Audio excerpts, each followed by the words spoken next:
Okay, recording has been started, and Jay,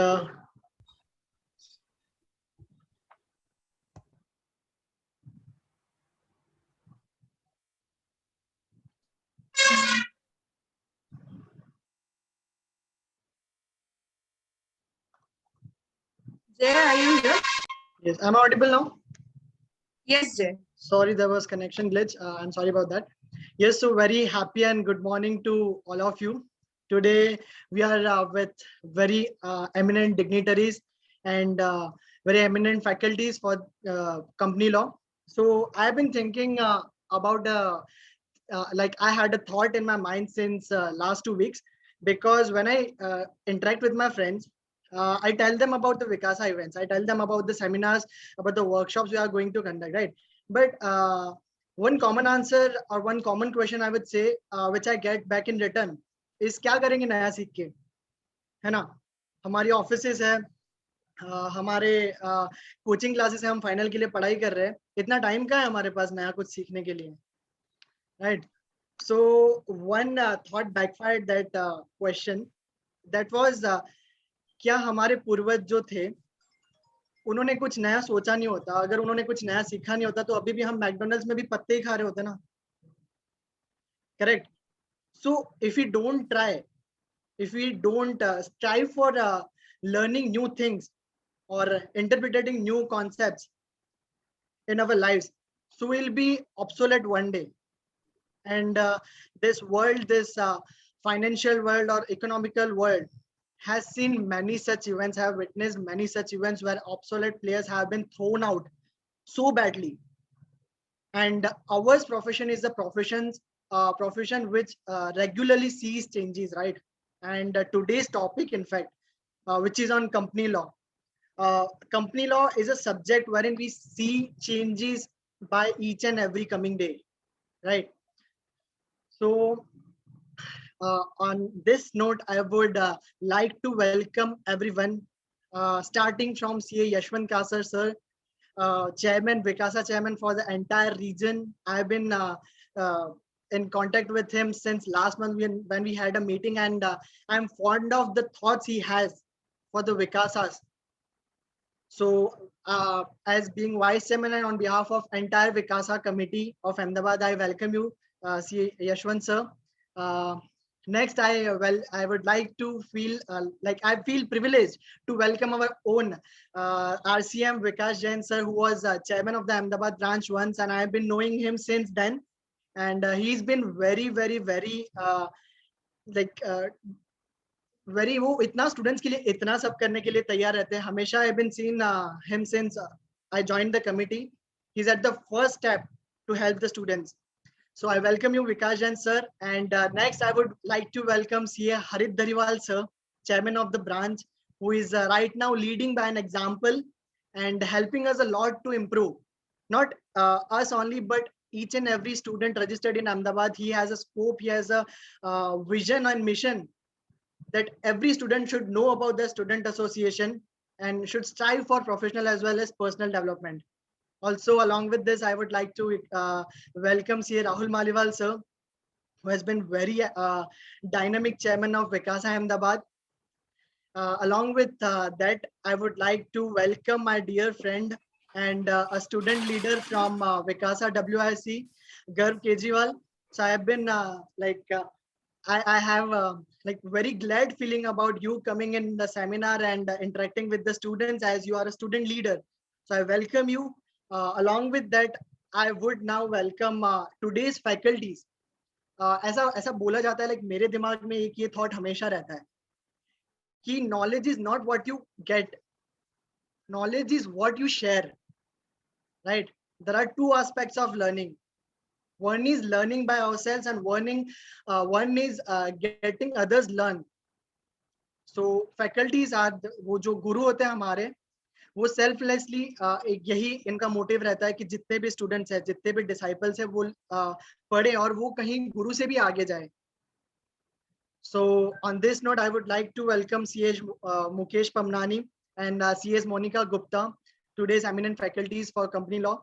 And last but not the least, I would like to welcome all the students who are very willingly uh, like striving for learning the new things. These are the future chartered accountants. This is the youth of India. This is the future of India, future of our profession, right?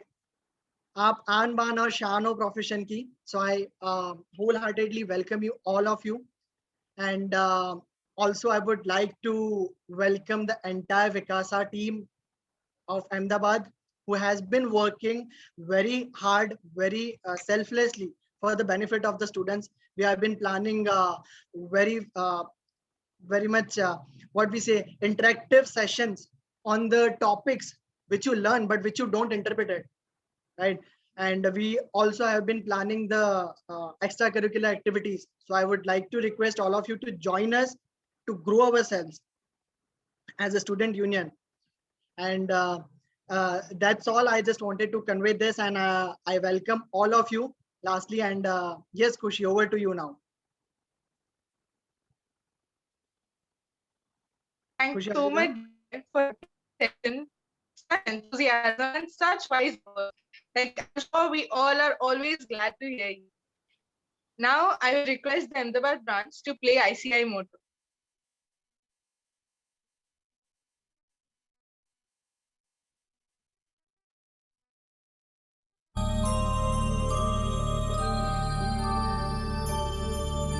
य एष सुप्तेषु जाग्रति य एष सुप्तेषु जाग्रति कामं कामं कामं कामपुरुषो पुरुषो निर्मिमाणः निर्मिमाणः तदेव शुक्रं तद्ब्रह्मा तद्ब्रह्मा तदेवामृतमुच्यते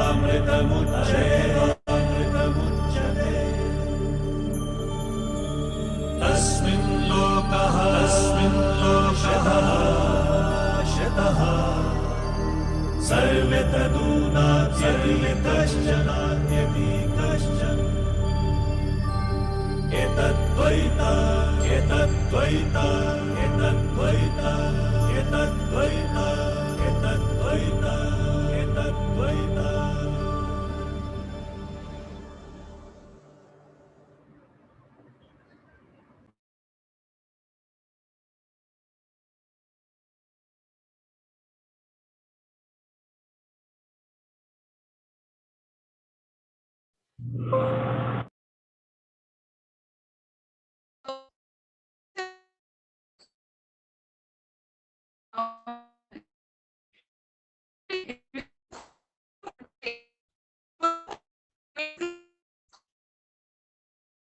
Kushi, your voice is not clear. Jai, you may please start. Huh? Yes, I'll start. So I would now like to welcome CA Yashwant Kasar sir for an introductory address. Am I audible now? Yes, you're audible. I exactly don't know, but you can guide me about the M2M. Yeah, sorry. I was saying the next person that I would request to call is someone who is always pleasure to hear from him because he has the best ideas and the best ways to execute. I would request the chairman of Ahmedabad branch of ICI to address everyone. Thank you, Kushi. I think first of all, let me give this very warm welcome to CA Yashwant Kasar ji, who is the WICASA chairman from WRC. Sir, welcome from all of us. It's very we are very happy to have you with us, sir, on this. And first of all, also giving us this approval of having a half-day regional conference. So thanks to you and Manish ji for allowing Ahmedabad branch to have such an important seminar on company law. We are very happy to see you virtually, and I'm sure in certain months we'll have you physically as well as at Ahmedabad. Very warm welcome to CA Vikash Jain, the pillar of Ahmedabad branch. I can say, I think I also worked under his chairmanship, and lots to learn from him daily that we all are doing. And thank you, sir, for joining us. I must say that currently Vikash bhai is a regional council member, but also an expert at company law, and Yashwant bhai is an expert in GST. So I think we have two very well-known experts from WRC join us today for this wonderful session. Also, Rahul Bhai, an expert in GST. Thank you, sir, for leading WICASA and in the entire young WICASA team. Kudos to all the hard work that you all are doing. I think I'll just take 2 minutes. I'll start with what Jay said regarding the McDonald's. I think apart from making me hungry, it gave me a food for thought. That McDonald's, we all are used to eating the burger. That's the theoretical side of it. We know how a burger is made. But what if you are told what are the ingredients of it, how it is made, what are you supposed to eat? That is the practical side of knowing the things, and that is what we really want to do in this session. We have a wonderful communal session. We have first session on the basically on the theoretical side, and the second session were in practical forms like annual form filing, charge creation. These are the very basic things which I think as an article most of us don't get an exposure, because normally CA firms, they outsource it to a CS firm, or very few CA firms do this work. So when we can link our practical side, the theoretical side to the practical side, I think we can have more exposure. And with that intent, a wonderfully designed workshop that has been by the entire WICASA team. Very happy to share that more than 200 students have registered for this, and I'm sure they're going to join us soon once the event unfolds. Apart from this, just one major announcement regarding the Environment Fest. Team WICASA along with Ahmedabad branch have come up with a very big initiative on the Environment Fest. So you can take part in elocution, painting, blog writing, poem writing, drama, one act, and mime. So all these things, yeah, I think WICASA team you be in touch with the WICASA team. They will give you all the information, and let us have a wonderful event this also. Just take 1 more minute regarding the movement 73. I think Khushi, if you can just share the screen. I cannot but talk about this movement for a minute. It's been a phenomenal response from all the sectors. I think even we have more than 450 students participating from across the country in this movement, apart from the 2,400 members that are there. So Khushi, if you can please share the screen. I just sent you that flyer. Yes, sir. Yes, sir. So for all the students, I think it's a mega health and fitness initiative of Ahmedabad branch, and with us more than 85 branches have joined us. And in this current difficult times, it is very important to stay connected and also stay healthy. So from tomorrow, we are starting another week wherein we are going to have a lot of sessions on Zumba, on yoga, on Tabata, different styles of fitnesses. So you can join that also. Khushbu, can you go to that movement 73 slide straight away? So Happy Fields, as it is mentioned on the screen, again a very interesting initiative. All the students who have any issue regarding worries or sleep problems or impulsivity or mood issues, or even because of COVID, they have any kind of anxiety, we have a team of doctors and psychiatrists with us who have been told to reply to each and every query that they receive from the students and members as well. So anybody wants to take advantage of it, please do take. And apart from this, our medicine and COVID facility is still on. So kindly make sure that you send across this message to all the participants. I think Khushi, it's okay. Now I'll just speak it out now. So movement 73, I was just saying that next week we have starting from tomorrow, we have an entire week wherein different activities like power yoga, Zumba, Tabata are going to take place. So in case any of the students or their family members are interested to join, you can still join us for that. With this, I once again big thanks to Yashwant Bhai for joining us today and for guiding us the seminar. Vikash Bhai, Rahul Bhai, and everyone. I think let us have a big virtual applause for both of them. I think they both deserve a big round of applause. And thank you so much, and keep guiding us, sir, even in future. And we look forward to more interacting more with you, sir. Thank you. Thank you so much, Harit sir, for starting this session. Now, not every day we get opportunity to hear from the chairman of WICASA of WIRC. Yes, CA Yashwant Kasar, sir. Now, we are really honored to have you with us, sir, and we are waiting to hear from you.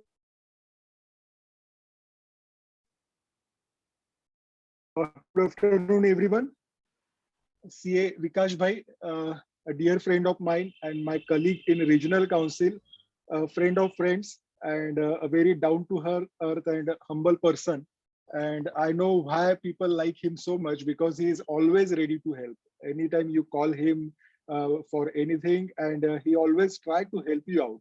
So there are so few people like him. So I am really happy that I am his friend. So Vikash Bhai, thank you for always supporting us, and we are really happy that we have you in the council with us. So thank you, Vikash Bhai.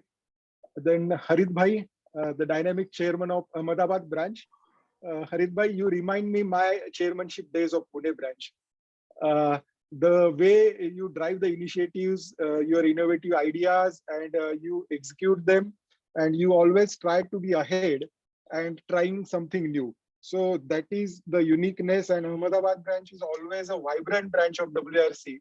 And other branches look up to Ahmedabad branch that what they are doing so that they can learn from your branch.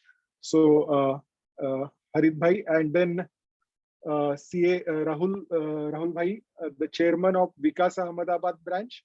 WICASA Ahmedabad branch team is an enthusiastic team, very with dedicated committee members, and as the chairman is enthusiastic, so the team. So they are always organizing various kind of programs, seminars, and innovative things.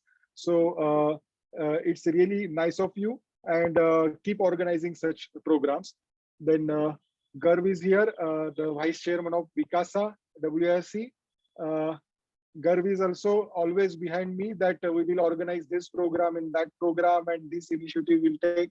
So he is always there to help the students, and he always try to do something new. So that gives encouragement to us also to do more. Then Jay Prakash, the chairman of Ahmedabad branch, and the secretary and entire team of Ahmedabad branch WICASA. Thank you all of you for inviting me for this today's program, and giving me chance to interact with all of you. Friends, WICASA, as we say, WICASA is the organization which is of the student, for the students, and by the student. So this organization, WICASA Association, gives the students chance to participate in the activities of the institute, to contribute to the activities, to volunteer in various capacities, and sometimes you can be students can be also speakers at various programs of the WICASA. So this gives us, since the CA curriculum is a distance learning course with articleship, of course, but WICASA gives them platform to enhance their other skill sets, to their leadership skill set, other extracurricular activities. So my appeal to all the students, whatever the WICASA organizes various programs, various study tools, educational tools, various other sports competition or other social activities, do participate, because it's your WICASA and your participation is required, then only it will be fruitful. So do participate in WICASA activities. When I was student, I was participating, and that was my actually the career in the institute, and that really helped me to enhance my leadership skills or whatever I have learned, and that really helps in our personal life as well. So do participate in WICASA activities. Then friends, as Jay Prakash was mentioning about McDonald's and the burger, and then Harit Bhai also mentioned that you should know how the things, how they make that burger, and you should know that also. That means how aspect of any business or anything that you do, that is very must. Let me share my experience with McDonald's. Since 2011, we are doing the internal audit of McDonald's stores in Pune, Nasik, Kolhapur, this region. When I started, we were auditing for 9 stores, and now around 70 plus stores are there. And the one important thing that we must learn from the organization like McDonald's is they always try to systemize the thing rather than personalizing the things. So that is very important, my friends. After becoming CA, whenever, whether you are in your own practice or whether you join industry, always try to systemize the things. That is very important. Don't keep it personalized way. So work on the system. And as our profession is now evolving, and now it's not that society is only expecting a chartered accountant who is doing only taxation, auditing, and accounting work, but they expect a lot from us. They expect from us the business solutions. So they look at us as a business solution provider. In the business, how to set up the process, and how we can add value to the business. So that is the important aspect. And why CAs are most suitable for that job as well, because of our analytical mindset. Nowadays, various emerging technologies we are seeing around us, like machine learning and data analytics and big data and artificial intelligence, etc. Those technologies are there, but to drive all those technologies, they require a human mindset, analytical mindset, because technology can process anything. Whatever input you give to them, they will give the output. But whether that logic is correct, whether proper input is given, whether output matches the expectation, to test that, an analytical mindset is required. And that's where the CA's role comes in picture. And that is what we can offer as a service in whatever industry you go after becoming CA. My friends, currently you are students. Currently the question before you is how I can become a CA. But after becoming CA, the question will be what you want to become as a CA. So after becoming CA, now there are various opportunities before you. So that is the question before you after becoming a CA. Whenever I get chance to interact with you, I always make this point. I read about Albert Einstein, and someone asked him that what is the special characteristic that you have? Then he said, it's not that I have any special intelligence, but I'm passionately curious. So that is very important, my friends. Passion and curiousness, curiosity, that is very important. So never lose your curiosity. Never be afraid of asking question. They say that if you ask question, irrelevant question, sometimes you may be fool for that moment. But if you don't ask question, you will remain fool for your lifetime. So always ask question, be curious, and always try to resolve the doubts in your mind. So that is the quality of every student. And I believe that we are the student throughout our lifetime. So we must imbibe that quality in ourselves throughout our lifetime. What else I can share with you? I think one important aspect of CA profession or CA as a professional, we must understand that it's about our, I would say, if you look at our emblem, ICI emblem, what is it? It's an eagle. So why our predecessor chosen that emblem as an eagle? Why not other bird or other emblem? There must be some thought behind it. Why the eagle? Why only eagle? So they want us to have the eagle mindset. As a CA professional, we must have an eagle mindset. So what is that eagle mindset? So they say there are a few qualities of eagle, and which makes that eagle very unique apart from other birds. One such quality of eagle is it always fly with eagles at high altitude. So that gives a message that you should always try to be in company of like-minded people, of positive-minded people. You will never see eagles wander around with sparrows and ravens and small birds. They always fly with eagles and at high altitude. So keep your thinking like that. Always be with positive-minded people. There is a saying that the people you hang around eventually determine the person you will become. So in that sense, that is very important. So always be with positive-minded people. Then friends, eagle have vision. They say eagle can track their prey as far as from 5 kilometers away, and they never lose focus. Whatever obstacles may come in their way, they always stay focused and eventually they grab their prey. Similarly, a CA student or CA professional should be focused in his life. He should be clear in his mind what he wants to do. And with all his, he should move, or he should focus with entire energy on that, and then definitely he will achieve his aim. Then eagles are always fearless. They will never get frightened with their whatever the challenge or they face or whatever obstacles come in their way. So always be fearless, my friends. That we must. That is the quality of eagle that we must imbibe. Then another one important quality is eagles are tenacious. What is this tenacity? Whenever there is a storm, when other birds, they just take shelter under the trees or other shelters, And at that time, eagles uses that storm wind to lift itself above the cloud.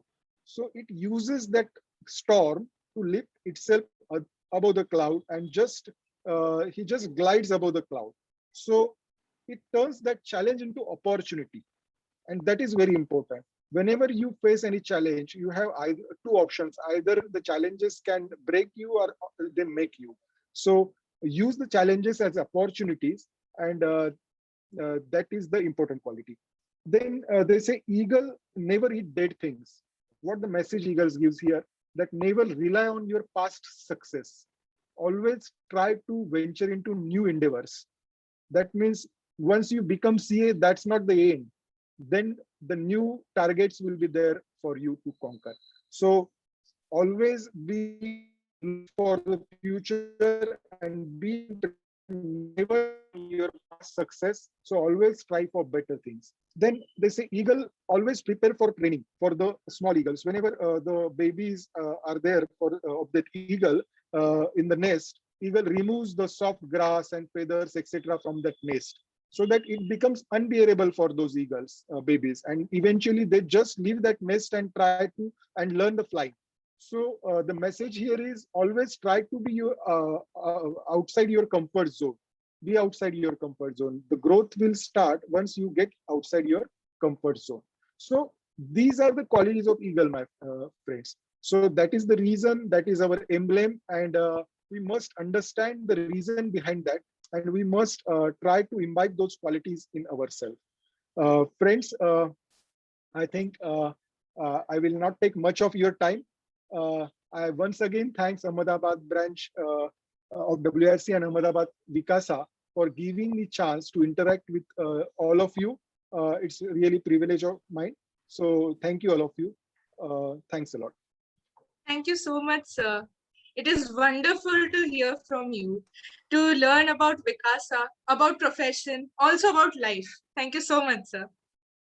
The next person that I'm going to call is the RCM of WIRC, CA Vikash Jain, sir. It is always a pleasure to hear him. He is a true mentor and a guide for us. So please take the introductory session. Thank you, Khushi. I hope I'm audible. Yes, sir. Yeah, thank you. So first of all, I must congratulate Team WICASA under the leadership of Harit Bhai and Rahul Bhai and the team, and at the central level, the WICASA WIRC, Yashwant Bhai. The wonderful programs that are being done. Yashwant Bhai, very dear friend of mine, and I must say that we are fortunate to have a leader like him in WIRC. What he has done in the entire 3 years is phenomenal. He is a man of, I would say, technology, various digital initiatives that has been taken in WIRC, including the GST help desk and so many other things.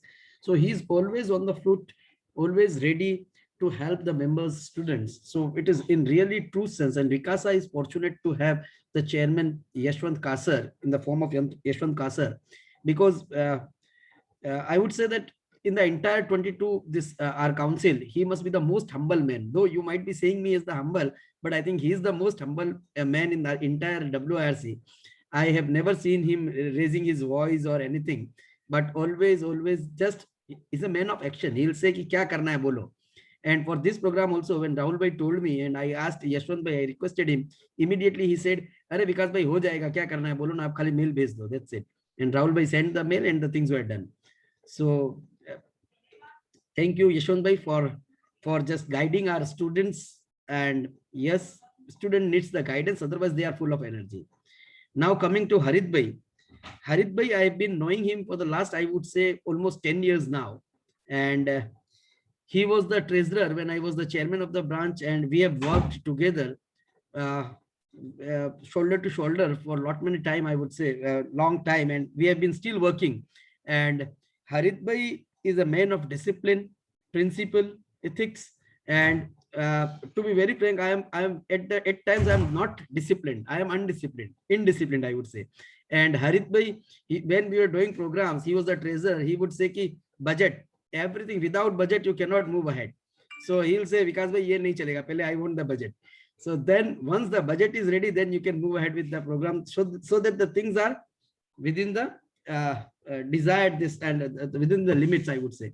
And when we talk about budget, maybe that was about the financial budget, but it is not about the financial budget. It's all the resources that we do have that we have to budget. So if we talk about the students or any other member, maybe, or any other person, so time is essentially a limited commodity, and we all need to budget with that also. So yes, our time must be used in the best possible way. So Harit bhai, yes, in fact, I have learned a lot of things from you, and we all learn from each other, and we'll keep on learning. That is for sure. And it is again, I would say, before I come to Rahul bhai, I would say that Ahmedabad WICASA particularly is so fortunate this time that Harit bhai and Rahul bhai, they are at the helm of the affairs. Harit bhai, the chairman of the branch, and Rahul bhai being the chairman of WICASA. Many of you might be knowing or not, I don't know. Both have been the rankers at their in their this academics in the CA also, CA exams. Yes, Harit bhai was also a ranker in CA finals. Rahul bhai have been ranker in all the levels of the CA exams. Okay, and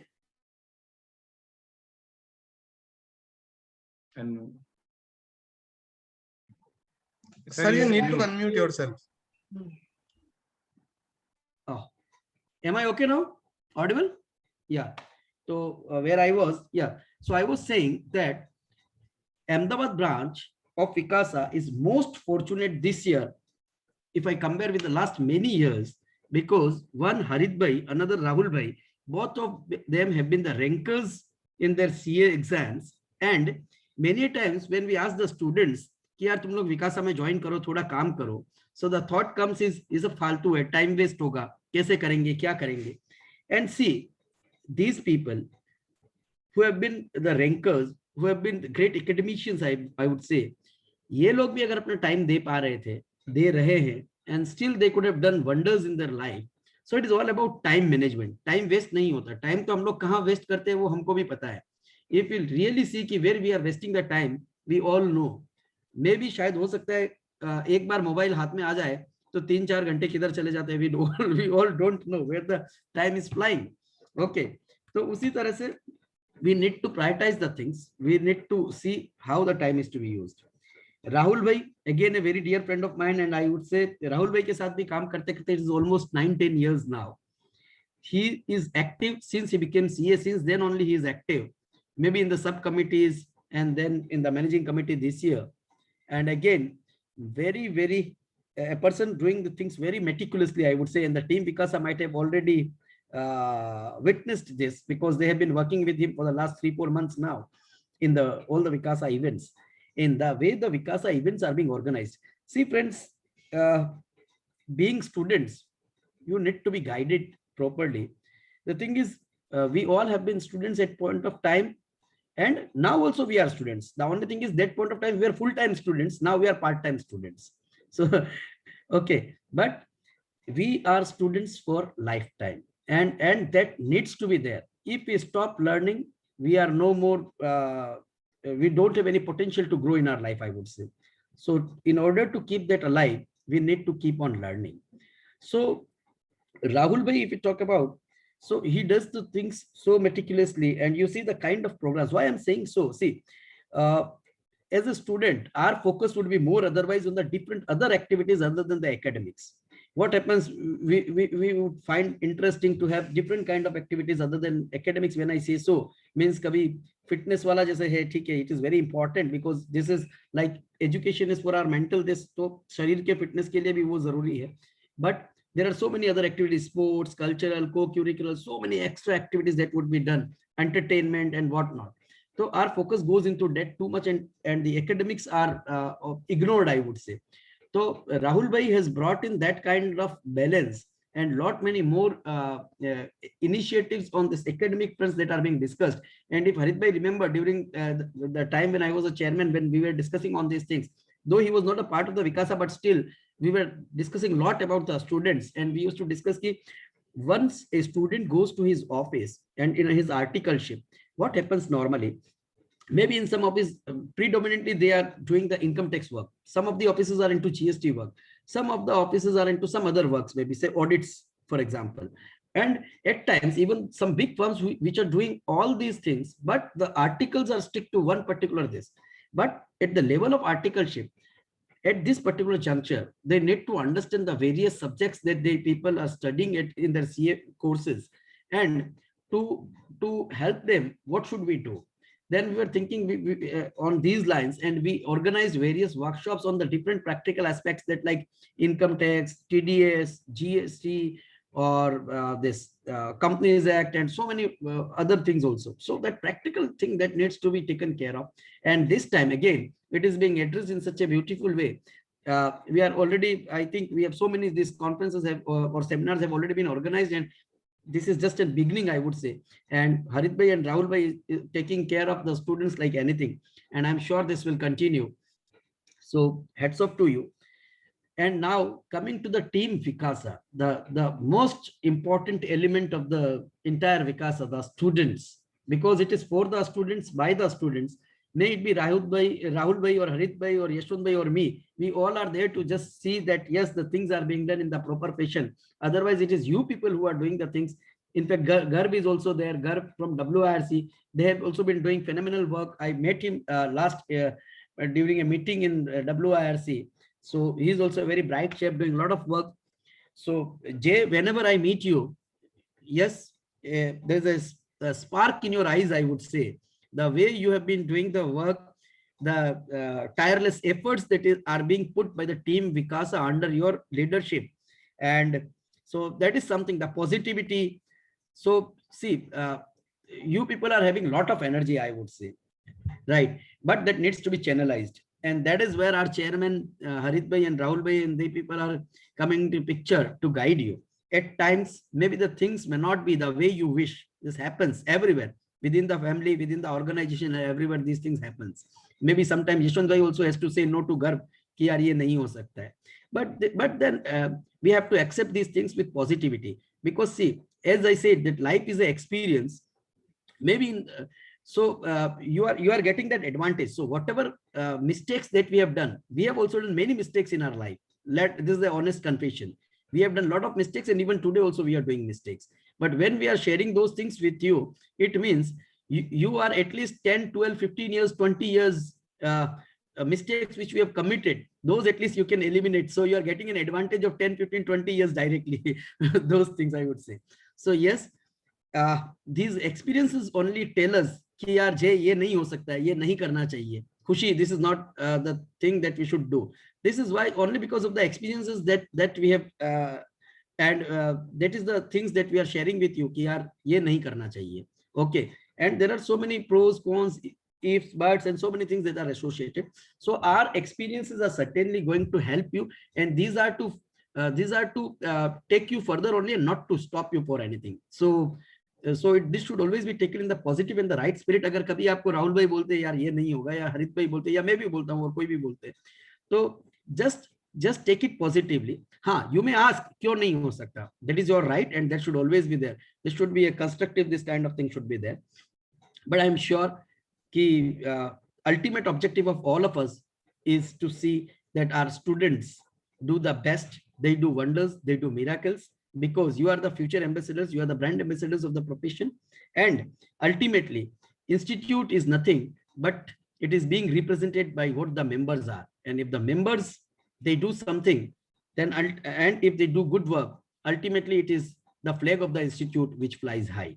So, अगर हम अच्छा काम करते हैं तो भी institute का नाम होता है, हम खराब काम करते हैं तो भी इंस्टीट्यूट का कुछ ना कुछ होता ही है.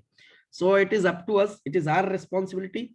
Assume ourselves first as a CA or as a CA student, then any other person, because whatever you are doing, that in media, the highlights would be CA student Jay Prakash has done this. Okay, CA student Khushi has done this, or CA Yashwant Kasar has done this. So you can, the remaining words you can add, may it be good or bad.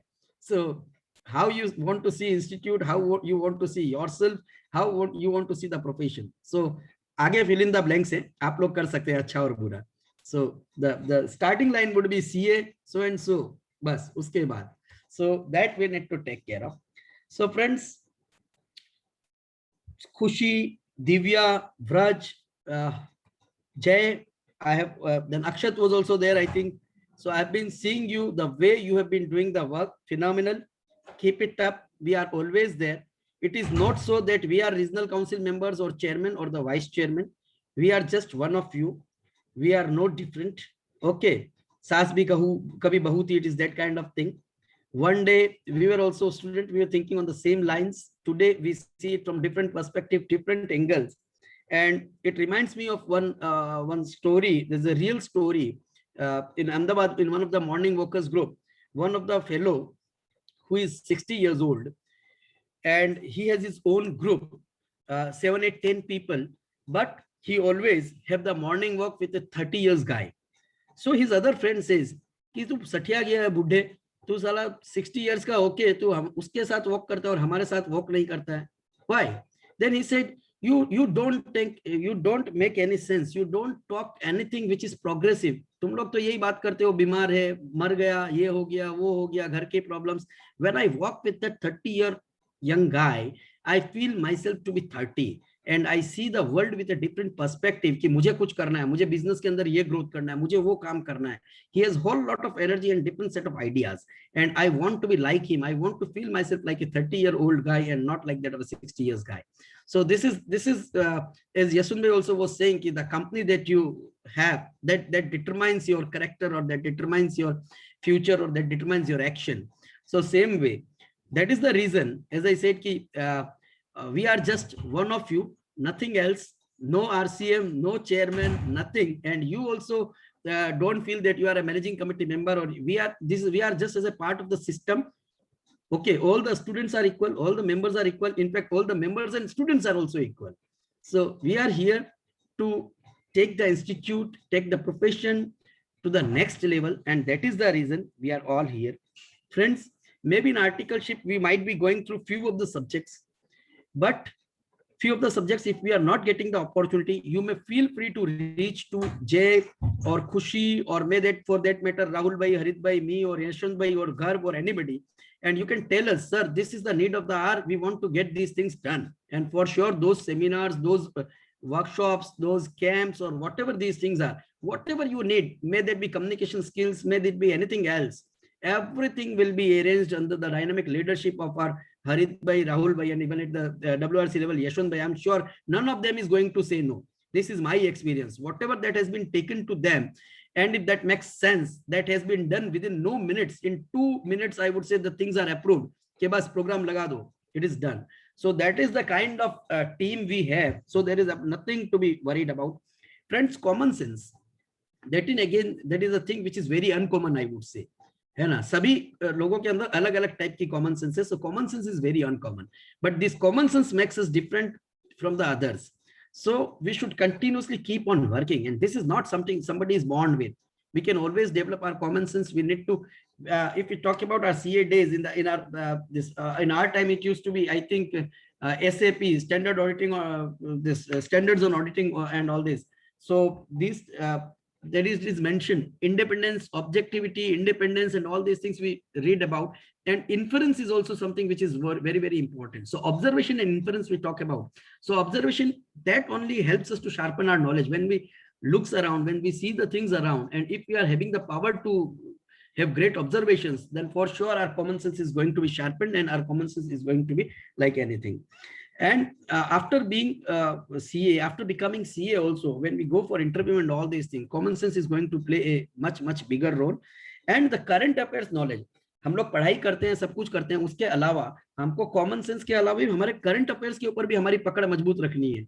So this Rahul भाई will also tell you कि जब वो students थे और हम लोग भी थे, तो न्यूज़पेपर और अब तो इतने सारे ऑनलाइन मीडियम्स अवेलेबल है, तो the kind of these things, but yes, only productive, ना कि आप कुछ और देखने लग जाओ, गाने में चले जाओ, डांस में चले जाओ, एंटरटेनमेंट में चले जाओ. But the thing is, it is very difficult for all of us, even for us also, to keep focused on those things कि भाई जो काम की चीज है वही देखे, क्योंकि आपको कोई इंटरेस्टिंग जोक मिल गया तो आप हो सकता है उसके साथ चले गए, 5 मिनट उधर चला गया.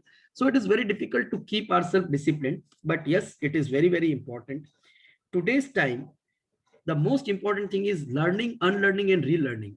हम लोग अगर ऐसा बोलेंगे कि it happens with me sometime, I say something to my son that there are 9 planets maybe.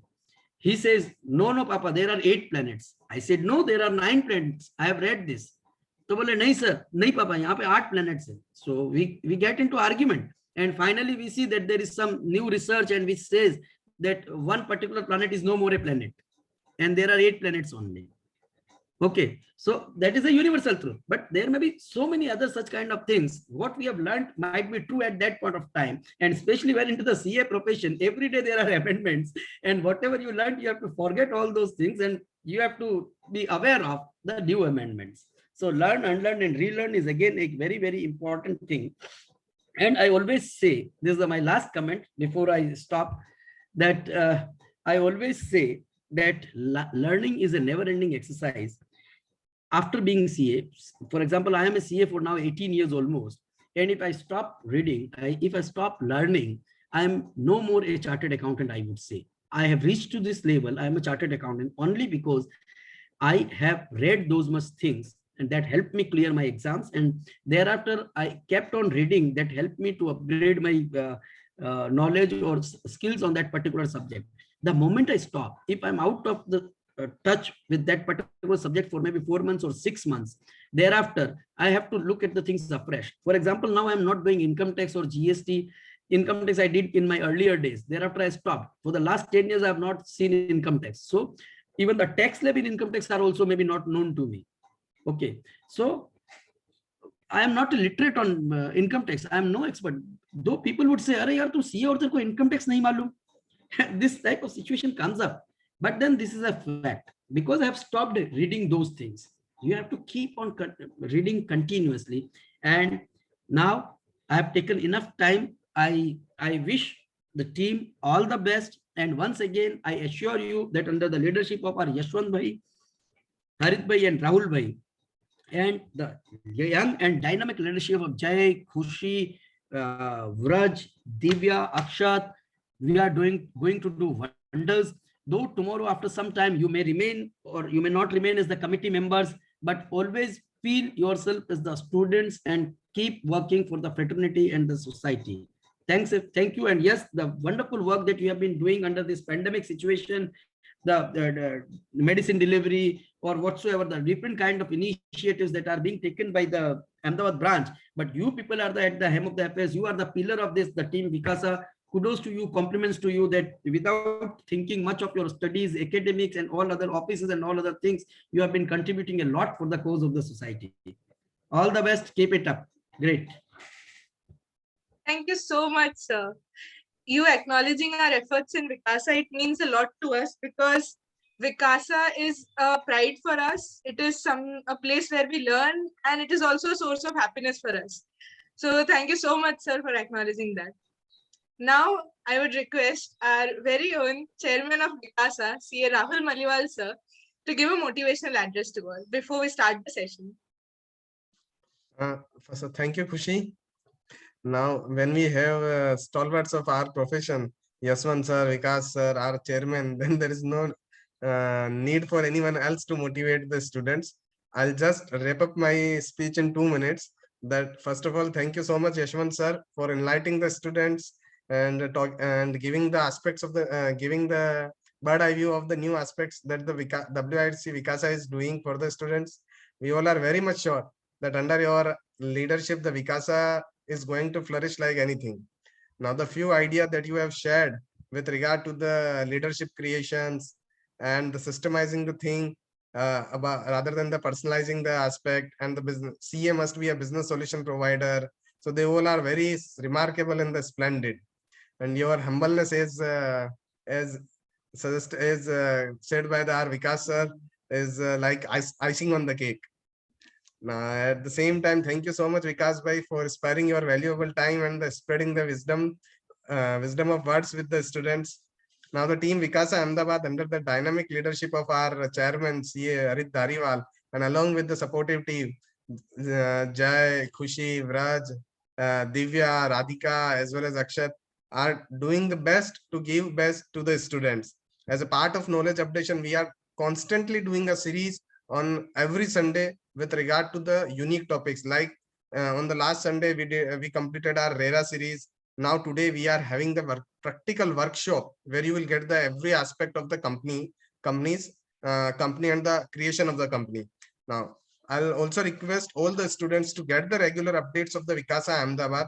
just join the Telegram channel of the WICASA Ahmedabad. I'll request the Jay or Kushi that to share the link in the chat box so that those who have not joined can join the same.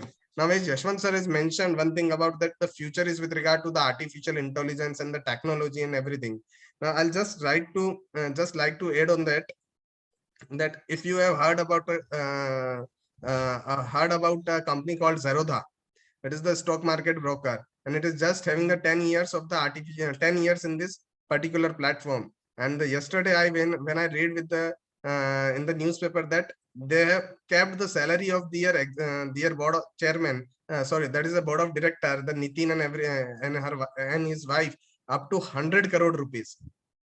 So that is the highest level in India, even including the listed companies, we can say. So this is the power of the artificial intelligence, we can say, and the new technologies that are coming to our way. So it just reminds me the one saying of the Swami Vivekananda that he has said that take up one idea, make that one idea is your life.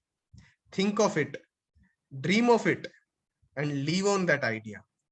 Let the brain, every muscle, every nerve, every aspect of your body be full of that idea, and just leave every other idea alone. This is the only the way to success. So I'll request Khushi to take the session forward, and everyone that is having the happy learning. Thank you so much.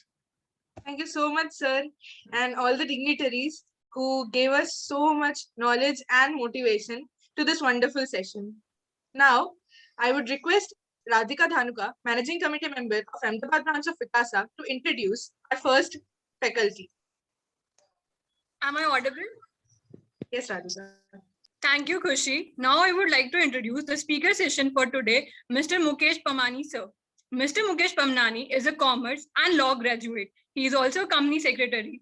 Presently, he is the professional director of JNP Conservative Private Limited and a financial consultant. And he is a proprietor of Mukesh Pamnani and Associates.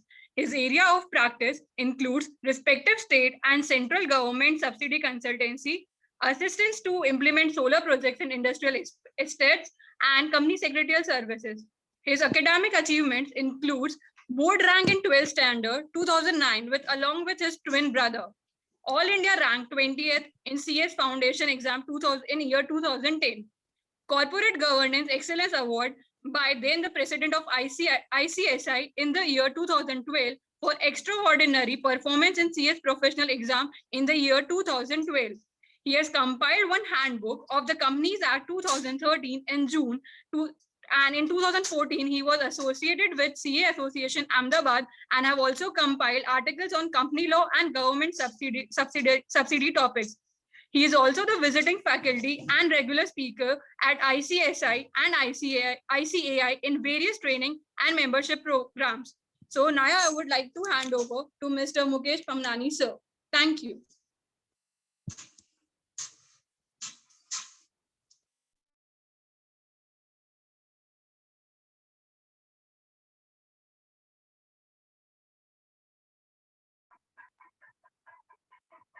Thanks, Radhika. Am I audible? Yes, sir, you are audible. If anyone can listen me, am I audible? Yes, Mukesh bhai, you are audible. Audible. Thank you so much. Thanks, Radhika. Thank you, ICI Ahmedabad branch, for giving me this opportunity. Dariwal ji, Rahul Mahiwal ji, Gaurav Kejriwal, 10 minutes, 15 minutes I joined from Yashwant Kasar ji. If I would narrate in a one line,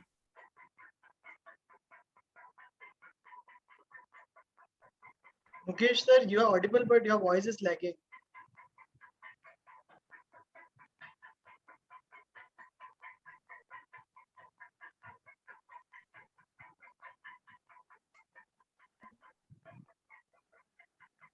am I audible now? Okay, thank you. So thanks, Yashwant sir, for giving the and highlighting on the eagle's eye view. like asking the questions and innovation, new endeavors, turning the challenges into the opportunities, higher targets like they build their nest. Vikash Jain sir, I'm always due to learn from you, and you are always due to learn from others, like we have seen in the Three Idiots movie. I would like to narrate in a one line what Vikash sir has just taught us, that Seekhna ban to jeetna ban. Like Amitabh Bachchan sir also believes in the same line. So thank you, Vikash sir and Yashwant sir once again. Let's begin with the session. I'm sharing my screen. My screen is shared. Jayaprakash, if you can see. Okay. Yes, Thanks. it's loading, I guess. So in today's session, first we will discuss the. Mukesh sir. Okay. Okay. Your screen is visible Yes. now.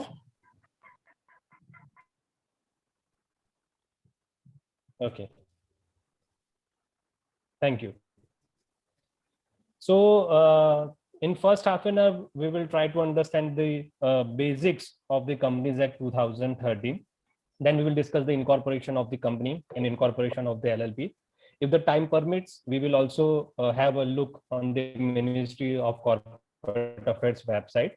Recently, they have launched the version 3. We will try to, if the time permits, we will also have a look on that. So the company, what does the company mean? So the company simply means and the association of a group of persons who have come together for a common purpose, that is to the business and the earn profit. The word has also been defined under the Companies Act 2013, which says that the company means a company incorporated under this or any previous company law. Now, why they have specifically mentioned the previous any other company law? Recently in 2000, first of all, why the Companies Act 2013? Because the same has been replaced with the from Companies Act 1956. Earlier also, we have many since 18th century, we were having that. And we also learn in our history that the East India Company in the 16th or 17th century. So till that century, we have been regulating with the Companies Act. If the TISCO, that is the Tata Indian Steel Company, that was also registered in 19th century. TVS is also 1910 companies registered. So at that time, whatever the time being in force Companies Act was prevailing, those companies were registered under those acts. So all the companies, whether incorporated under this act 2013 or all under previous act, those will be regulated, now will be regulated under the Companies Act 2013. Under this act, there are total 29 chapters. We will discuss one by one. Apparently the names, subjects, 470 sections and 7 schedules. Since this is an act, of course, that will be supported by the rules, regulations, clarifications, notifications, circulars, amendments, etc. So roughly, these are the features of the company. First is an incorporated body. Why it is an incorporated? It's not like a proprietorship or, a kind of a discussion, let's begin this and it started. No, it's an incorporated body having a separate legal entity from its members, from its directors. They are having their assets, etc. So you are a different person. Company is a different person. Company is not a natural person. It's an artificial person in the eyes of law. Say for example, tomorrow you are having one particular product of a company. Okay, so is there anything problem? So you have to sue the company, not the person who has sold you, or the person who provided the services to you.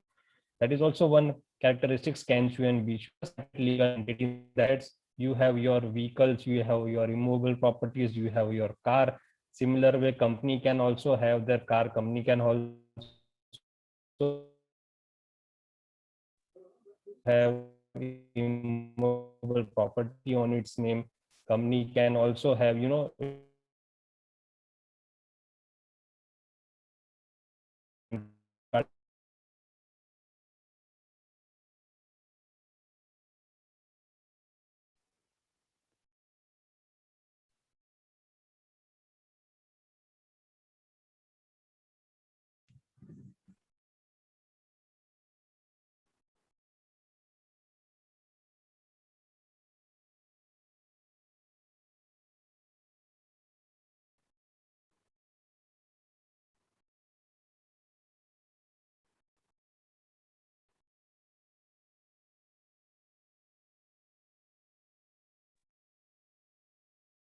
So in a proprietorship and a partnership, the liability stands unlimited. Any problem? Yes. Okay. And the company is also having its separate property in its own name. Transferability of ownership, like we have seen for a listed company, you can easily sell your shares.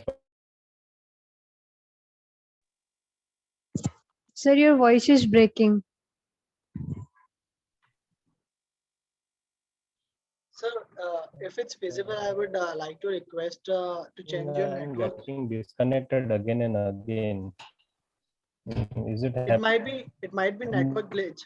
Yeah. me only?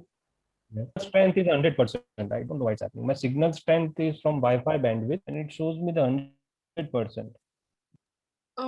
Maybe you can once disconnect and then connect again. Okay, I'm That trying. would help. Yes.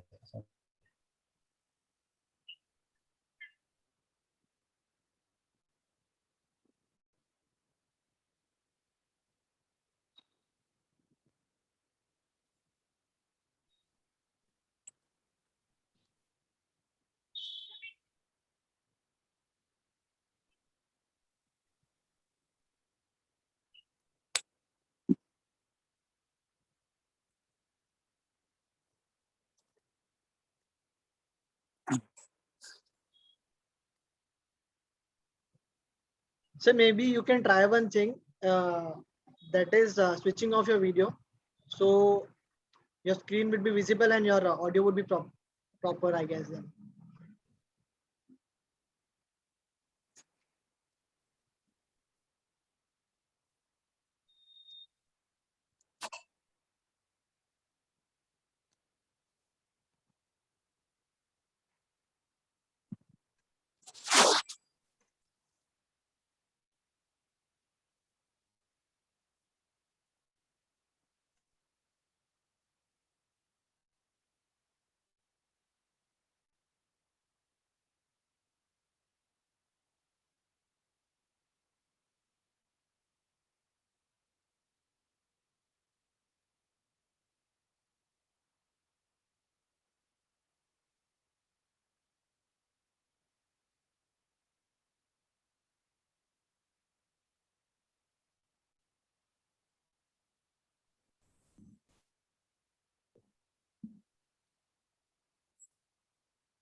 Am I visible and audible, Khushi?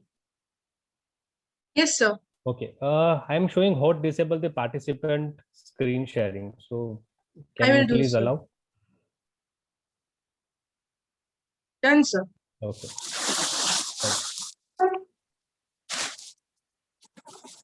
Sorry for the inconvenience. I have changed from broadband to Wi-Fi. Okay.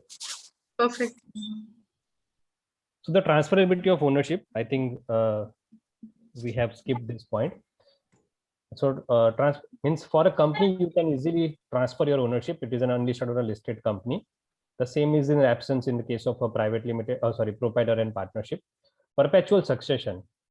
Perpetual succession simply means if the company has taken its birth by the operation of law, then it can only end by the operation of law.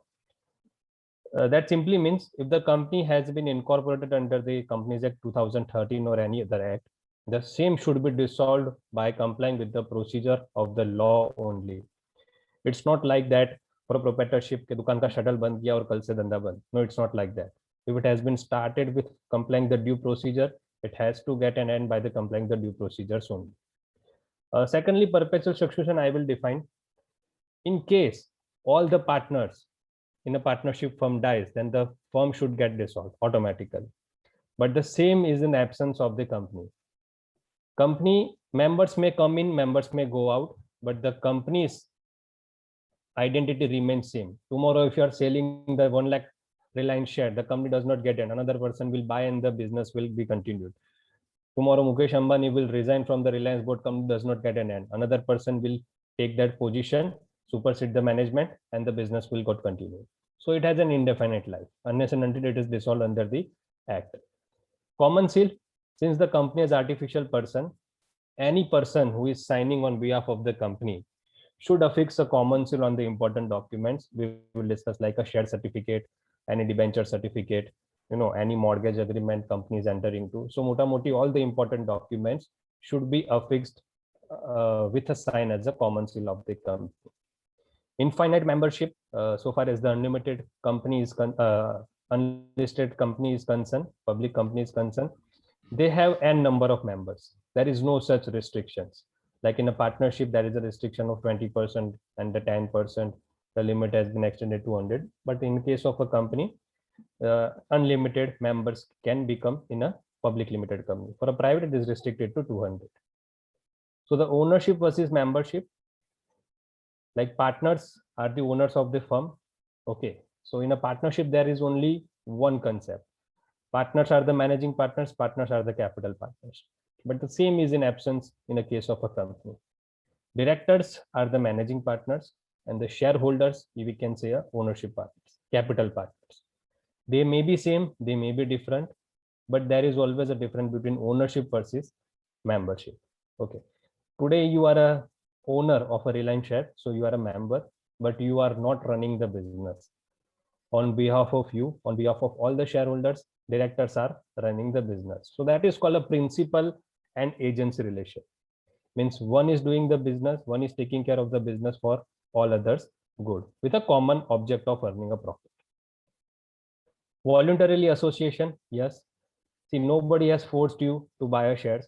Nobody has forced you to become a director. You yourself given the consent.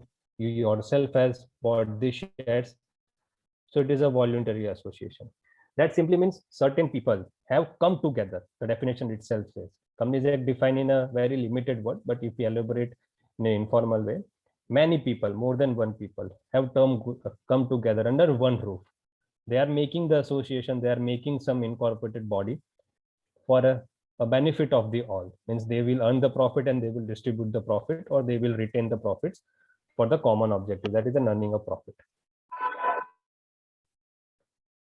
Other features like should and be should, like company, whatever the party should be company. They should not be the directors unless and until there is a negligence which is proved. There should not be, the company has to sue and company will be sued because it is a separate legal entity in the eyes of law. Profit motive, yes, the company should be on a profit motive.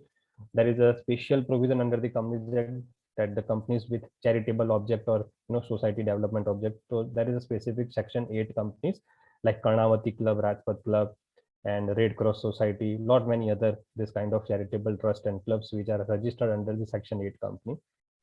Contractual right and obligations, yes, company has different contractual rights and obligations than to a directors and members. Then termination of its existence only under by a due procedure complying under the law.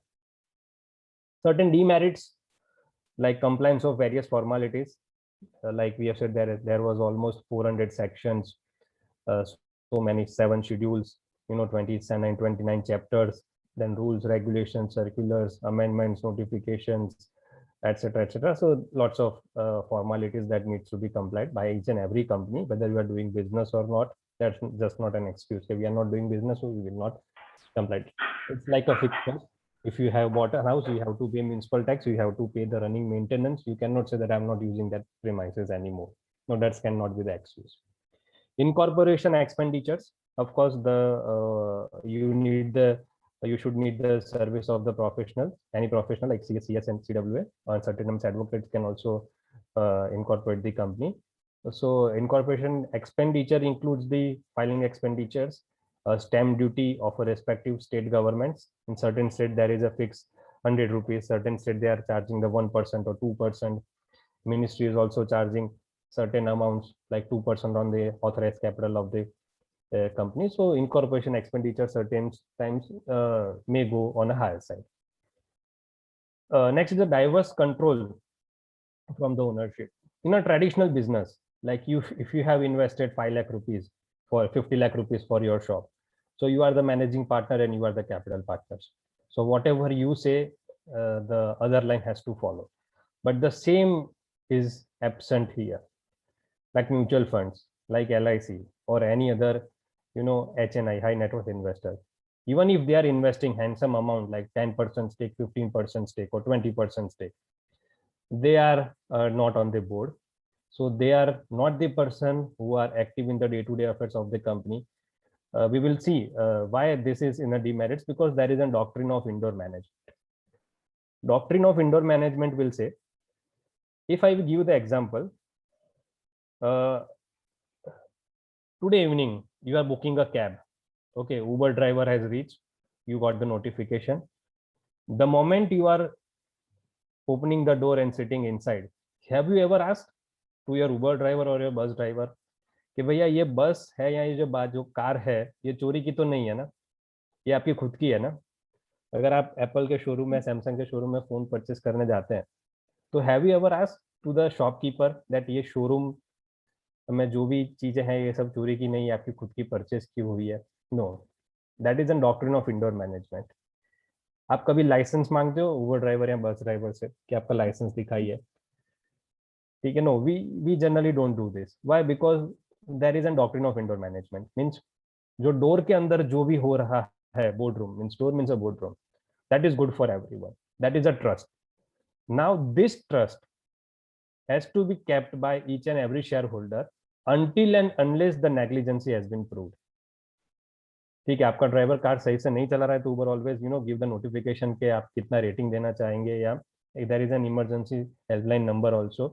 The same is with everything. Like school bus होता है, उसके पीछे भी लिखा होता है कि this is the number in which this bus driver is found driving on irregular और negligence basis. So this defines from the diverse control from the ownership, like even if you have paid, even if you have this, you have to rely. Okay, this is the thing. So even if you have a 10%, 15% stake, you have to rely on the management. That whatever the decision has been taken by the management will be in the best interest of everyone. Greater public accountability. Recently, SEBI has also mandated ESG. Okay, that is a different complement: environment, social, and corporate governance. So these are the three parameters which will be, which will be monitored on the international level basis. Whoever company is coming into the international market, what are the parameters of their home country in their ESG, environment, social, and this governance. Apart from that, CSR is also another accountability which has been put on the heads of these corporates, large corporates who are making good profits, like 5 crore profits and net worth criteria, 500 crore net worth and 1,000 crore rupees of turnover. So compulsorily they have to spend 2% of their profit on as a corporate social responsibilities. Schedule 7 has been given the list of items under which they can expend that money. Absence of privacy. Once you are a private limited, public limited, or a listed company, each and everything, each and every data is available on the ministry's website, and any Tom, Dick, and Harry can pay simply 100 rupees and can download all the documents, your balance sheets, your resolutions, your profit and loss account. Okay, nothing is private. All the documents should be provided to the stakeholders on a government website, even on the stock exchange website if the company is listed. And there are not many other government agencies who are deriving this data, compile this data, and make available to the open public for the stakeholders. Fraud by directors and employees. There are n number of examples when the top management has recently there are so many companies that the directors have, and with the good employees, KMP employees or the manager level employees, they together have predefined a fraud. So that there are also chances of frauds in the company, because we are unaware of that. जब तक हमको पता चलता है तब तक सब कुछ खाली हो चुका था. So in that company, balance sheet will be like nothing is right on the left side and nothing is left on the right side. This will be the balance sheet of those companies. Maximum cap on the number of directors, like 15 directors you can appoint. If you appoint more than 15 directors, you have to go with the central government that you need the diversified board having more than 15 members. Apart from that, a single person cannot become a director in more than 20 companies. That is also a different type of cap. Complex winding up. Recently the government has challenged that, not in this COVID time, but before the COVID time, that within the 24 hours they will register the company, and they have proved also that if you're filing the company today, within 24 hours working days, within 24 hours you will get your certificates. But in case of a winding up, it is a detailed procedure that compliance of the insolvency professionals and You have to go under the NCLT route. That is a detail. It may take years also.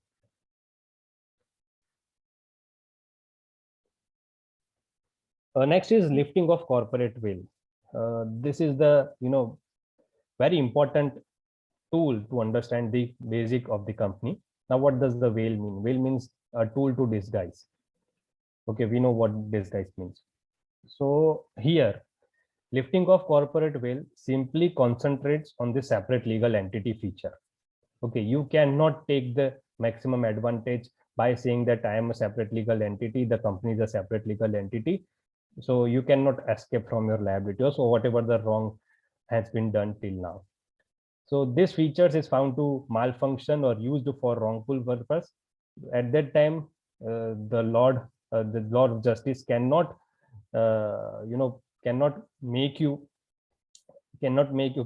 escape you from your liabilities. You have to compulsorily be punishable under the separate legal entity and lifting of corporate wealth provisions. Some are the statutory provisions, some are the judicials, like court have decided earlier. So which are those?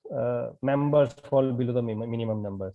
Like in case of a private company, 2 minimum members. In case of a public, 7 minimum members. If you are falling below minimum cap for continuous period of 6 months, so that is an illegal association. So they simply direct to close down your business and close down your company. Failed in the repayment of subscription money. Say for example, subscription money, say for example, 90% subscription could not be made. So you have to return whole amount because your subscription got failed.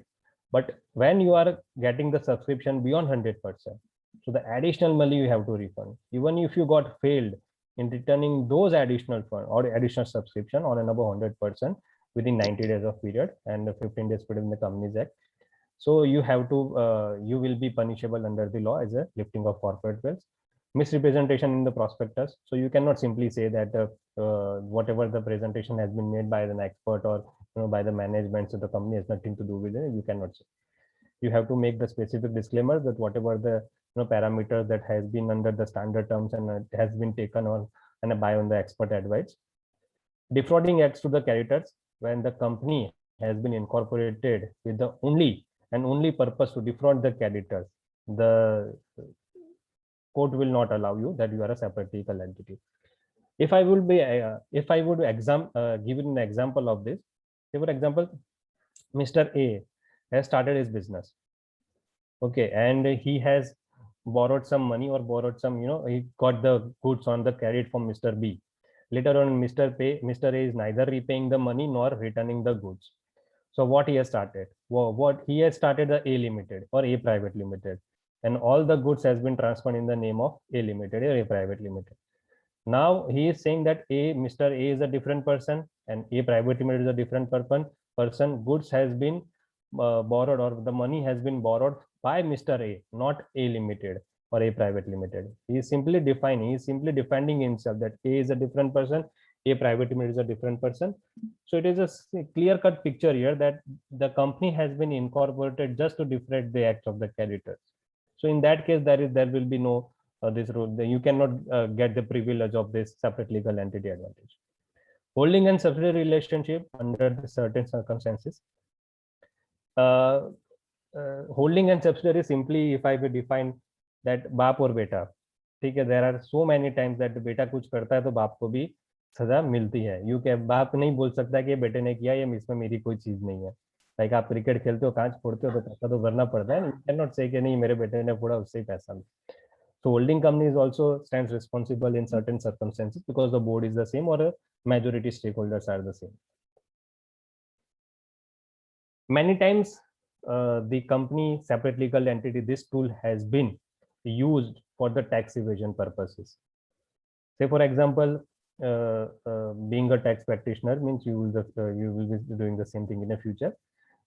As a tax planning and the tax evasion, there is a huge difference. So what we will do if the, say for example, अगर यहाँ की private limited company को first 10 lakhs पे कोई tax नहीं भरना होता और अगर आपका 50 lakhs प्रॉफिट हो रहा है तो what you will do? You will incorporate simply 8-10 companies. Okay, and you will show the income in each and every company below 10 lakhs. And you will say these all are the separate legal entity. sorry, these all are the separate legal entity. Nothing company is earning more than 10 lakhs. Every company is the, and enjoying the privilege of tax exemption. So this is the simple example of tax evasion, that you have incorporated this much entity just to evade the tax. Next is defeating the purpose of law. If the any provision or any act under the statutory of the Indian legislature, not on the Companies Act, for any, if it is defeating the purpose of law, that company should not be continuing, that the company will be the wound up by the order of the government. Questionable holding such relation, like we discussed earlier, enemy country relation.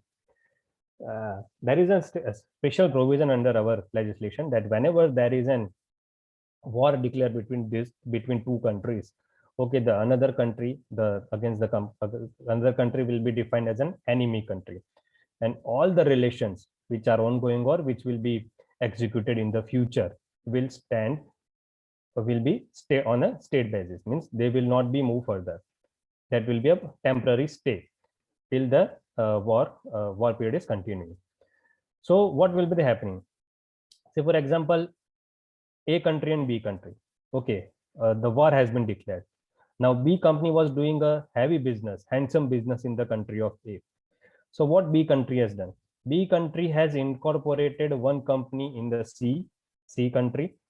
Okay, that will be a subsidiary company or quite having the relationship with the B. Okay, and that C company has started doing business in A country. So it is an indirect way they have approached. So that will be also not allowed. The root is coming from a B, and B is an enemy country. So that will be not a separate legal entity privilege be available here. Intended to avoid workers' welfare. So there are certain regulations in the labor law you have also learned, like for a gratuity. Okay, 5 years, 10 years minimum you have to work for one organization. After that, whenever you are retiring or whenever you will be retiring, you will be given the benefit of the gratuity. That will be 1% of average salary, and that will be accumulated, and at the end of your service you will be benefited with a gratuity. Now to avoid for the payment of gratuity, what generally employers do, they start the five companies. Okay, every after 3 to 4 years they will be giving you check from another company as a salary, A, B, C, D, and E. For the first 3 years they have issued the check from A, another 3 years B, then C, then D. Employer is one and the same thing. Okay, you know only the employer, and you have not bothered because you were getting the payment. At the end of the service, after 10 years, 15 years, you demanded the gratuity, and the simple answer, which is unexpected, will be given to you that you have not worked for continuous period of 5 to 10 years for one organization. You have worked for 3 years for A, 3 years for B, 3 years for C, 3 years for D, not 10 continuous years for one of them. So you are not eligible to get the gratuity benefits. So in this case, though the entities are separate, though there is a separate legal entity concept, but the privilege will not be given because the only intention was to avoid the worker welfare. So this was some lifting of corporate wealth where you cannot take the privilege of separate legal entity. So far, types of companies are concerned. Of course, the companies are limited. So liability limited has been defined by limited by shares and limited by guarantee. Shares means again equity shares and preference shares.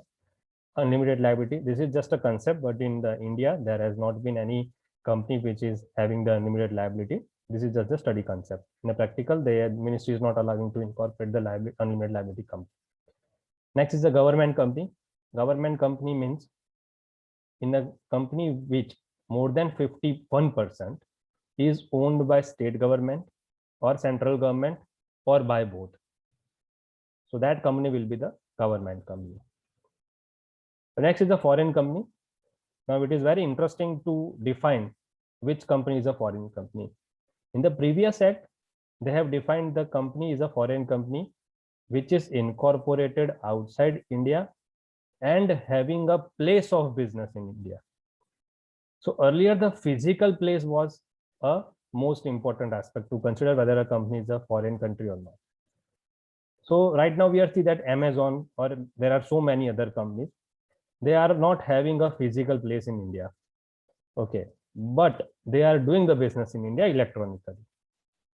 So the act has been also amended from time to time in the current fashion. So the now new definition is the having the business either physically or electronically. Means only once you find the foreign companies doing a business in India in whatever mode, directly or indirectly, that will be simply governed under the Companies Act.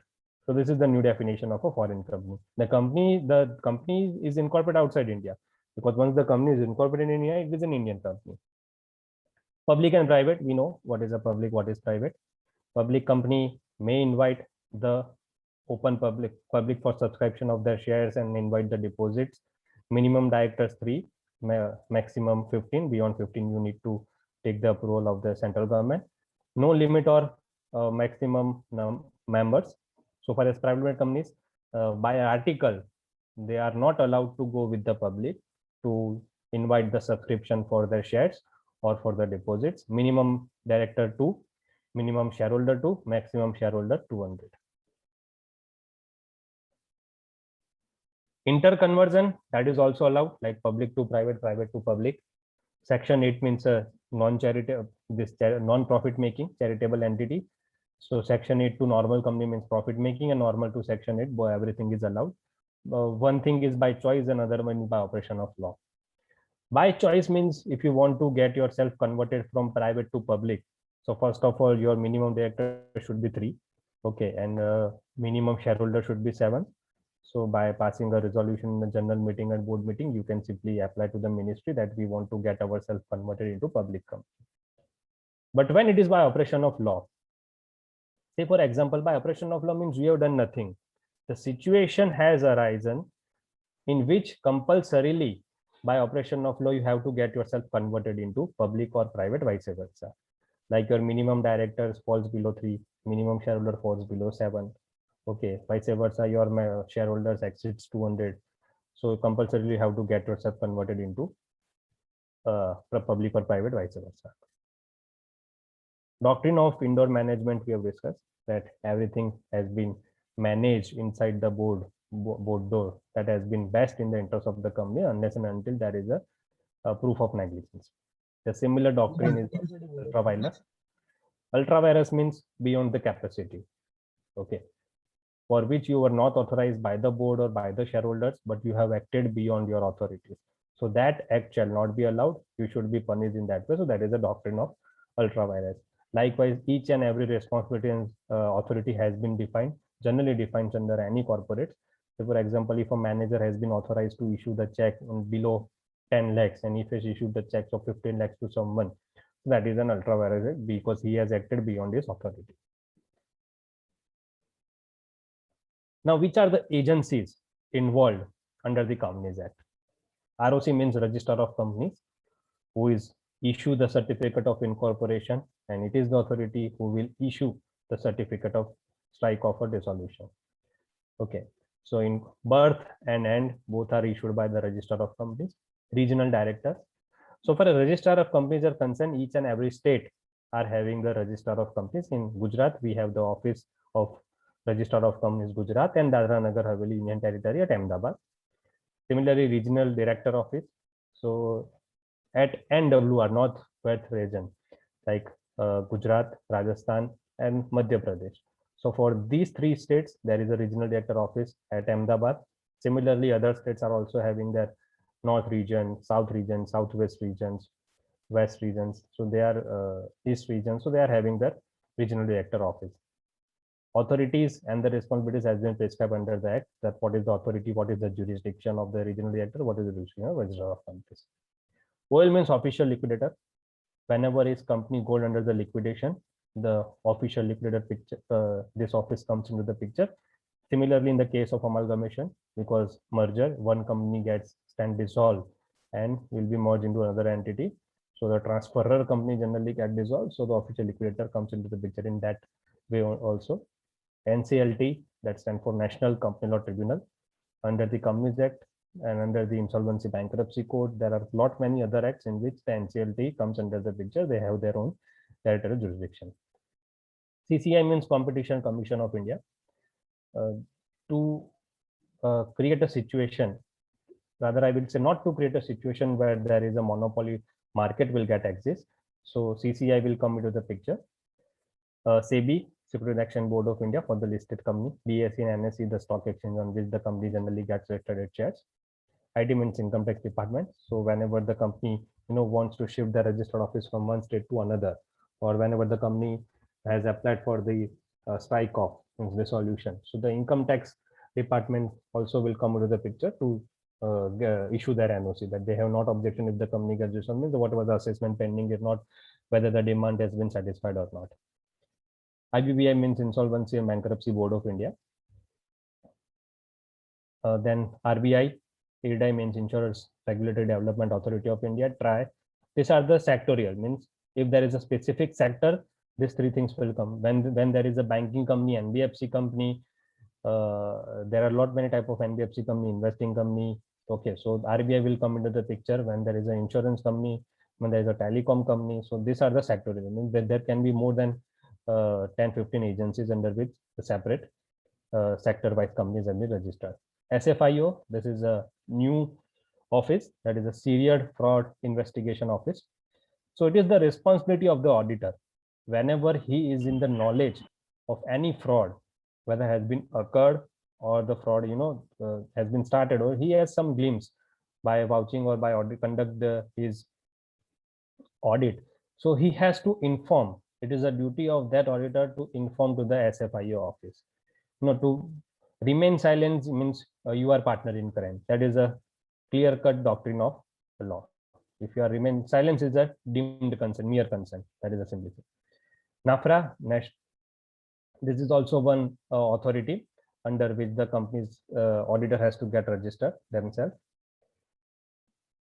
Now, certain definitions, new definitions, which has been introduced under the Companies Act. We will not learn each and every definition. That there may be more than 40-45 definitions. So we will learn which are the new definitions which were not prevailing under the old Act.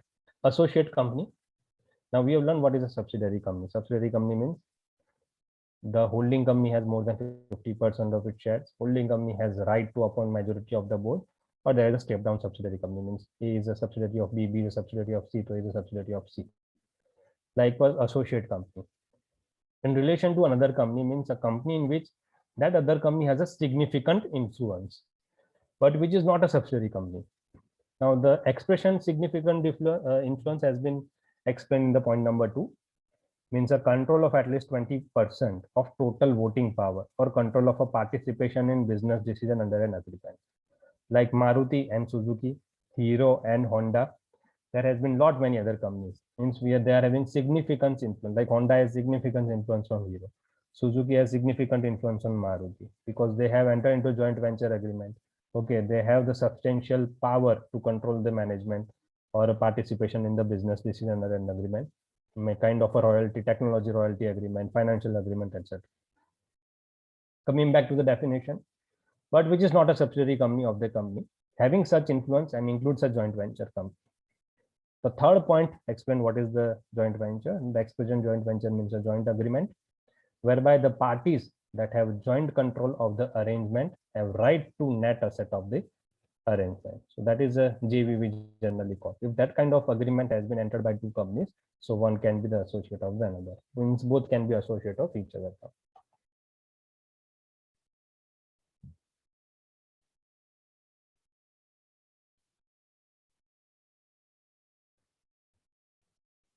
Now, financial statements. So the Act says that the financial statement includes the balance sheet at the end of the financial year. Generally starts from April ending on March. Profit and loss account, or in case of a company carrying on any activity not for profit, an income and expenditure account for the financial year.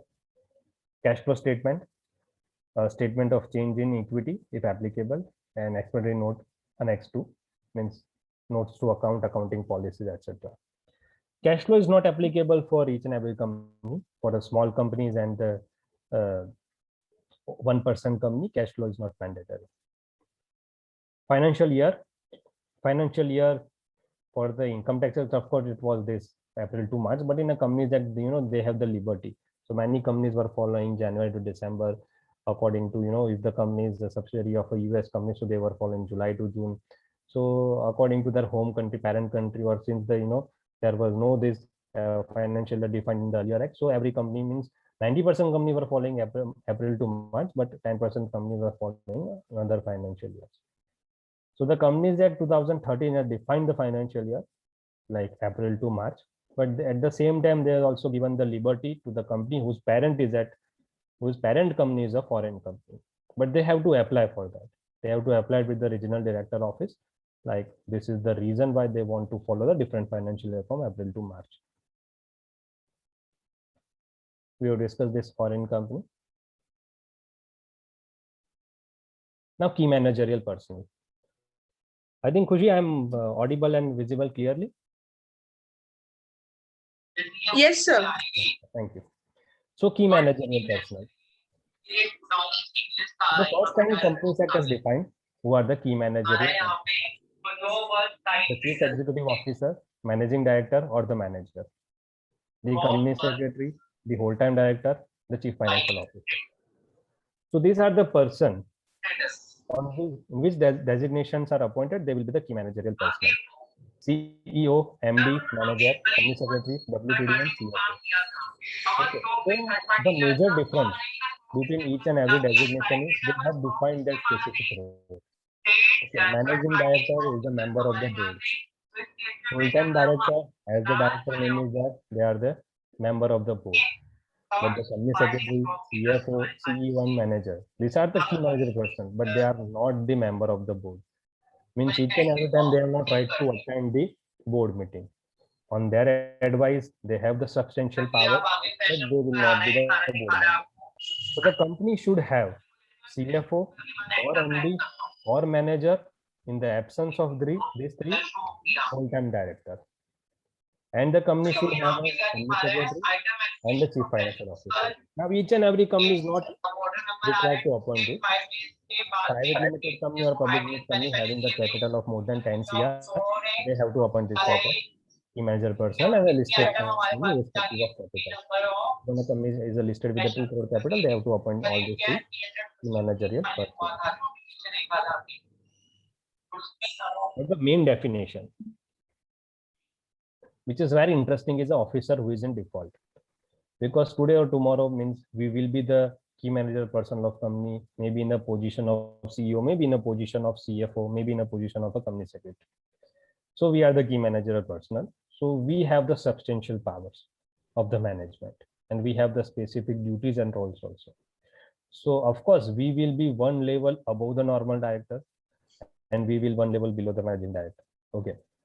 So officer in default, who is an officer in default? First of all, when the officer will be said is a officer who is in default, when there is a particular default has been made and it is found that the person is involved or person was having a knowledge of something being wrong in the management.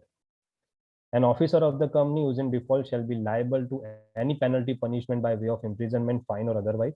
Means any of the following officer. First, whole-time director. Second, key managerial person. Third, where there is no KMP sub-directors. So when you are a CFO, when you are a CEO, when you are a company secretary of a company, your hierarchy on the officer on being default will be the one level up of the normal director. And the normal director will be called later, you will be called first. You will be issued the notice first. Why? Because you were the key managerial person. So of course, this is a proud taking designation in the organization, but always authority comes with the responsibility. That is the rule of the management. Well, there is no KMP, sir, director or director that's specified by the board in its behalf, and who have been given his or their consent in writing to the board to such specification, all the directors, if no director is so specified. So whenever you are joining the organization, read all the documents carefully, very carefully, which kind of information shared to you, which kind of books or which kind of informations are having with you in your laptop, in your mail, whether you are having access or not. So each and everything is equally important. Okay, in your offer letter there has been mentioned 10-15 things, and you have been given access only to 2 things, but you are responsible for all 15 things. So whatever happened wrong will happen wrong with those 15 items. You are punishable under the act. Why? Because your offer letter says that you are in excess of these 15 things. So read those documents carefully and act accordingly. And each and every organization they are maintaining the vigil mechanism or whistleblower policy. So whenever you are having the knowledge or come to the knowledge of something being wrong, you should contact them immediately. Any person who under the immediate authority of the board or any key managerial person is charged with any responsibility, including maintenance, filing of distribution of accounts, records, authorities, activities, participate, knowingly permits or knowingly fails to take active steps to prevent any default. So this will be on, they will be also calling under officer in default. Any person in accordance with whose advice, directions or instruction of the board of directors of companies accustomed to act other than a person who gives advice to the board in a professional capacity. Generally, a professional capacity advice has been taken from the outside agency, but inside agency, being a CFO, if you are giving any advice to the board and board has acted on it and something found fictitious, then you will be the responsible. A small company means a company whose paid up capital below 50 lakhs and a turnover below 2 crores. That will be a small company. Subsidiary company as already discussed. Now these are the chapters. First one is preliminary, including definition. Second one for the incorporation. Third one is for the prospectus and allotment of securities. Fourth one is share capital. Fifth one is for deposits. Next, charge, then management and administration, and dividend, then accounts, then audits, then appointment and qualification of directors, then meeting of boards, then remuneration of managerial personnel, then inspection, inquiry, and investigation, then compromise arrangement and amalgamation, operation management, registered valuers, removal of names of the companies from the register of companies, rehabilitation of sick companies, winding up, companies authorized to register, companies incorporate outside India, government companies, registration offices, furnishes to informations, Nidhi companies, NCLT, special code, miscellaneous, winding up. These are the schedules. 7 schedules means memorandum and article of association schedule 1. They are the table A to J. Whichever fits best to you, you can adopt that table. Second is useful livelihood appreciation. That has been part A, B, and C. Next one is general instruction for preparation of balance sheet statement of profit and loss accounts of a company. Schedule 3. Balance sheet of a company and profit and loss has been prepared under this as per the schedule format. Code of independent directors. Condition to be fulfilled for the appointment of a managing director or WTD or a manager without the approval of the shareholder or central government. Infrastructure projects, certain exemptions has been defined, and CSR projects that has been defined under schedule 7. Certain amendments, I think time is passing, so let us first discuss for the incorporation of a company. If time permits, we will get back to the slide. Is visible? Yes, sir. Incorporation of the companies. Chapter 2 of the companies that defines contains the provision for the incorporation of a company. Section 3 to 22. This rules has been made effective from 1st April 14, and there are total 1 to 39 rules under these chapters. Private, public, 1%, Section 8, producer and needy. We have discussed private, public, and Section 8. What is 1% company? As the name suggests, there is only one person who is the member, but there can be more than one director on this board. The company means it's a corporatization version of a proprietorship. Then Section 8 company we discuss producer companies, generally for horticulture and agriculture purpose. The farmers can incorporate this producer company. Nidhi company is also a new concept. Nidhi companies, we can say, is a in-house NBFC which provides the loan. Means members, Nidhi company will collect the fund from the members or from the parent entity and will act for the financial assistance to its employees. Whenever employee wants a loan, so the, say for example, Reliance Nidhi company privately limited, so Reliance Nidhi company will provide a loan to that particular employee from the available fund. Subcategory, we can say limited by share guarantee unlimited. A process. What will be the process of incorporating the private limited? First, we will understand the private limited company. So the SPICE Plus is notified for the incorporation of a company and incidental registration. There is a process, SPICE. We will see what is a SPICE. So SPICE Plus replaces the existing SPICE form, and all the new company incorporation have to be done by online filing of SPICE Plus form only. I have the snapshot. I will share what are the procedure by company incorporation by snapshot. The other forms, SPICE Plus, Agile Pro, Spice MOA, AOA, and INC9. We will discuss each and every. So there are total 3 stages. One is a promotion stage where you decide, promoter will decide, okay, let's start an incorporation. Second one, they will implement their ideas into practicality. So they will start the procedure for registration. And after getting the registration certificate, next thing will be the commencement of business. The SPICE Plus stands for the Simplified Proforma for Incorporating a Company Electronically Plus. It aims to offer 10 services under one roof. It will issue the certificate of incorporation, it will issue the PAN card, it will issue the TAN card, it will issue the labor law compliances, it will issue the ESIC, it will, it will allot the bank account, it will also allot the GST number. So there are more than 10 services. So it will be a single window clearance. So whenever you will incorporate a company, all the other licenses will come under one roof. Even certain states are also allowing the professional tax and all this type of register. Local municipal are also providing the registration on this portal.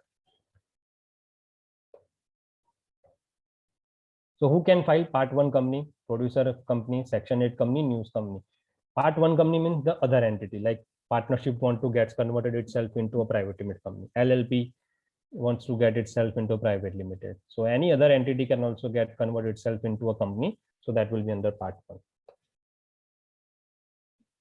So first will be the name reservation.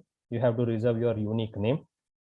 Incorporation of a company, second stage. Third, allotment of a deed and application for PAN card. So there are two. I think. Yes. Sorry to interrupt, sir. I think the slide is stuck. It's not changing. Okay. Screen sharing has been stopped as the shared window is closed. I'm getting this error.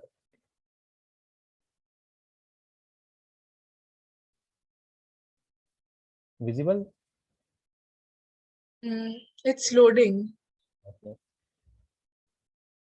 Yes, sir. Okay. So I'm on a slide, new integrated web form Yes, offers the following service. So, okay, thank you. So first part is a name reservation for the new companies. And part B for the incorporation, DIN allotment, PAN, TAN, GST, EPFO, ESIC, bank account, professional tax. Now changing, I am on the steps for incorporating a company. Slide is getting changed. Yes, sir. Okay, thank you. So the feature of SPICE Plus Part A, 2 names you can apply for a 2 name in a priority wise. So Ministry of Corporate Affairs will identify, means they will examine whichever name is available for you, they will allot that name. Also, you have to check the trademarks. In case of SPICE Plus is being submitted for name reservation as well as incorporation, only one short can be processed. You can simply go for the incorporation when you are sure about the name, that this name will be available for me. So you can directly go for the incorporation.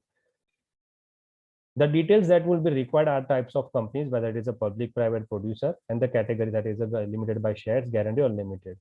You have to submit the object, means the business activity, which will be carried on by this new entity, industrial activity code.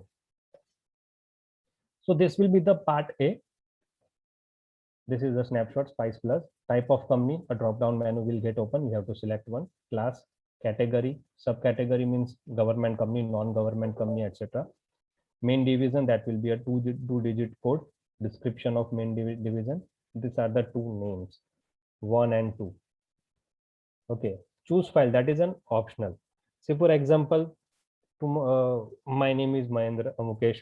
My brother's name is Mahendra. My elder brother's name is Jai Kishan. So if I want to incorporate one company, MMJ Corporate Services Private Limited. Okay, Mahendra is chartered accountant, Jai Kishan is also chartered accountant. Okay, and we will provide the services to the company. So government will simply ask me, why you need this name MMJ? So in this choose file section, I will attach one file and I will elaborate why I need MMJ. I will attach the PAN card, I will attach our degree qualification, and I will define MMJ stands for this. So this is the choose file in which you can elaborate your explanation in a more efficient manner. Then you will auto check, means whatever your name are here, that will be auto checked by the ministry's website, whether they are similar of the existing company or not. Once they give the green signal, you can save and you can submit. So these are the drop down menu. for a type of company. You can select any of them. This is the category public private. These are the union, state, non-government, subsidiary, guarantee. Submit for name reservation or proceed for incorporation. If you are sure that your name is available, you can simply go for the incorporation. Otherwise, you can right now submit for the name reservation. Once the name will be approved, you will get an email and name registration certificate. Then you can go under the SPICE B part for the incorporation. Now this is the part B. Suppose your name has been reserved. Okay, so next part is, let's go for the incorporation. So the capital structure, there is no such minimum capital requirement right now. You can start with 1,000 rupees. Okay, private limited for 2 rupees, public limited for 7 rupees, and OPC for 1 rupee. So why 1, 2, and 7? Because this is the minimum number of members for this company is required. Details of number of members we already discussed. Subscriber and director details, non-individual. Okay, so promoter can be individual, promoter can be non-individual, but director should be a natural person. Like two companies can incorporate another company, but the director should be a natural person. Okay, so both the private limited companies will authorize their board of directors to sign on their behalf as a promoter, but the directors will be the natural person. Total number of first directors, non-individual plus individual. Total number of first direct subscribers are restricted to 7 in case of this SPICE B. If you want to incorporate the company with more than 7 individual or individual, you have to download the e-form and submit accordingly. So the special points which one should note here, there are total number of directors including having DIN number. DIN number is a separate director identification number allocated to each and every person once in a time. Like you, for one PAN card, you can have 10 bank accounts. Okay, similarly from one DIN number, you can become a director in and 20 more, maximum 20 number of companies. Total number of directors should be minimum 1 in case of an OPC, 2 in private, and 3 in case of a public company, or 5 in case of a producer. Director not having DIN cannot be more than 3 in numbers. So if you want to incorporate a company with 5 directors and all are not having DIN, so initially you can go with the 3 only. Later on, you can appoint the 2 directors on their board after the company gets incorporated. For the subscriber having DIN, KYC norms would be not applicable. Now, what are the KYC norms? If the director is not having a DIN, he has to furnish his PAN card, Aadhaar card. He has to submit either from voter ID, passport, or driving license as an identity proof, or bank statement, the latest utility bill as a residence proof. If the particulars of individual first subscribers other than subscriber come director not having DIN should have a proof of identity from the available drop-down menu, they can select like this.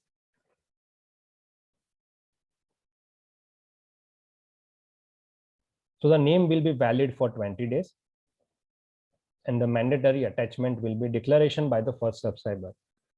So the declaration that is in specific format, and they have to sign with this declaration only. That generally consists the word that they are not the procurement found. They have not done any violation under the Foreign Exchange Management Act, FEMA, or otherwise, and they have not been bank defaulter. So this type of declaration they have to sign before the company gets incorporated. Now, the important concept. Whenever there is a signing person or signing entity is a foreign national or a NRI or a foreign entity. So whatever the documents are coming from the foreign land, they should be apostille plus notary. Notary is everyone is aware because in our country also notary का office होता है, वो notary के पास आपको जाना होता है, उसके सामने बैठ के साइन करना होता है, वो अपना स्टैंप लगाते हैं एज ए विटनेस कि ये पर्सन ने मेरे सामने ही साइन किया है. सो इससे दो बातें पता चलती है. फर्स्ट कि वो पर्सन जिंदा है, सेकंड वो पर्सन उस दिन को वो प्लेस पे अवेलेबल था. Okay, but whenever the document is coming from a foreign land, we don't know whether this person is alive, whether this person is actual, whether this person is while present on that country on that day and time, and whether this entity is whether registered or not in that foreign land. So apostille is a certificate which is equivalent to notary for inland, but whenever the document is coming from outland, so apostille certificate is compulsory. When apostille is not possible, so always there is an Indian embassy office in each and every country. So person can go to the Indian embassy and get this document apostille or by embassy certificates. So if any subscriber of the proposed company is a company itself, then it is mandatory to attach resolution passed by the promoter company and also should affix the PAN. Say for example, Reliance Industries Limited wants to incorporate Reliance Jio Infocom Private Limited as the subsidiary. So the Reliance Industries Limited will authorize the his director by a board resolution that so and so director is authorized to incorporate one company, a subsidiary company, under the Reliance Industries holding ship name. Also, they will attach the PAN of the Reliance Industries. Authorized representative and nominee both will mention the details of company and the board resolution under which they have been authorized in the subscriber sheet. I will show you how they will mention these things. If any one of the subscriber does not having a DIN, it is mandatory to attach the proof of identity and residential address of the subscribers. If any of the directors, including subscriber cum director, does not have a DIN, then it is mandatory to attach proof of identity of such directors. In case of the proposed company, the Section 8 company, it is mandatory to attach the declaration in form INC 14 and declaration form INC 15. INC 14 means they will simply, that is a declaration from the professional side that all the provision of the Companies Act has been complied with. Means each and every document is true, each and every provision or whatever the clause are mentioned under the document, they seems to be true. Latest utility bill of the registered office along with the NOC in favor of the name whose utility bill name is mentioned. Now this is very important. Earlier what was happening, on one place there used to be 50-60 registered offices. So on the other side, एक पान के गल्ले पे registered office बना दी, किसी लारी को registered office बना दी, ठीक है. So whenever government agency issued the notice through speed post और थ्रू अनदर मोड, वो नोटिस वहां तक पहुंचता नहीं था. एनी टाइम कंप्लेन बोलता था कि हमको तो नोटिस ही नहीं मिला. इसलिए गवर्नमेंट ने बोला कि आपको एक लेटेस्ट यूटिलिटी बिल, वो जगह पर बिल आता है मतलब क्या कि वो जगह एग्जिस्ट करता है. तो latest utility bill with an NOC. Why NOC? अगर मैं कल कंपनी बनाता हूं, मेरे पास आपके घर का लाइट बिल है, तो मैं क्या करूंगा, आपके घर का लाइट बिल पे छाप दूंगा कि ये मेरा registered office. No, if I am using your premise as a registered office, I should be authorized by you. Means NOC in my favor should be signed by you, that Mr. Mukesh Pamnani is authorized to use the registered office of his so and so private limited company. The premises belong to us. These are certain prescribed INC 8, DI 12 and INC 10. 8 generally gives by the professional that all the provisions have been complied with. The DIR 12 stand for the director's declaration. INC 10 is a specimen of the director's signature and his photo.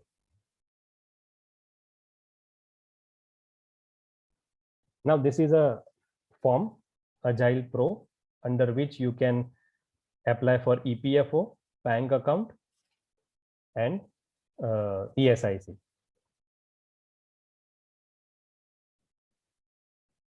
Now you have all the documents for that. So before filing, just check up scrutiny level that whether the DSC validation has been happened on all the documents. Declaration in a form of INC 9 has been signed and auto-generated in PDF format. The declaration also has been certified by CW or a CS.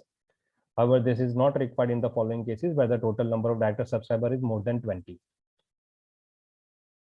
Additional documents, whenever the firm is converted into a company. So these are the additional documents: register of firm certificate, PAN card of that firm, PAN and Aadhaar, mobile number, email ID, educational qualification of all the partners, initial partnership deed till the last partnership deed executed, total number of amount of property, existing legal proceedings has been taken, NOC of secured and unsecured creditors, consent of all partners, affidavits, latest ITR, newspaper advertisement, latest balance sheet. This is the snapshot of Spice B. Once your name is approved, can I take another 5 minutes, Khushi? Of course, sir. Of course. So we are the session is valid till 2 or 2:30. The session is valid till 2:30, sir. Okay. The next session will start at 3, so you can take. Okay. Thank you so much. So after your name gets approved, the Spice Plus Part B window will gets open automatically. So this is the first page. This will look like having share capital, yes. So you will mention your authorized capital, then your subscribed capital. Then you will click here, save and continue. Then this is the correspondence address, like initial address on which government will contact you for any query. Okay, this can be your permanent registered office as well. If you will select yes, then this will be your permanent registered office. But you are in a, since you are a new, you are in a search of a premises. So temporary purpose, your home will be, or any other offices, your rented offices will be your temporary communication address.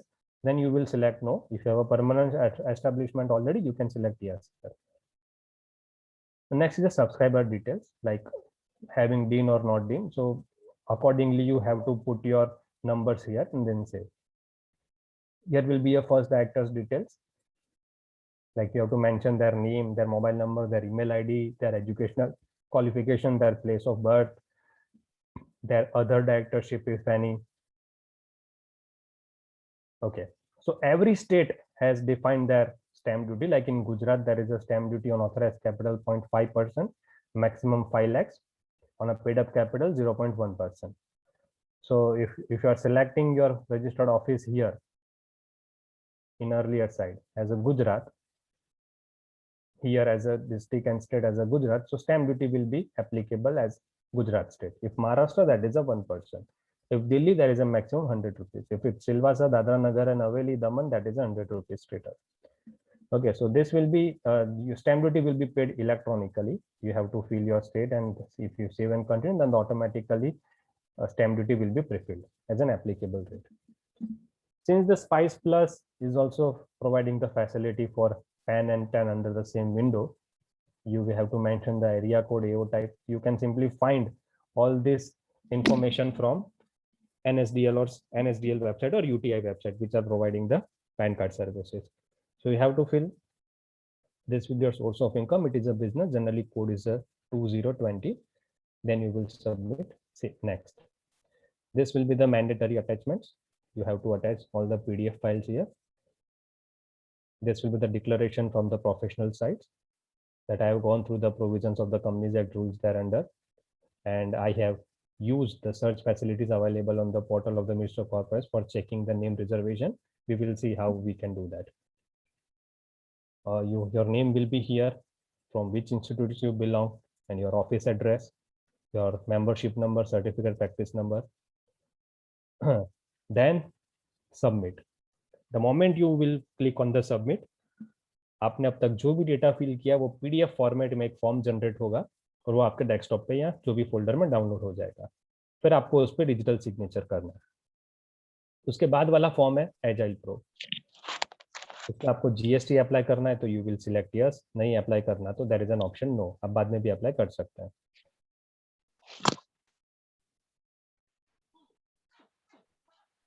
Now this will for the bank details. अगर आपको bank account यहीं से open करवाना है, so you will fill the authorised signatory details, directors का photo, उसके mobile और email पे एक OTP जाएगा. OTP आप यहाँ पे सेंड OTP करके OTP रिसीव होता है, फिर वेरीफाई करेंगे. सो डायरेक्टर की साइन सब वेरीफाई हो जाएगा.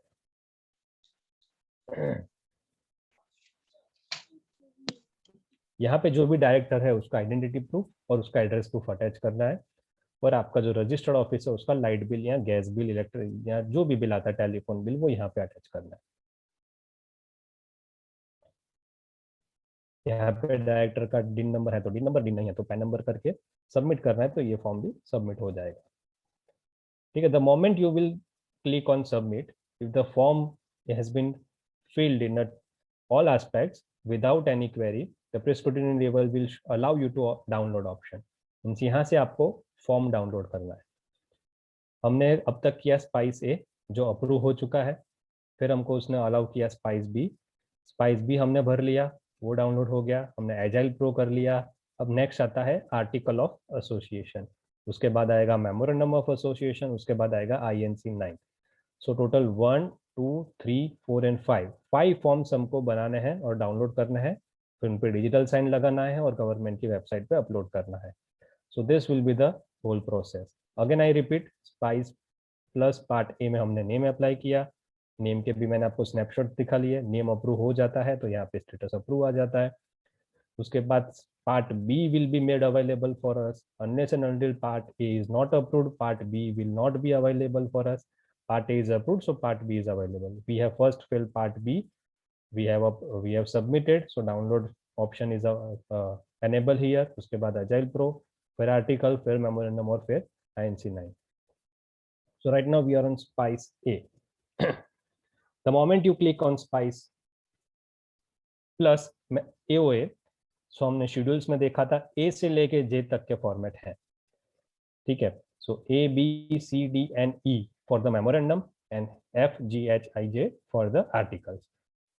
So F stands for the company limited by shares. Similarly, G for the guarantee and C for the means आगे के जो भी हैं वो different type of companies के लिए different articles prescribed हैं. Since we are a private limited company limited by shares, so F will be applicable table for us. The moment we select F, the whole article will be pre-filled automatically. फिर हमको जहाँ पे जो changes करना है हम यहाँ पे टिक करके changes कर सकते हैं. Like बोर्ड ऑफ डायरेक्टर्स में टिक करके हम यहाँ पे फर्स्ट डायरेक्टर्स का नाम लिखेंगे और कंपनीज की डेफिनेशन में हम यहाँ पे जाके प्राइवेट लिमिटेड की डेफिनेशन ऐड करेंगे, ठीक है. उसके बाद आता है सब्सक्राइबर शीट. आपके जो भी सब्सक्राइबर हैं मतलब प्रमोटर्स हैं जो आपके फर्स्ट शेयर होल्डर्स बनेंगे, उनका नाम, एड्रेस, डिस्क्रिप्शन और ऑक्यूपेशन यहाँ लिखेंगे. उनके पास दिन नंबर है तो दिन नंबर नहीं है तो पैन नंबर. अगर फॉरेन नेशनल है जिसके पास पैन नंबर भी नहीं है तो वो अपना पासपोर्ट नंबर यहाँ लिखेंगे. ओके अगर फॉरेन है, अगर कोई कंपनी है यहाँ पे तो वो कंपनी का नाम लिखेंगे, उसका ऑफिस एड्रेस लिखेंगे और उसने कौन से डायरेक्टर को ऑथोराइज किया है उसके बाद बिहाफ में साइन करने को.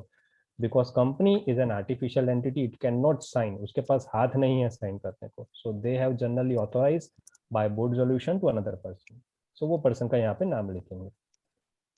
प्लेस लिखेंगे कि कौन से प्लेस पे आप अपना डिजिटल साइन लगा रहे हो. सिमिलरली यहाँ पे 2 हैं, वैसे आप the moment you enter 2 the 3 number will be made available, 4 will be available, maximum 6 numbers will be available here. Okay, उसके बाद ये सब्सक्राइबर ने अपना सारा डेटा फिल करके साइन कर दिया.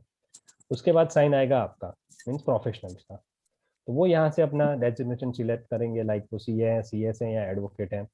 वो अपना नाम लिखेंगे, एड्रेस, डिस्क्रिप्शन और ऑक्यूपेशन लिखेंगे.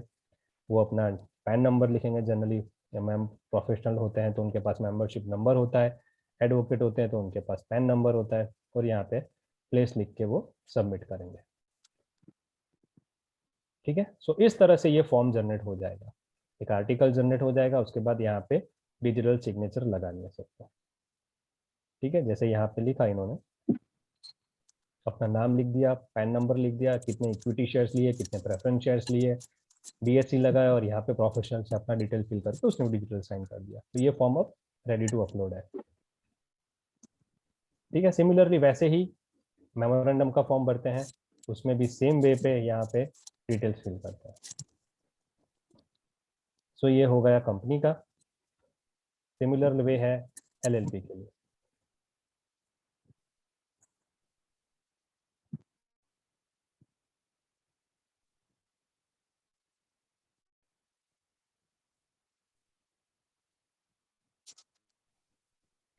This incorporation of LLP slide is visible? Yes, sir. Okay, thank you. So before going with this incorporation of LLP, let us first understand how we can do all this activity on the ministry's website.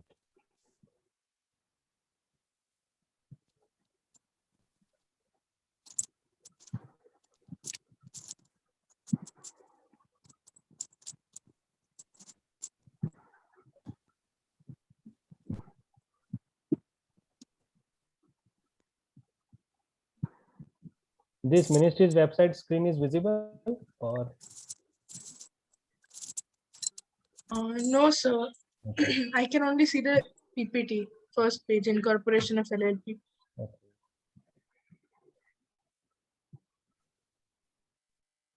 I think now visible? Yes, sir. Okay, thank you. So this is the Ministry of Corporate website, mca.gov.in. On the MCA services, you for a name checking, name availability, you simply click on MCA services, check company name. Here, if you want to incorporate any company, you can simply write down your whatever the name you want. First, you can primarily check here. Like I said, I want to incorporate a company with MMJ Corporate Services. So I will simply write MMJ Corp. And I click on the search. It's showing the entered company LLP does not exist. Means this name seems available to me. But the moment if I write here Reliance Industries, and if I will put a search, these names will be visible, like Reliance India, Reliance India, Reliance Industrial, Reliance. So lot many companies with this name, almost 10 companies. So this name will not be made available to me. Similarly, any other name, say for example,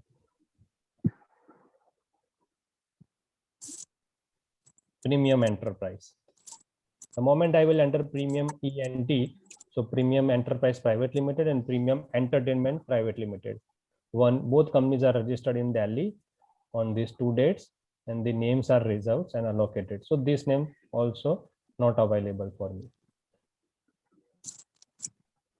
If I will write Premium Corporate Services, so this name seems available. Why? Because there is a message that entered company or LLP name does not exist. Means there is no such company or LLP which is registered premium with name Premium Corporate Services. So I can have this name. By doing this exercise, you can make yourself sure that whether this name is available or not.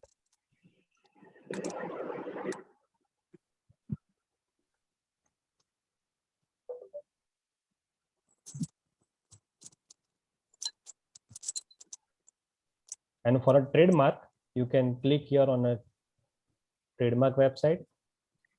You can mention whatever name, like if I want to search a trademark for a Krishna under class 36. So that has been at different classes. Say for example, my client is a stockbroker and it wants to start a company with the Krishna stockbroking services. So I checked whether the Krishna is a registered trademark under class 36 or not. So it says yes, Krishna is a registered trademark under class 36 with following activities. Also Sri Krishna, this name Sri Krishna device is registered. So commission agent broking for yarns and threads. Okay, so this is registered for a broking for yarns and threads, not for the stocks, shares. So I can challenge that my name Krishna is a broking for shares and stocks. This is broking for yarn. Okay, so before applying, I can, once the ministry will challenge, so I can simply answer from this website. So this is how there are different classes, 1 to 55. You can identify which class under your client's company is following, and before applying the name, you can make yourself sure by viewing this website of a trademark. The click, for a better your view, the click is available for the check. Even if you can check the domain, whether your website domain is available here or not.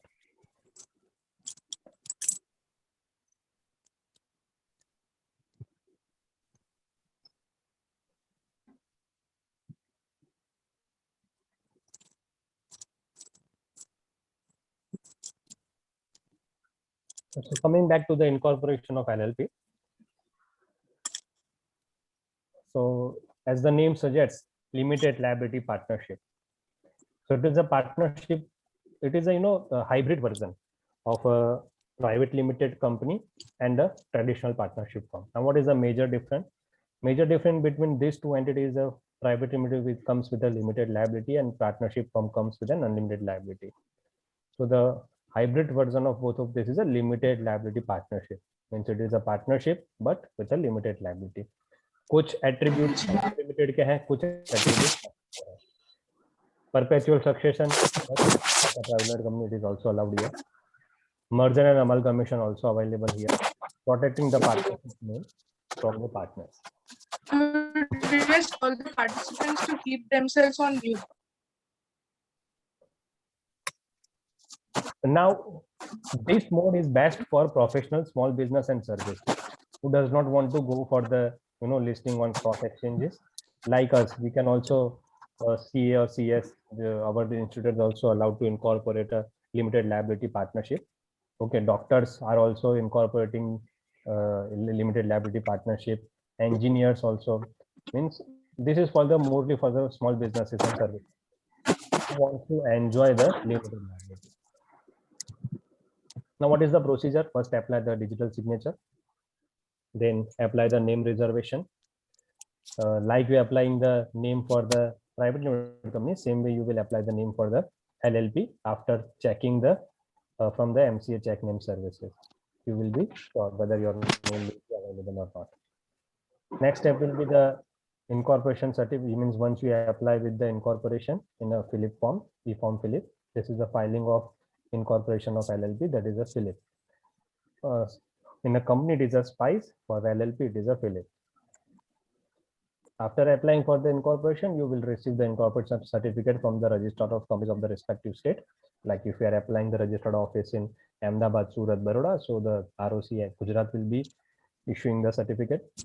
But right now there is a central office, Central Registry Center, CRC, they will issue the certificate. Now in a LLP, there is no single window clearance for all the services. Here you will be applying for the incorporation only, and you will be getting the incorporation certificate only. No PAN, no TAN, no bank account, no ESIC, no GST, nothing. Right now they are providing the services only for the incorporation. So after receiving the certificate of incorporation, you will simply apply the PAN card, then you will simply open the bank account and you will deposit the money as you decided for the initial capital. PAN and other of partners signed subscribership, means each and every partner, like in the company we are signing digitally, here we sign on a physically on paper, like they wish to incorporate this LLP. Consent of the partners, like they have given their consent for the becoming a designated partner in the new entity, that is a prescribed form 9. In case of a body corporate is a designated partner, copy of the board solution. Simply 2 LLP can incorporate another LLP, 2 private limited company can incorporate the LLP by authorizing the directors. For the registered office, utility bid not older than 2 months and no objection certificate from the owner, the same requirement as a private limited company. Post incorporation means once your incorporation has been done, procure the stamp paper by paying an adequate amount of stamp duty for the LLP agreement and file the form 3. In a Gujarat, the minimum stamp paper is available of rupees 300, but as per the Bombay Stamp Act, 1% minimum. So 1% or 300 rupees, whichever is higher, you have to pay maximum rupees 10,000. So the question arises, what if we start with the capital of 1 lakh rupees? So 1 lakh rupees, 1% is 1,000, minimum 300, whichever is higher, 1,000 and 300, 1,000 rupees. So you have to fix the stamp of rupees 100 or a franking of rupees, 1,000, franking of rupees 1,000, maximum rupees 10,000. Okay, so if you are incorporating an LLP with a 10 lakh rupees, so your 1% will be 10,000. 25 lakh rupees, 25,000, but maximum cap is 10,000. Minimum 300, 1%, whichever is higher, but maximum cap is 10 lakh rupees for Gujarat. Now, which are the points which we should note? There are 2 designated partners provided to partner as per this act, designated partners and partners. There are 2 designations. So you can say designated partner is kind of a managing director and normal partner is kind of a normal director. Minimum 2 designated partners are required for incorporation, and out of those, 1 shall be a resident in India. Okay, 1 partner should be resident in India and minimum 2 designated partners should be there. DPIN is mandatory. DPIN means designated partner identification number, which is the same as a DIN. To become a partner in LLP, PAN is mandatory and there is no minimum and maximum limit of partners. PAN is mandatory. Both means even if a foreign person, foreign national wants to become a partner, he has to apply for the PAN card first. Both designated partners and partner possess the same rights except the following. Designated partner shall be responsible for filing of any document, return statement, and of course, since he is enjoying the substantial power in the management, the authority comes with the responsibility. This is the doctrine of management, so he will be responsible. Stamp duty we have discussed. Now for the foreign partner or entity. So all the documents should be apostille, notary, and true translation in English. We have discussed his passport, his ID proof, his latest utility bill, and the PAN card. If it is an entity, charter document, like in India, charter document is a memorandum, article, and certificate of incorporation. So whatsoever document in the foreign land for that company, that is a charter document entity. And what is the filing fees for the LLP? For the name reservation, it is simply 200 rupees. And for the incorporation, if it is up to 1 lakh rupees, 500, 1 lakh to 5 lakh 2,000, 5 lakh to 10 lakh 4,000, more than 10 lakh 5,000. And for the form Philip, the same is 50, 100, 150, and 200. Now, which are the general clauses in LLP agreement? Name and location of business, nature of business, capital contributed by each partner, duties, power, and obligations. Means you can simply define these are the duties of partners, these are the powers, and these are the obligations. So the partners are free to define the duties, power, and obligation. The method of distribution of profit, like income tax, there is a clause 90%, 2,50,000, 70,000, etc. 1,50,000 initial, and so you can define the method of distribution. Provision of admitting new partners, like whether it will be new partner will be approved by all the partners or majority of partners, etc. Goodwill valuation method, there should be a specific clause in the LLP agreement. Procedure to be followed for the expulsion of partners. Now, expulsion means what? Expulsion means निकाल देना. सारे partners मिलके किसी एक partner को निकाल सकते हैं, बट जो पार्टनर को निकाल रहे हैं उसके पास भी एक राइट है, right not to be expelled. Okay, so right now sitting in here, I cannot say you get out. Okay, the moment I will say one participant to get out, he will simply ask me why. So I have to have a specific reason, whether he is smoking, whether he is doing some negligible acts, okay, which is disturbing the whole webinar. So I have to be, very specific why I am proposing the expulsion of that participant. Okay, if he is not doing anything, if he is simply following like any other participant, then I cannot expel him because he has a right not to be expelled. So this is a very important clause, how you are drafting the expulsion of a partner. Of course, the other partner has a right to expel and other partner's right not to be expelled. Procedure for the discussion of the firm and settlement of accounts. So whenever the firm will get dissolved, how the accounts will be settled. And arbitration in case of a dispute among partners. So whether they will first go to the arbitrator and they will go to the court next on the unsatisfaction with the arbitration, or they will simply go to the court first. So these are the only 10 important clauses, but there can means I have drafted the clauses with 75 clauses, 80 clauses, 40, 50, 70, 80 clauses. So based on the business, based on the client's requirements, based on the joint ventures when there are two entities, so each one will want to play safe, so they will require your services for drafting the different clauses. So incorporation is, see, if you will see on the computer within 15 to 20 days, you will learn all these technicalities, that form kaise banana hai, form kaise file karna hai, what is a digital signature.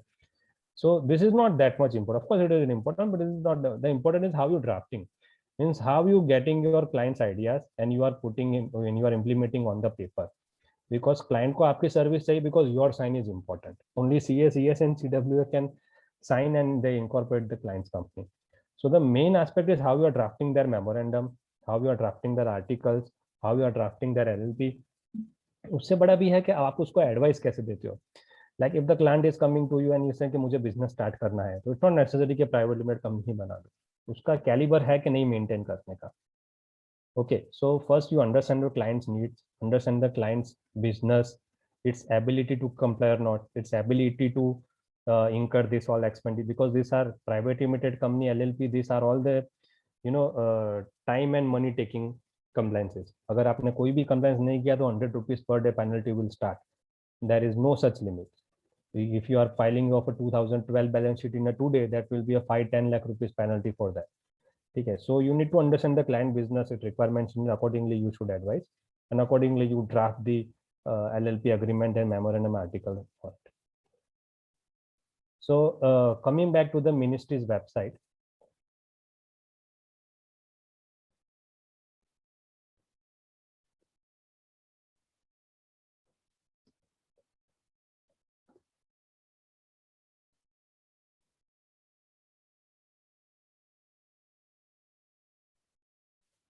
Screen is visible?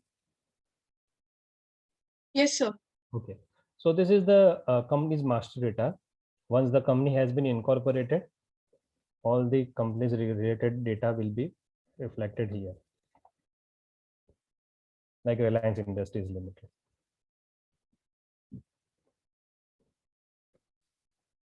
Okay, so this is the SIN number, means the once the company has been incorporated, all the data will be pre-filled here in a master data.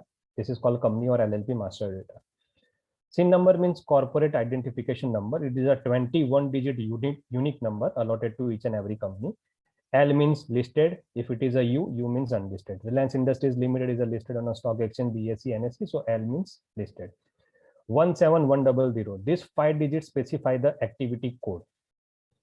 The company is in the natural gas and the petroleum products. So 17 is for gas and petroleum products. So 17 is a this 5 digit is a code. MH means a state code under which the company's office is situated. MH stands for Maharashtra. Here the company's office in Mumbai, Maharashtra. So MH means if it is from the Ahmedabad, then it will be a GJ. 1973 means the year under which the company is incorporated. Next 4 digit 1973. So if you can see, company was incorporated in 8th May 1973. So year is 1973. PLC means public limited company. If it would be a private limited company, it would be PTC. If it is a public, PLC. Last 6 digit number means registration number 019786. This is the registration number 019786. So it is a 21 digit. Once again, if we also can see a private limited company, so you will be having a better idea.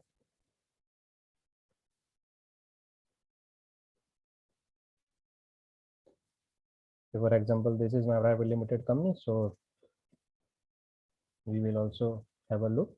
It is a unlisted. So U 74 means services. It is a code. GJ means Gujarat, Ahmedabad. 2016 a year of incorporation. PTC means private limited. 093385 means a registration number. Okay. So this is a private limited Gujarat. This is a listed company Maharashtra. Name ROC Mumbai, and here it will be a ROC Ahmedabad. This is a unique registration number. Both are limited by share. Both are non-government company. This is a public. This is a private.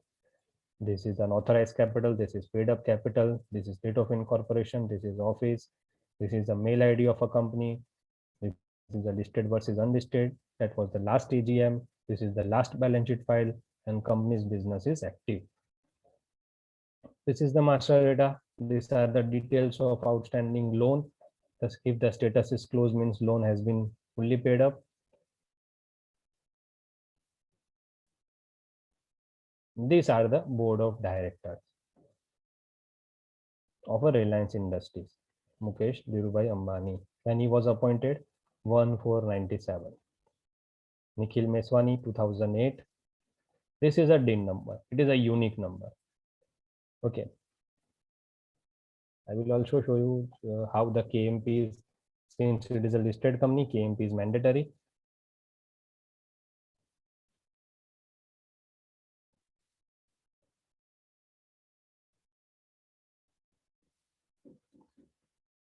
See, this is the designation. Nikhil Rasilak Meswani is an whole-time director.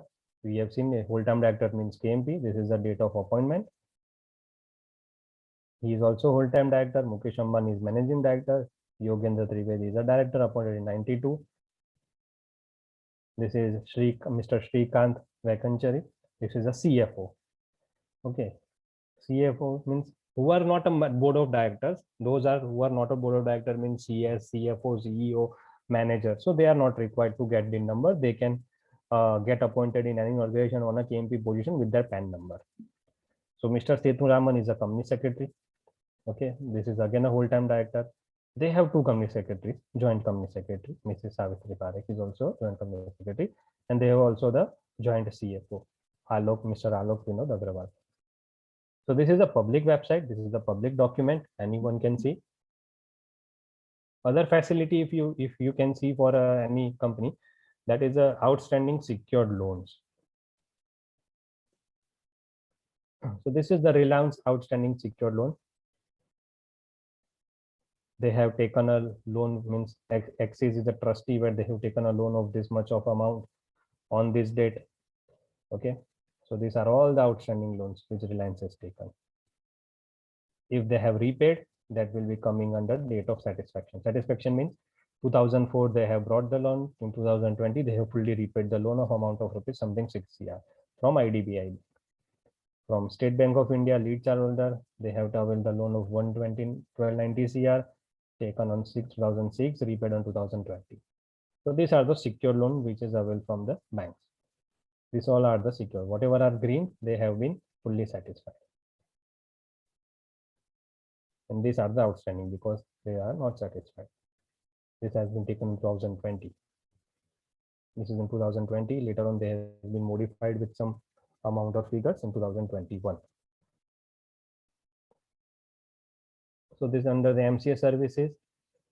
Similarly, for the LLP name, you can check for here. This is a Spice Plus under which you will file your incorporation forms.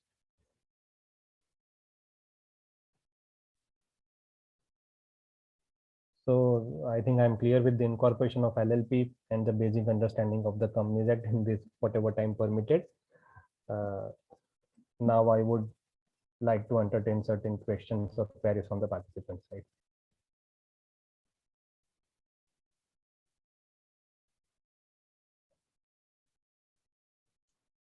They can simply ask me here, or if I'm finding on a chat box. Participants can unmute themselves and ask question. If you don't want, you can also drop in the chat box. I'll read it out.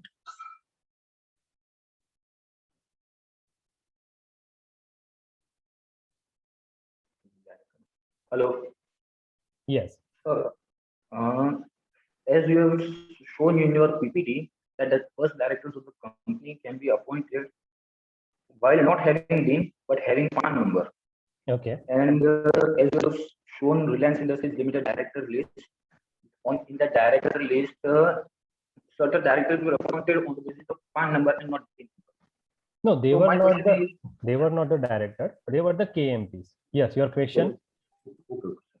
So the section 152 subsection 3 of the Companies Act specifically prohibits that the director cannot be appointed who has not been allotted dean.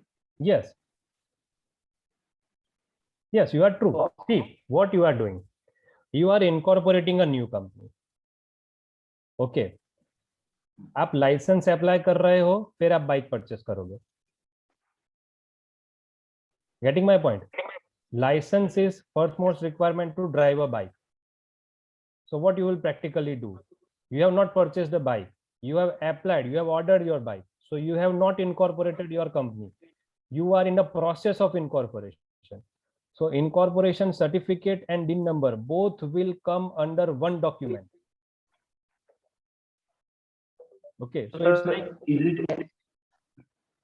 if you want to appoint yourself into an existing company, then DIN number should be first there. But if you yes, is there any time limit for application of DIN or allotment of DIN for the newly incorporated company that within this time we should be allotted DIN? With incorporation certificate also you are getting a DIN at the right moment. It's not like that the company is incorporating today and you will be allotted your DIN number tomorrow. No, it's not like that. DIN number and the company incorporation certificate, everything will come under one time at one stage. Okay. Thank you. Mr. Ankit is asking, what is the meaning of PLC in SIN number? What is? What is the meaning of PLC? PLC, Public Limited Company. PTC means private, PLC means public limited. Then Mr. Rahul is asking, what is the time limit allowed to complete part B of SPICE E if only part A is filled earlier? Yes, 20 days time. So say for example, you are applying on 1st January part A. Okay, and your name will be allotted. Say for example, your name was allotted on 5th January. So the 20 days will start from the 5th January, not from application date, from the date on which your name was allotted to you. On that certificate also, the deadline of the incorporation, last date of the incorporation in which you can submit will be mentioned. That will be mentioned as, say for example, 5th or to 20 days, 25th January will be mentioned in your certificate itself. After that, the name will be expired. So again, you have to apply your name. Mr. Pawan is asking, what is producer company? Okay, producer company is a separate company. Say for example, NBFC bank company means what? Bank will not sell the motorcycle. Bank will do only business activity. Okay, insurance company will do only insurance things. Stockbroking company will only do stockbroking companies. Airtel, Vodafone, they will do only telecommunication services. Okay, they will not sell ready-made garments. Okay, cement sector company will do only cement business. So for a producer, means for the benefits of the horticulture activities, agriculture activities, and allied activities, like farming itself is a big sector that is not related to only farming, crushing, primary sector, refining, spices, etc., etc. So one raw material, one finished good will be raw material to another. So they have been defined in a producer company. Total 10 to 15 activities has been defined. And if you want to specifically want to do this type of activities, then there is a separate chapter for a producer companies for that. And Mr. Meet Shah is asking, can we incorporate LLP at rented residential place other than NOC? Any other documents required for that rented place? Yes. See, the provisions of the act says that whatever the premise is there, whether owned or not, the owner or occupier, its permission is compulsory. Now, what does these two things mean? Owner or occupier. Say, for example, this is my office. Okay, I own it. And I think Rahul has asked this question.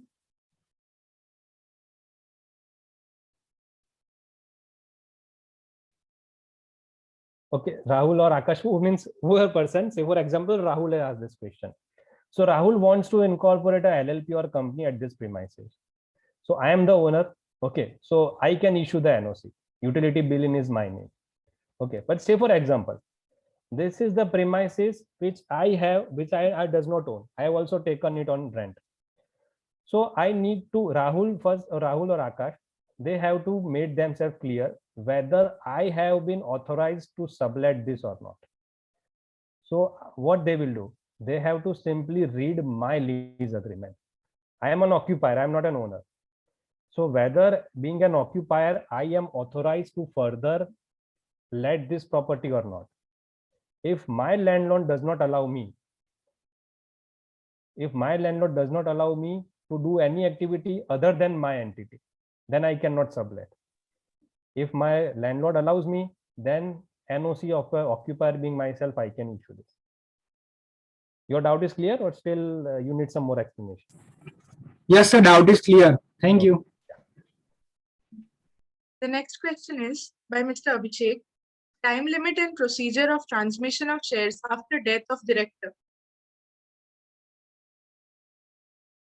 Okay, so whenever there is a transmission, I think this is not related to our subject, but still I would answer. Whenever there is a transmission, there is a separate process.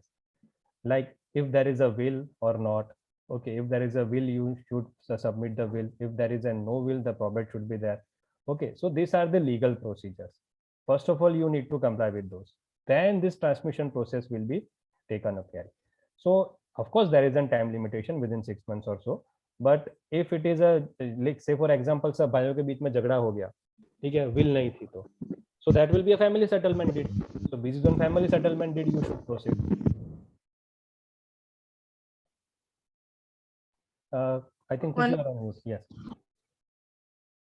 Yeah. One more question. Can we PAN and DIN number? Sorry. Can we apply PAN and DIN number for all 7 directors in SPICE plus form at a time, or is there any restriction? First of all, I would like to amend the question. PAN and DIN of directors. No, you cannot apply PAN and DIN of a director. You can apply PAN for a company, and it is mandatory. If you want to become a director, PAN card is compulsory, Aadhaar card is not compulsory, but Aadhaar number option is there. So if you have mentioned the number 7, no, maximum 3 directors who are not having a DIN can apply for DIN under this facility. So if there are 7 directors, only 3 can incorporate this company right now. After the company is being incorporated, the 4 persons will apply for the DIN number and they will become a director later. So maximum number is 7 and PAN is for a company. Okay. Is resolution professional and liquidator are one and the same person in case of liquidation of a company? Maybe same, maybe not. because first they have been upon initial insolvency professional. If the committee of creditors will continue them, then he can be. Otherwise, the next professional will take charge. Okay. Can FMCG producing company be a producer company? See, if your product prescribe the fulfills the condition of those 10 sectors, you have to prove yourself. If it is yes, then yes. If it is no, then no. Because FMCG belongs to agriculture product or not. If it is an Ayurvedic, you can prove. If it is means other thing FMCG like cosmetics, then you cannot prove yourself. For incorporation process, one partner have DIN and other partner does not have DIN. Can we apply to incorporate LLP? Yes, you can. Okay. And there's one last question. LLP from 8 and 11 compulsory for all LLP companies? For all LLP companies, so it is either company or LLP, and form LLP 8 and 11 is for LLP. So yes, it is compulsory for each and every LLP to file form 11 before 30th May and to file form LLP 8 before 30th October each and every financial year. Otherwise, 100 rupees penalty will be levied per day. Okay, there are few more. More and more questions are coming up. Not an issue. I can read, where do we incorporate partnership firm, not LLP? Is there any online portal? Yes, there is an online portal. The portal name is IFP, Investor Facilitation Portal. And also we can apply with the commercial tax, Gujarat commercial tax website under ROF section. It is an online process. Then can a company lease land owned by company to its director? Yes, it is a related party transaction. Section 188 will attract here. You have to comply with the section 188 provisions like special resolution from the members. Secondly, I would also like to narrate one thing here. If it is an ordinary course of business, an arm's length price, then there is no permission. But first of all, you need to identify whether leasing a land is an ordinary course of business. If it is yes, and if it is an arm's length price. Arm's length price means जो price पे आप market में बेच रहे हो वही price आप director को बेच रहे हो. Like you are a Maruti Suzuki company, so आप मारुति सियाज मार्केट में 11 लाख में बेच रहे हो, डायरेक्टर को भी 11 लाख में ही बेच रहे हो, then it's fine, doesn't require any approval. But आप 9 लाख में बेच रहे हो, then it is required. So first of all, you need to identify what is the ordinary course of business and what is the price, whether it is arm's length or not. If both conditions are satisfied, no permission. If both conditions are not satisfied, then you need to get the special resolution permission from shareholder. What is the meaning of expired in director list? Expired means for the digital signature. Generally, digital signature is having a validity 2 or 3 years. So you need to get, जैसे Activa में petrol खत्म हो गया तो हम क्या करते हैं, एक्टिवा में पेट्रोल भराते हैं. तो आपका डिजिटल सिग्नेचर खत्म हो गया, एक्सपायर हो गया, तो हम नया डिजिटल सिग्नेचर अप्लाई करेंगे. एक्सपायर्ड मींस उसका वैलिडिटी एक्सपायर हो गया है. जनरली वैलिडिटी 2 और 3 इयर्स का आता है. Can we decrease the paid up capital after incorporation but before the commencement of business? Answer is no. Okay, so I think all the queries are resolved, and even if there are few more queries, Yes, you can yes, you can always send us and we will communicate to sir and it will be resolved. So now I would request our managing committee member, Ms. Vikash Jain, to present a formal vote of thanks to our esteemed faculty. Good afternoon, everyone, and happy Sunday to all. It's my pleasure to propose a vote of thanks to everyone on behalf of Team WICASA Ahmedabad for the most practical session for chartered accountants and CA students who are seeking knowledge in the field of company law.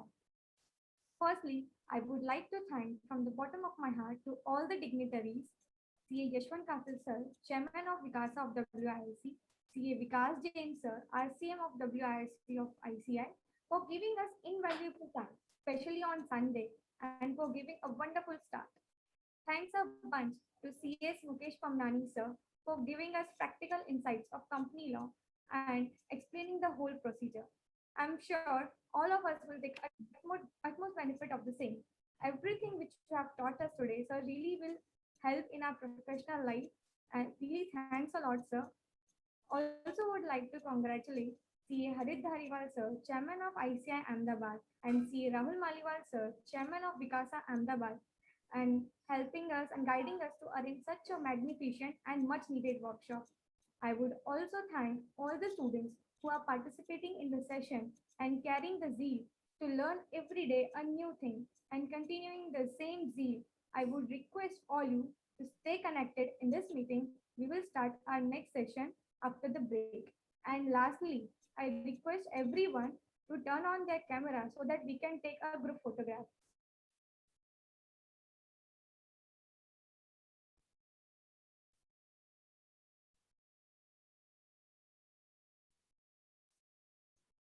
All are getting ready for the photograph.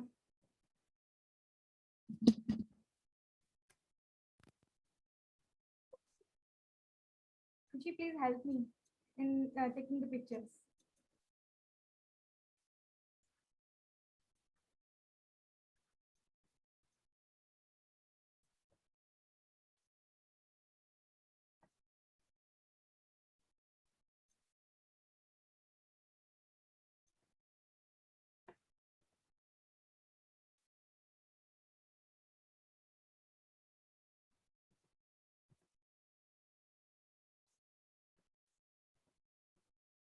Thank you, everyone. We'll start our next session after the break at 3 p.m. Thank you. Thank you. Thank you, sir. I would request participants to not leave this the same for the next session. So, we are just taking a break of 5 to 10 minutes to freshen up so that we can be charged up for the next session. So stay in the meeting. We'll start the next session sharp at 3 p.m.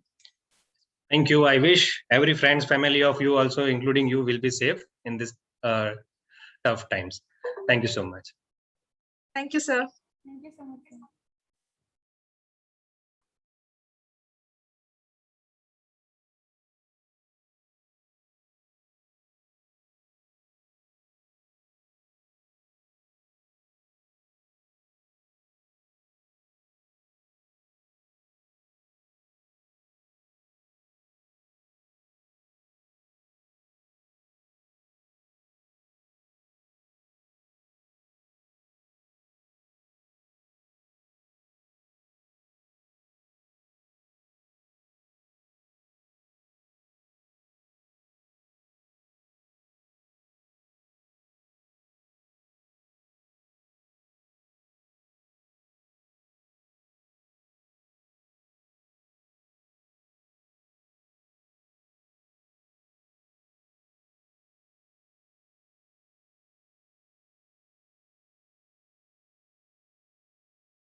afternoon, ma'am. Good afternoon. Since morning we are in this session and it has been so wonderful. But the topic is so nice that we are waiting to learn more from you. Yeah. Actually, I just wanted to know about the live. Should I show the form how to start downloading and fill the form? Yes, ma'am. Hello. Yes, ma'am. Now I can hear you. Yeah, yeah. I was saying, should I show live that how to download the form and fill the form? Yes, ma'am. That would be great. Even the participants were asking in the first session also that they want to see more of the portal and how it happens. Okay, actually, portal has changed the complete layout last Saturday only on 21st May. So version 3 has been launched. So I will try. If it will support, I will show that out. Okay, ma'am. So by what time we are starting? 3 o'clock sharp. Because the first session started at 12. So from 12 till now, like 5 minutes before only we gave them a break. So lunch break is required. Yeah, students might get late in joining But the session. all the students are asking so many questions that it got delayed. But of course, that is also important. Yeah. So what we decided, the second session will start sharp at 3. Right. Okay. Screen sharing you will allow, or it is open to all? No, I will make you co-host. Okay.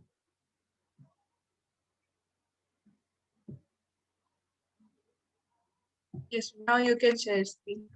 Okay. I just want to check that the form I have linked are getting opened or not. Because if the form will not open, I will not be able to show the right places to mention the thing. Okay.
We can see the PPT. Yeah, PPT is okay, but I have linked the form. The form is opening, but it's taking time. It's taking much time to open.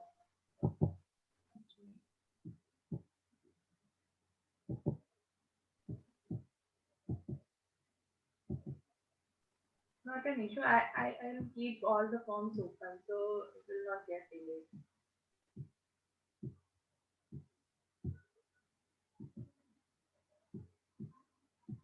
So what is the strength of the audience?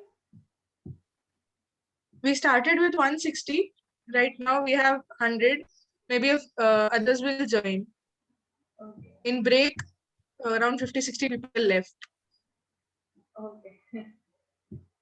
They might be hungry. Yeah. They will come back soon. Right now we have 93 participants.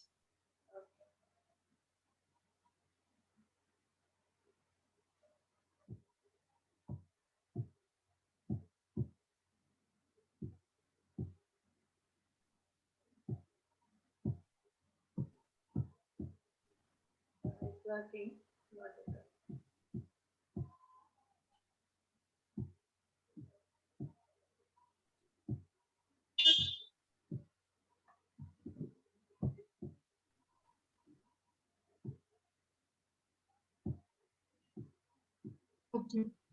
I will just put a message in the group that the session is starting. Then we can start.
Okay, so I think after such a wonderful first session, now we are moving on to the second session where we will learn about compliances and different forms filling and procedures of company law. Now, to begin with, I would request the Managing Committee member of Ahmedabad branch of WICASA, Ms. Vikash Jain, to introduce our esteemed faculty for today. Thank you, Kushi, for this opportunity to introduce CS Monika Gupta ma'am. Monika ma'am is the proprietor of Monika Chechani and Associates, Company Secretary, Ahmedabad since 2012.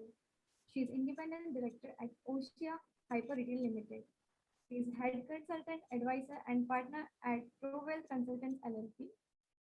She is startup advisor, wealth and compliance management and proficiency in company law, National Company Law Tribunal practitioner, business valuation consultant.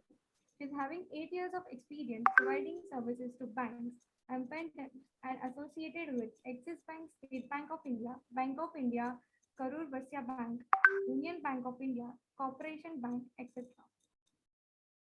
Her specialized services include business restructuring, fast-track mergers, legal aspects of capital structuring, due diligence services for startups looking for fresh funds from investors and post-structuring compliances, foreign investment structuring and its compliances, business valuation, business succession planning, drafting of legal documents, risk resolution, and arbitration services. Thank you. We are fortunate enough to have you, ma'am, today. Yeah, thank you, Divya, for such a nice introduction. Yeah, don't without wasting time, I will move to the session directly. Request to all the students, if they want to see the form filling, starting from the downloading from the MCA portal and up to the end, if they want to learn that, please put your queries in the chat box so I can sort out the same in end of the session, right? Yeah, let's start with the PPT. I will start with the PPT first. I'm audible to all. Voice is okay? Yes, ma'am. Yes, ma'am.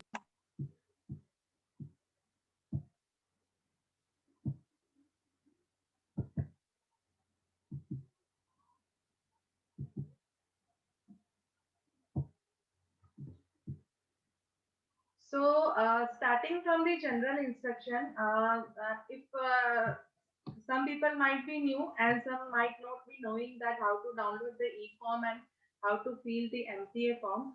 So, I will show you from the MCA website that how you can download the form and how to save the form first and then start filling the form, right? So,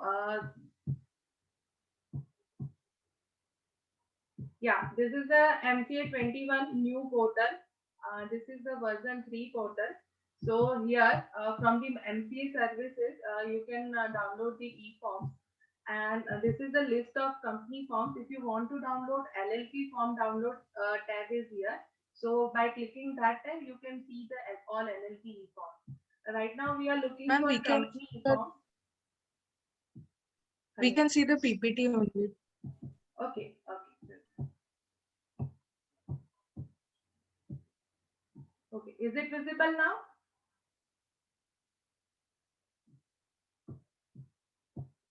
No, I think you will have to stop this share I have and switched the screen.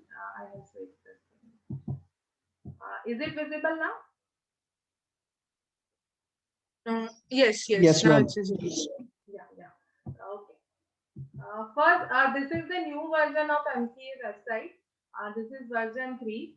So from MCA services, e-filing, this e-filing tab is there.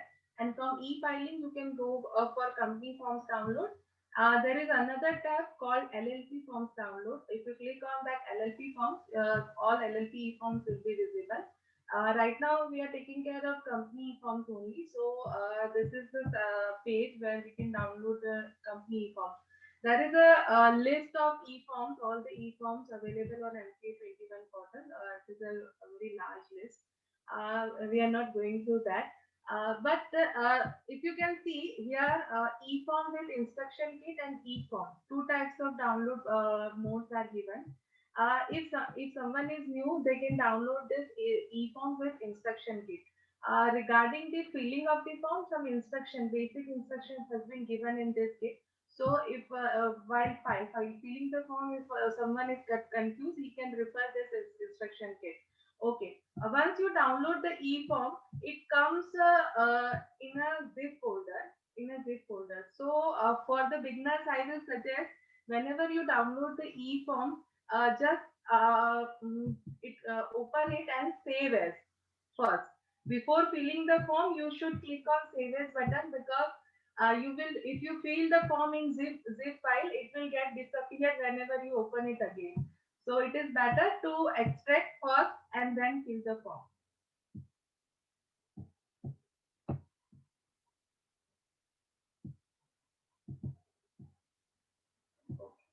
If you will open the folder, this folder is visible to everyone? Yes, ma'am. Yeah. Here the form comes in a zip folder. So first you have to extract this folder before start filling the form. So extract wherever you want. I'm just extracting here only. So extract wherever you want. Ma'am, screen is not visible. Okay, every time I have to switch the screen. Okay. Now is it visible? Yes, ma'am. Yeah, I have downloaded CAG1, WIRC, KYC, and this WIRC, MSME, and past 6 months. So whenever you want to fill a form, don't fill in zip folder. First extract it. I am extracting here only. So you can, now it will come either in a folder form or it will come in a direct PDF form. So whenever it comes in a folder form, because I have downloaded the help kit also. So it will show me 2 PDF files. One is for help kit and another is the normal e-form, right? So this help kit is for helping you out the certain points, that how to fill this form or what information they are asking for. For clarity purpose, this help kit is given. Otherwise, you have to follow the Companies Act and the relevant rules. Okay. Whenever you open the form, this small dialog box will always appear, allow or disallow or cancel. So just click it and ignore it. Yeah, this is the help kit of WIRC KYC e-form. So this is the help kit. In each and every type of e-form, you will find this help kit.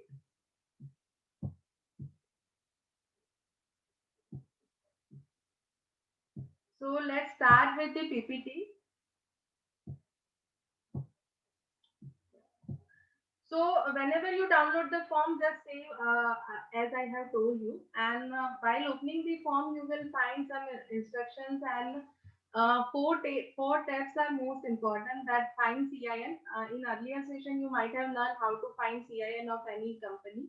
So you go to MCA 21 portal and just check the master data or find CIN tab and write the name of the company, and you will get the CIN. That is a 16-digit number that you must have before filling the form.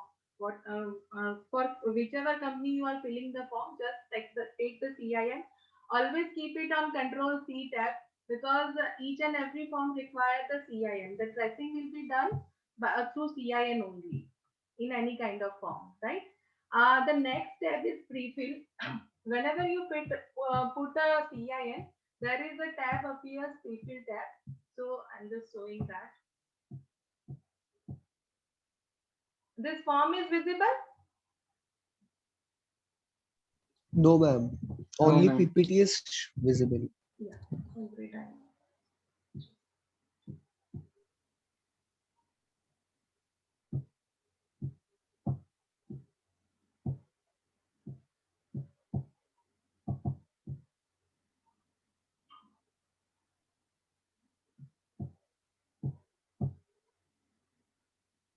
Yeah, this form DIR 3 KYC is visible now?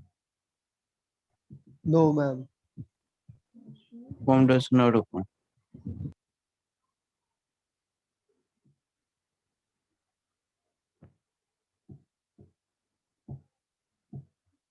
Now is it visible? Yes, Yes. ma'am. Yeah. This is the structure of the form. In each and every kind of form, whatever the form number is, you will find this criteria that this form is under this particular section or particular regulation or rule. So before filling the form, one must understand what is the requirement of filling this form, and one can take guidance from this part. Whatever the section is, it will be written over here, or whatever the rules or the regulation which indicates the form direction. So you can go and check that. Here we have to mention the CIN, and that CIN, after mentioning the CIN, you can go for pre-fill. I'm just showing you. Yeah, filling the CIN.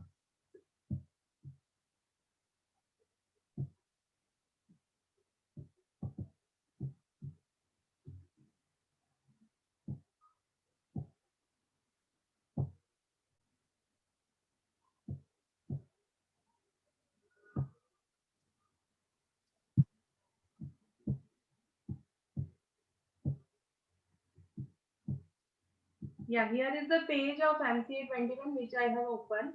I think it is visible now to you all, right? Yes, ma'am. Yeah.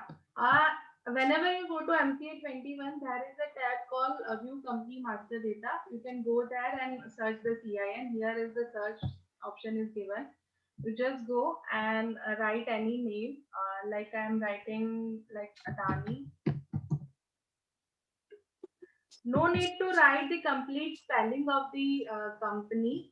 Just put the initial two words, or you will be able to search. Right. So I am taking this Adani Power Mundra Limited, and here the CIN comes. I will just copy that CIN.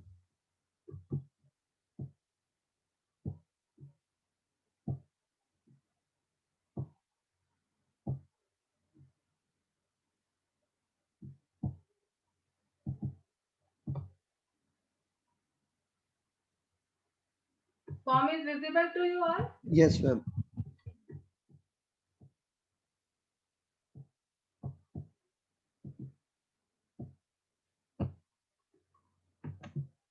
Yes, ma'am. Okay, it's not working right now because I am sharing multiple screens, so this form is not working. But however, I am giving you the instructions. Here you have to put this is the Dean KYC form. Here you have to put the Dean of anyone. So either the form will be guided by the Dean or CIN, right? So I'm taking the another e-form that takes the CIN.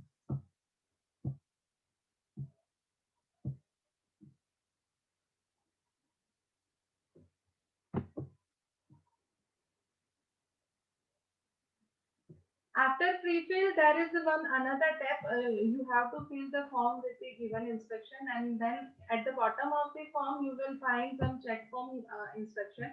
check form is an internal checkpoint where you can check the form requirement has been fulfilled or not. Some in a form there are X marks with red X. All the fields have to be filled before you file the form. So check form tab is for checking whether all the requirements of form has been fulfilled or not. When if something is left, it will direct directly to that tab. So you can go and check which field has been left. Just fill the form and go ahead.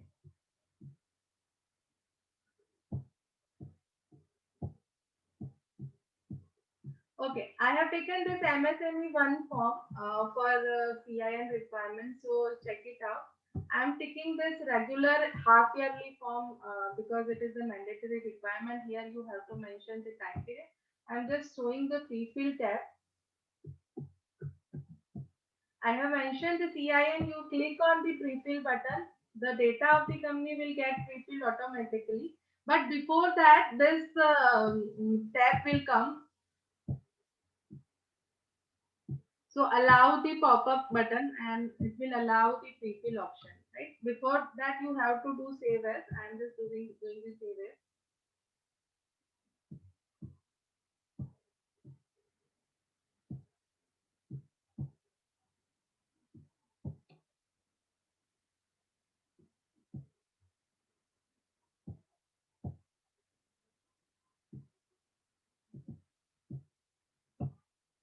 So after allowing the pop-up, you have to click on pre-fill. Everyone can see this. I have mentioned the CIN. I have clicked the pre-fill button. Now the company information, the basic information, the company name, the address, and the email ID pre-fills automatically. Everyone can see.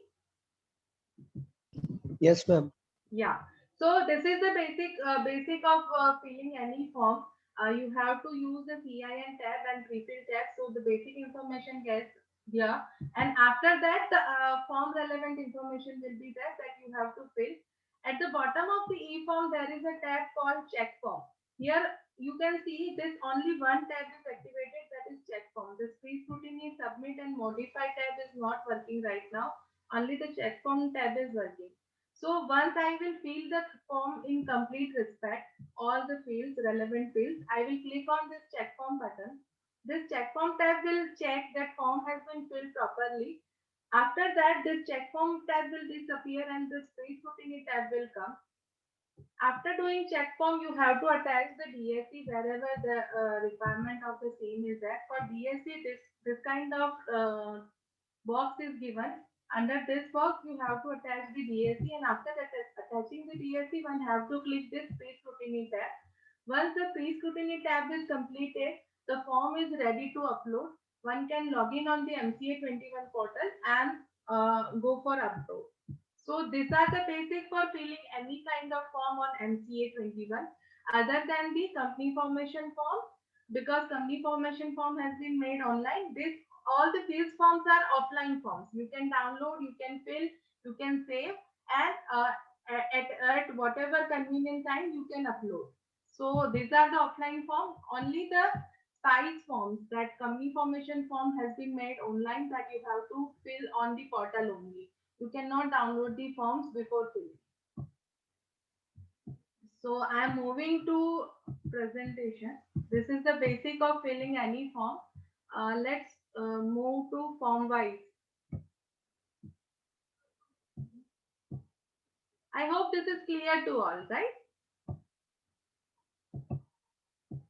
Yes, ma'am. So these are the basic tips I have shown you. Find CIN, pre-fill, check form, and then pre-scrutiny. Pre-scrutiny is the last step. After that, if any error doesn't come, you can go for upload. Right? The form is ready for uploading. So my next slide is about the definition of small company. You all might be aware that the definition of small company has been changed from 1st April 2021, because in the Finance Act it was supposed to large or it was made like wider the definition of the small company. This small company definition is very relevant for filing the forms for this financial year 2021 and 2022 because it is creating some line for that. So let's refer this definition of small company. Earlier it was that a small company means other than a public company, means which is not a public company, it should be a private company, right? Second thing is the paid up share capital should not exceed 50 lakh. So this 50 lakh limit has been expanded and it has been made 2 CR for the new definition. And third thing is that turnover, which as per its last profit and loss account does not exceed 2 crore rupees. So this 2 crore limit has been made 20 crore. Why I am referring this definition of small company, because it will decide the annual filing compliances for this year and for the next year. Earlier, the definition of small company was the paid up capital should be 50 lakh and the turnover should not exceed 2 CR. So below 2 CR and below 50 lakh paid up capital, you have to fill MGT 7, but certification was not there. And other than small company, the certification was applicable in case of MGT 7, that is the annual return of the company. Besides this, some other benefits are also available to small companies. They don't need to do some regular compliances. There were some exemptions. So this definition has been widened through this from this 1st of April 2021.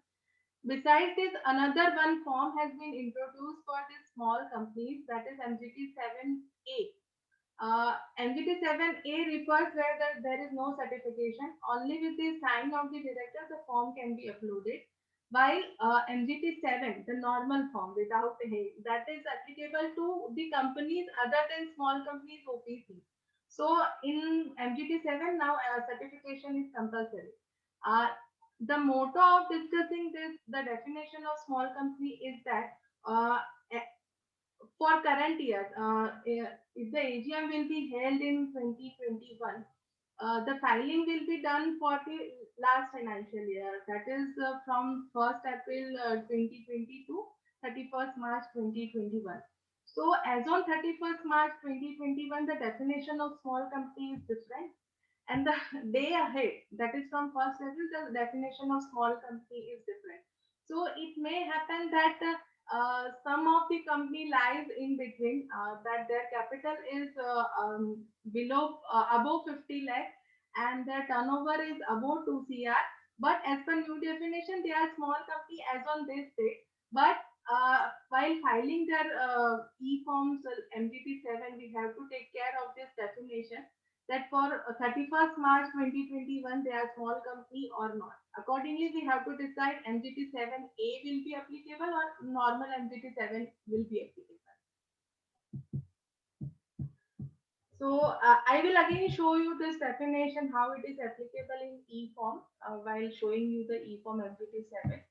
So let's move which forms we are going to take care today. I have taken only the basic forms which are applicable to normal private limited companies and unlisted public companies. We are not taking care of any listed company, OPCs, NBFCs, because they have their own special requirements. Like judicial company has the different kind of forms. So we are taking care of only the these forms, that is MSME 1. It is applicable to all the companies. MSME 1 form is applicable to all the companies. So any payment outstanding more than 45 days. If a company owes any payment that is outstanding more than 45 days, this reporting has to be done in MSME 1 form. It is compulsory form. There is no fees in filing this form, and this form has to be filed half yearly. It means it has to be reported 2 times.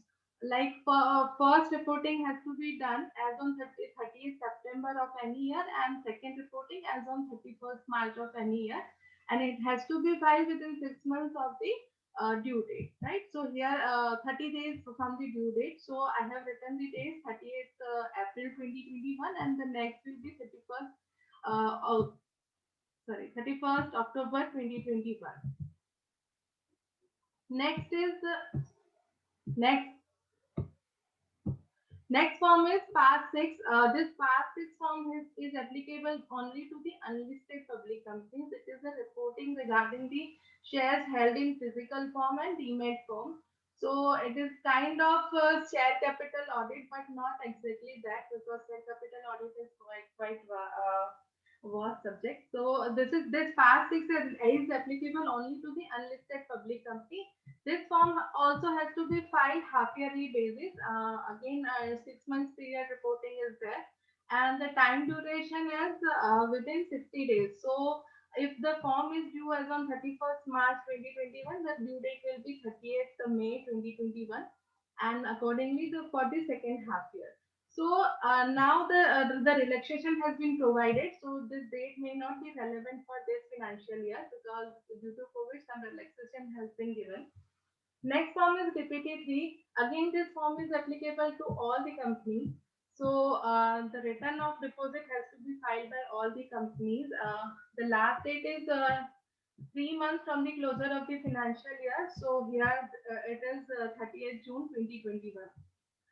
This form is related with the deemed deposit. One can say for the deposit which are not considered as deposit as per the Companies Act. So I will explain you in detail.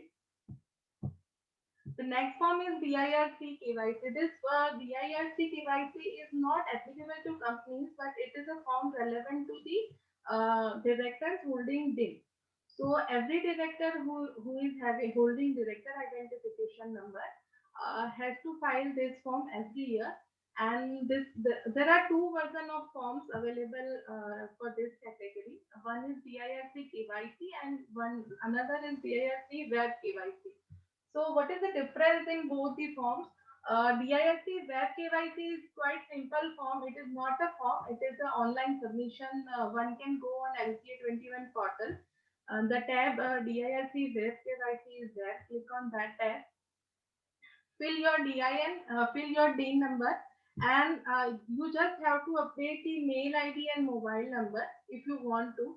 And OTP based verification is there. One have to do a OTP verification, and that is done. If you want to change the information, like any director want to change his address or another detail he want to update his residential status, or any changes in his director master data, has to be done every year through this DIRC KYC form. This form has to be filled like any other offline forms. Here some information is asked, like address and your passport number, Aadhaar number. Some KYCs are asked, and accordingly you have to fill the form if you want to change the information. Mail ID and mobile number must be unique to fill this form. So here I want to give a tip that if there are two directors, husband and wife in a company, and they are having common mail ID, then this will not work here, because every director should have a unique mail ID and unique mobile number. Otherwise, NCA system will not accept the form. It will always show an error that unique ID and unique mobile number must be provided, because it is a OTP based form. So once you have to fill the form, and then OTP generation option will come. This OTP will be activated for 5 to 10 minutes period, and one have to submit the OTP. Then this form can be uploaded. So DIRC KYC is for directors. Another tip I want to add here is that if anyone is having DIN, if he is presently he is a director in a company or not. Let's suppose I was holding a DIN and I was a director in a company in year 2019. Later I have resigned from the company. At present I don't have any directorship position in any company, even though I have to file this form, because it is a form applicable to directors. So every year I need to update my data that this is my mail ID and this is my mobile number with NCA. Otherwise, if the form is not filed in time, that is the 30th September of every year, the penalty or additional fee of 5,000 is applicable. So at present, if you do filing in time, there is no fees on this form. But if you don't do filing in time, then late filing fee or additional fee of 5,000 one has to pay to update his dean. Okay, what is the importance of this form is that if the dean is not updated, the director who is having directorship in multiple companies, the error will come in all the forms, all the MCA forms, that the director master data or director detail of this director has not been updated on MCA 21 portal, and it will not allow other forms to be submitted in time. So it is the most important form. It has become most important form from this 1st April 2021 due to this linked error. So if you wish to file any kind of form, first update the director KYC of all the directors of the company through this PIL3 KYC, right? So next form is MGT 14. This MGT 14 form is applicable to private, not applicable to private company. It is applicable to public companies only. So basically this MGT 14 is a composite form. It is required to be filed for any kind of resolution and agreement. So it is an event-based form, but private companies are exempted to file the board resolutions. However, public companies are have to mandatorily file some board resolution even through this MGT 14 form.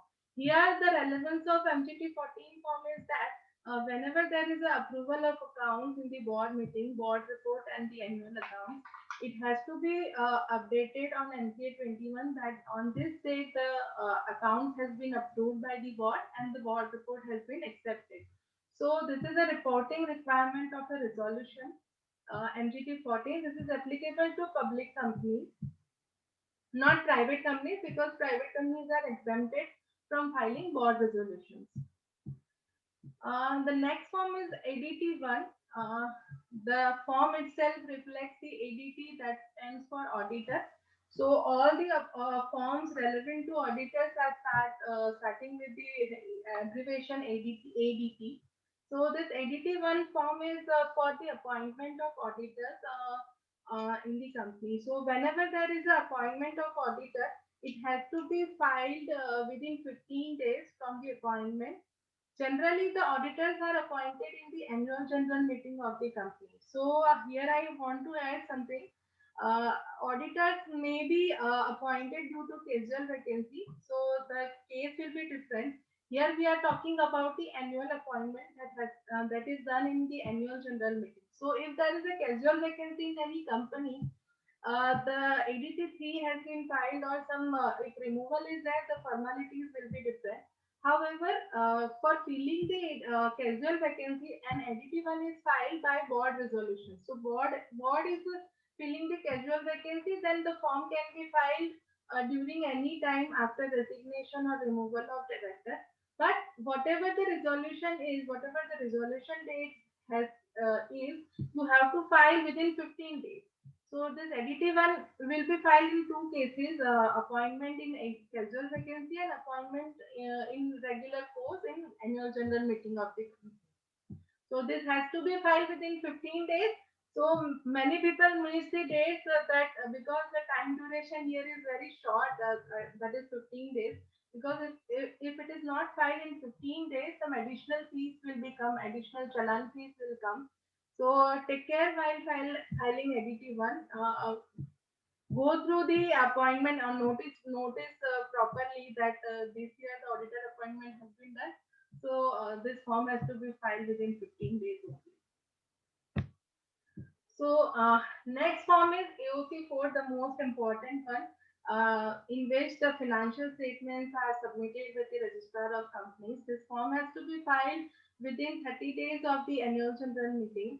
So here the relevance is AGM. Always in case of ADT1 also I have told you the relevance is AGM, the passing of the resolution. And in AOC4 and MGT7 also the relevance is the AGM date. So one should not take this 30th October as a general date, that 30th October is the last date.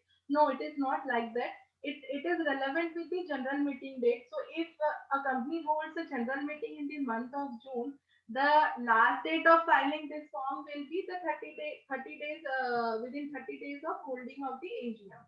So one has to take care the date of AGM, and accordingly the due date of this form will be decided. So again, another thing is that this AOC4 is applicable to all the companies, but some specified companies have to do reporting in some another language. So here the specified companies have to file the financial statement in AOC4 XBRL. Here the applicability is like that all the companies which are listed on the stock exchange, all the companies with the capital of this, here the paid up capital one should be considered. So all the companies with a paid up capital of 5 CR, all the companies with a turnover of 100 CR, and all the companies which are covered till date under the Companies Rules 2011. So some specified companies are there which compulsorily have to file their financial statement in XBRL format. So this is a reporting language. One has to convert the financial statement in this reporting structure, and then one has to upload in AOC4 XBRL. So AOC4 normal form is applicable to all the companies, and AOC4 XBRL applicable to some specified companies listed here. Next is MGT7. This is the annual return of the company. Annual return generally contains the details about the directorship, shareholder, and liabilities of the company. So this annual return must be filed by each and every company. However, from this year, the classification has been done that the small companies, OPCs, etc., have to file their annual return in MGT7A. However, the normal companies, like other than small companies and unlisted public companies, have to do reporting in MGT7 as usual. Again, the definition of small company will be very important while deciding the applicability of form MGT7 or MGT7A. So, for filing MGT7A this year in 2021-22, relevance of the old definition will be important, and from the next year onwards, the definition as per new definition, the relevance will be given.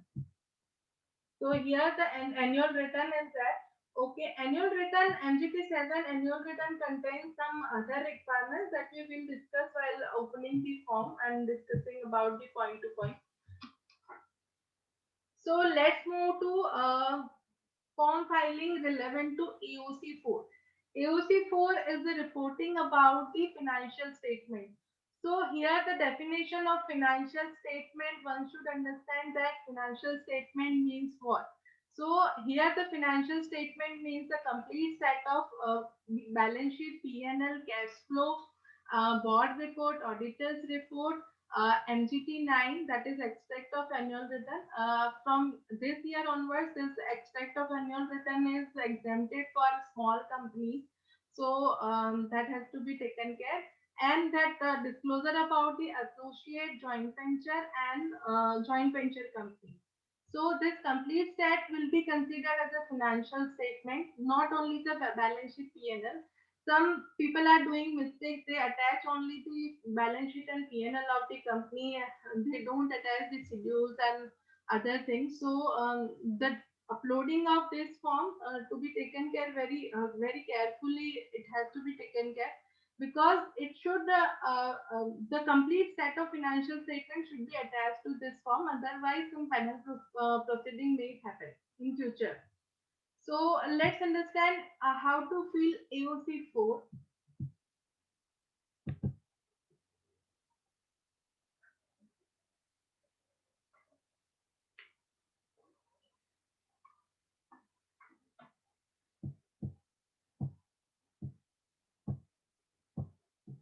Is AOC4 visible to everyone? No, ma'am. No. AOC4 is visible? No, ma'am. Not yet, ma'am. Okay. Okay. Is it visible now? Yes. Yes, ma'am. Yeah. Also, this is form AOC4. As I have told earlier, every form contains the applicable section and the rules, right? So here the pursuant to section 137 of the Companies Act 2013 and sub-rule 1 of Rule 12 of the Companies Account Rules 2014. So if someone wants a clarity about the litigation, what can be caused due to misinformation in this form, one must refer this section 137 and the rules given. So all the filing requirement one can understand from this section and the rules. So interpretation of the form will be more easy if you refer this section. Let's move ahead. So part 1 consists of the information and particular in respect of the balance sheet. Here you have to mention the scene and the people option you have to exercise, as I have explained earlier. One, if you will click on prefill, put the CIN here and click on prefill, the information will be filled automatically. I'm not showing here because it will take much time. I have to show you another forms too. So I'm not showing, I'm just going thoroughly. Here one have to mention the financial year statement from the duration of the financial statement. So in case of a new company, let's suppose the company has been incorporated in the year of 2020 only, August 2020. So the start date will be the incorporation date and the end date will be the financial year end date. So here one has to mention the duration correctly. Then date of board of directors meeting in which the financial statements are approved. Here one has to take care the date when the financial statements are approved by the board. So in case of public companies, you have to make sure that it should be approved before 21 days of holding an AGM as per section 136. So the general common mistake is made over here in case of public companies that people mention the date same as AGM. So don't mention that. Take care of section 136. As per section 136, the accounts has to be approved first. Please understand the sequence of the transaction. The accounts are approved first, then they presented to the auditor for their audit report. Once the audit report is received, the director will furnish their board report mentioning the other details along with the comments on the auditor's report. So this is the complete sequence, and after the board report has been prepared, the notice is given to the shareholders that on this date and time the general meeting will be held, and before holding the general meeting, the company has to furnish the financial statement to the shareholders of the company so they can make their comments at the AGM, and after discussion the accounts are approved by the shareholder in the general meeting. So the complete sequence must be taken care while filling this form. Date of board of directors meeting in which the board reports referred. So again here is another date. So these two dates can be different and these two dates can be the same date depending on the company type. If it is a private company, it can be taken care on the same date even. So if it is a public company, the date may be different. Date of signing of reports of financial statement by the auditors. Again, when the auditor is signing the report, it can be the same date, but as a practical aspect, I should not suggest that it should be the same date. It can be a different date because auditor's report may take time. Again, the next column is whether the annual general meeting is held or not. So if the general meeting is held, obviously the general meeting is held. After that you have to do reporting of the financial statement. But in some exceptional cases, it may happen that the general meeting is cannot be held due to some prosecutions or other reasons. So accordingly, you have to decide this step.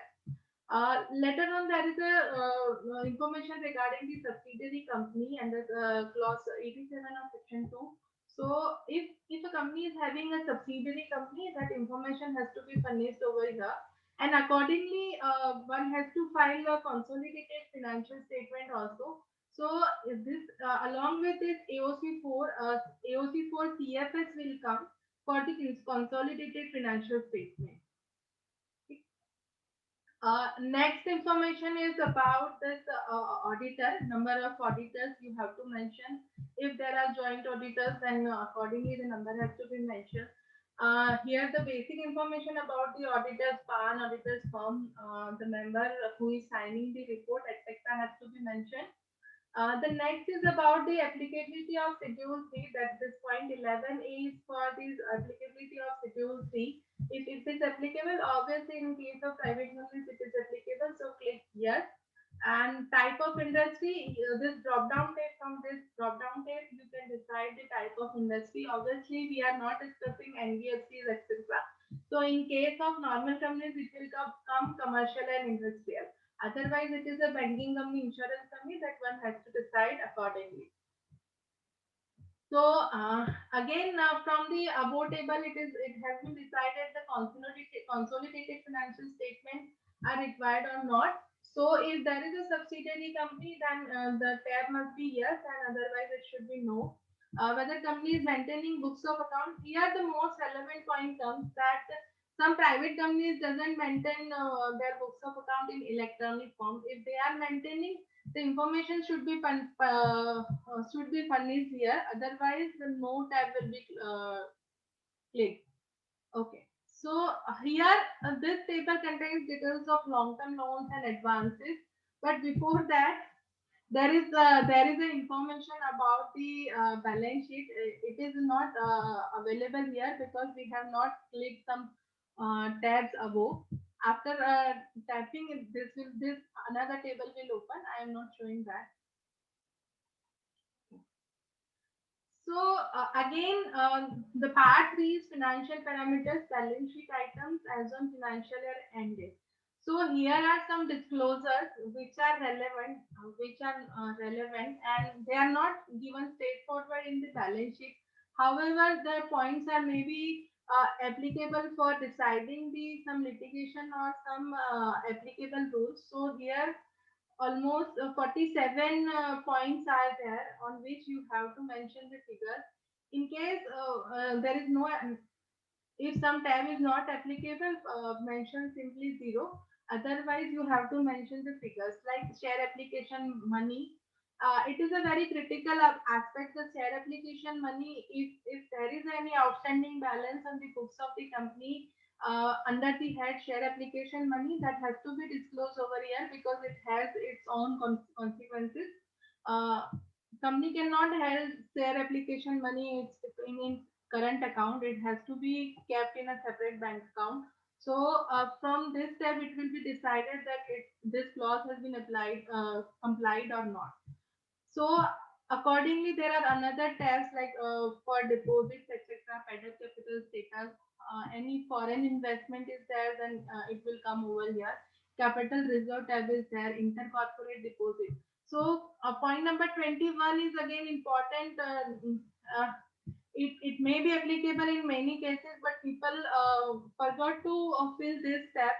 So intercorporate deposits is like that. If company has made some investment in other company, or it has taken a loan from any other company, that has to be disclosed over here during the year. The point number 22, gross value of transaction AS18.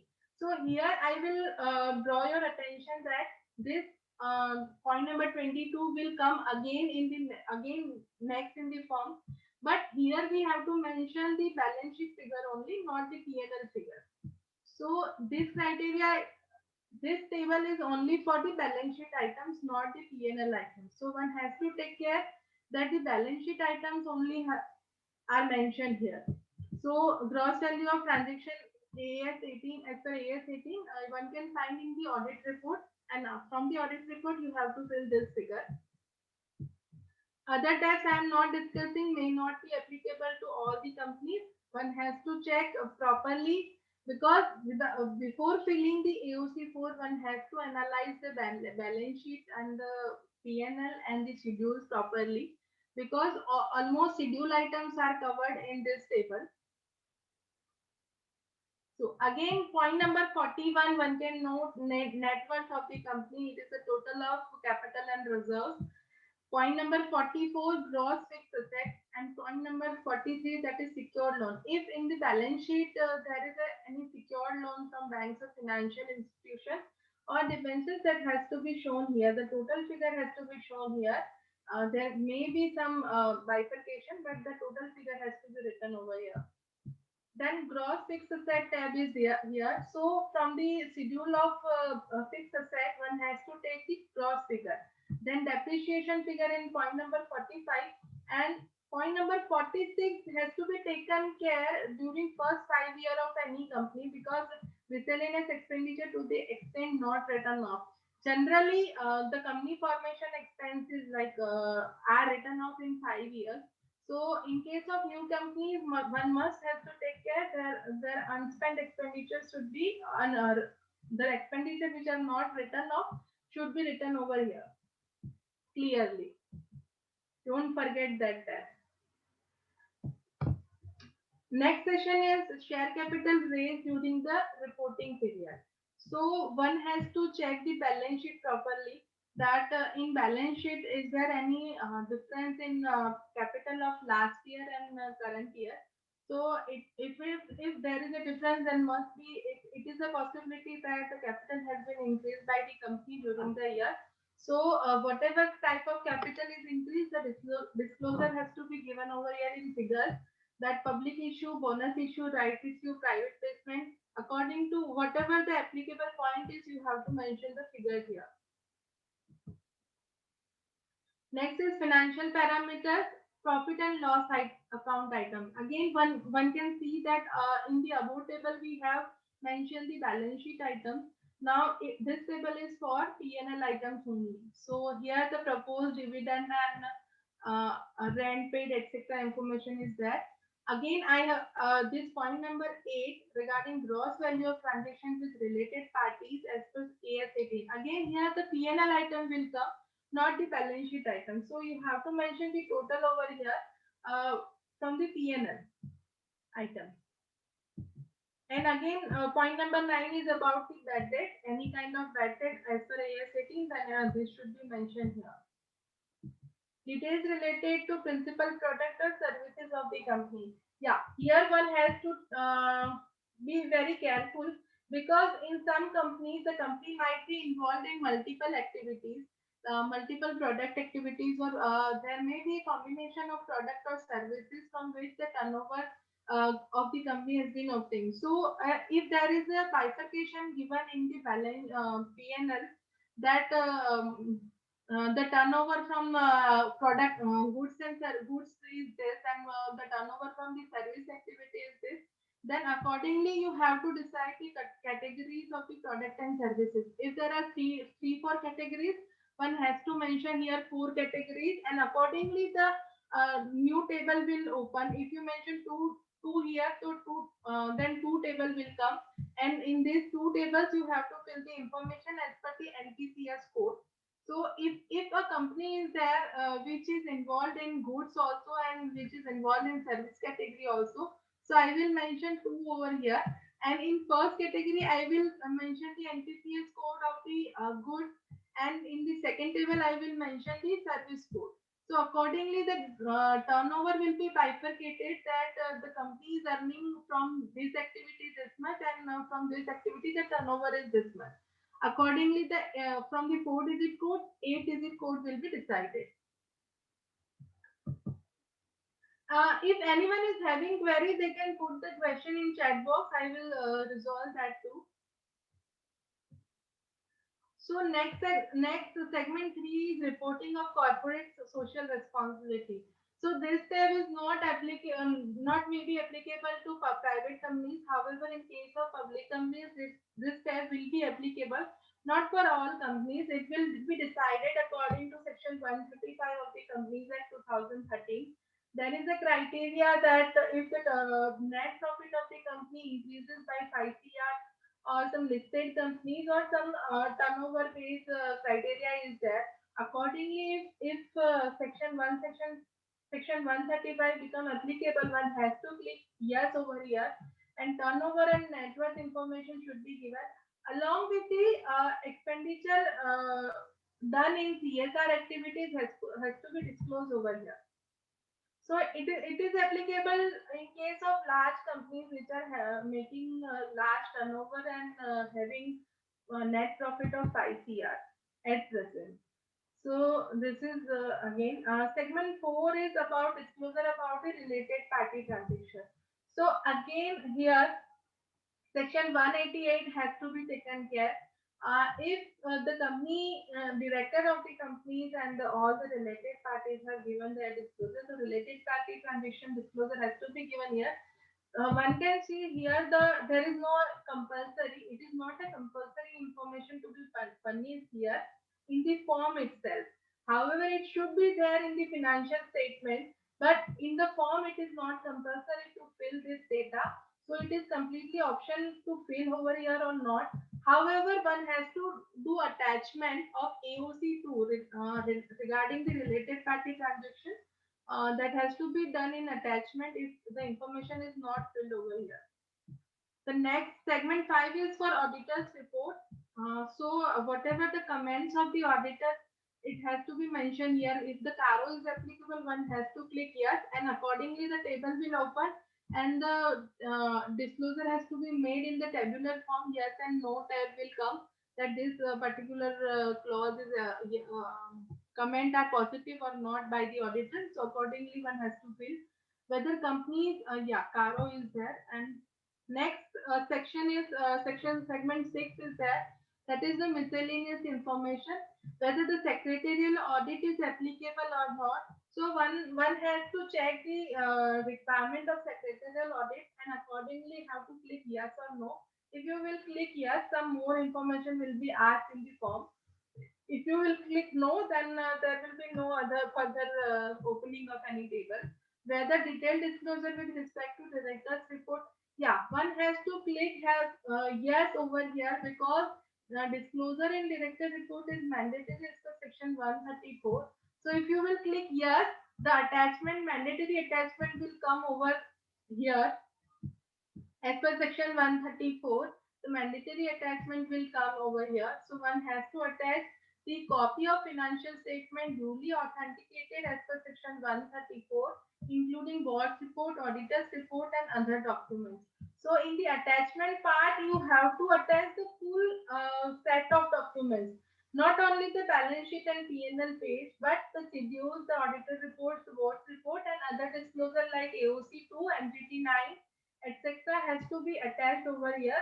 Otherwise, it will not be considered as a due filing.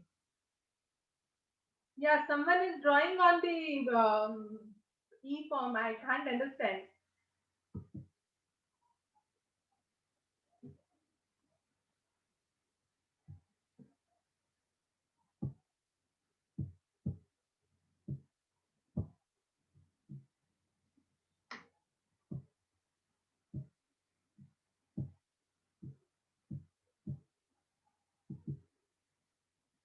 Next part is declaration part. So in declaration part, one has to mention the resolution number and the date. Here one has to take care that the authority has been given to the director that he is capable of signing this form. So the resolution number related to that authority resolution has to be mentioned here, and the date of passing that resolution has to be mentioned in this column. The next segment is here one has to mention the DIN of the director who has been authorized to file the e-form AOC4. His DIN number has to be mentioned here.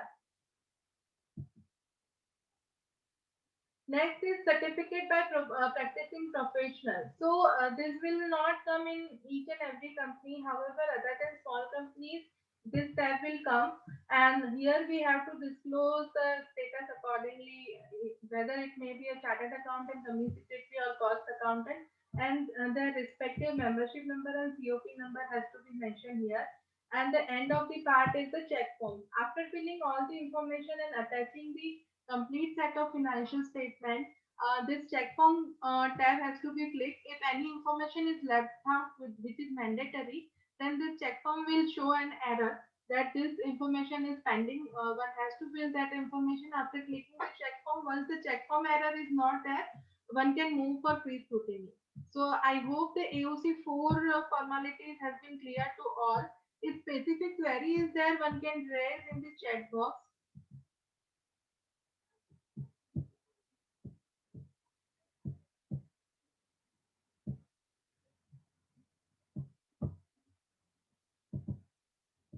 Okay, let's move to the next form. That next form is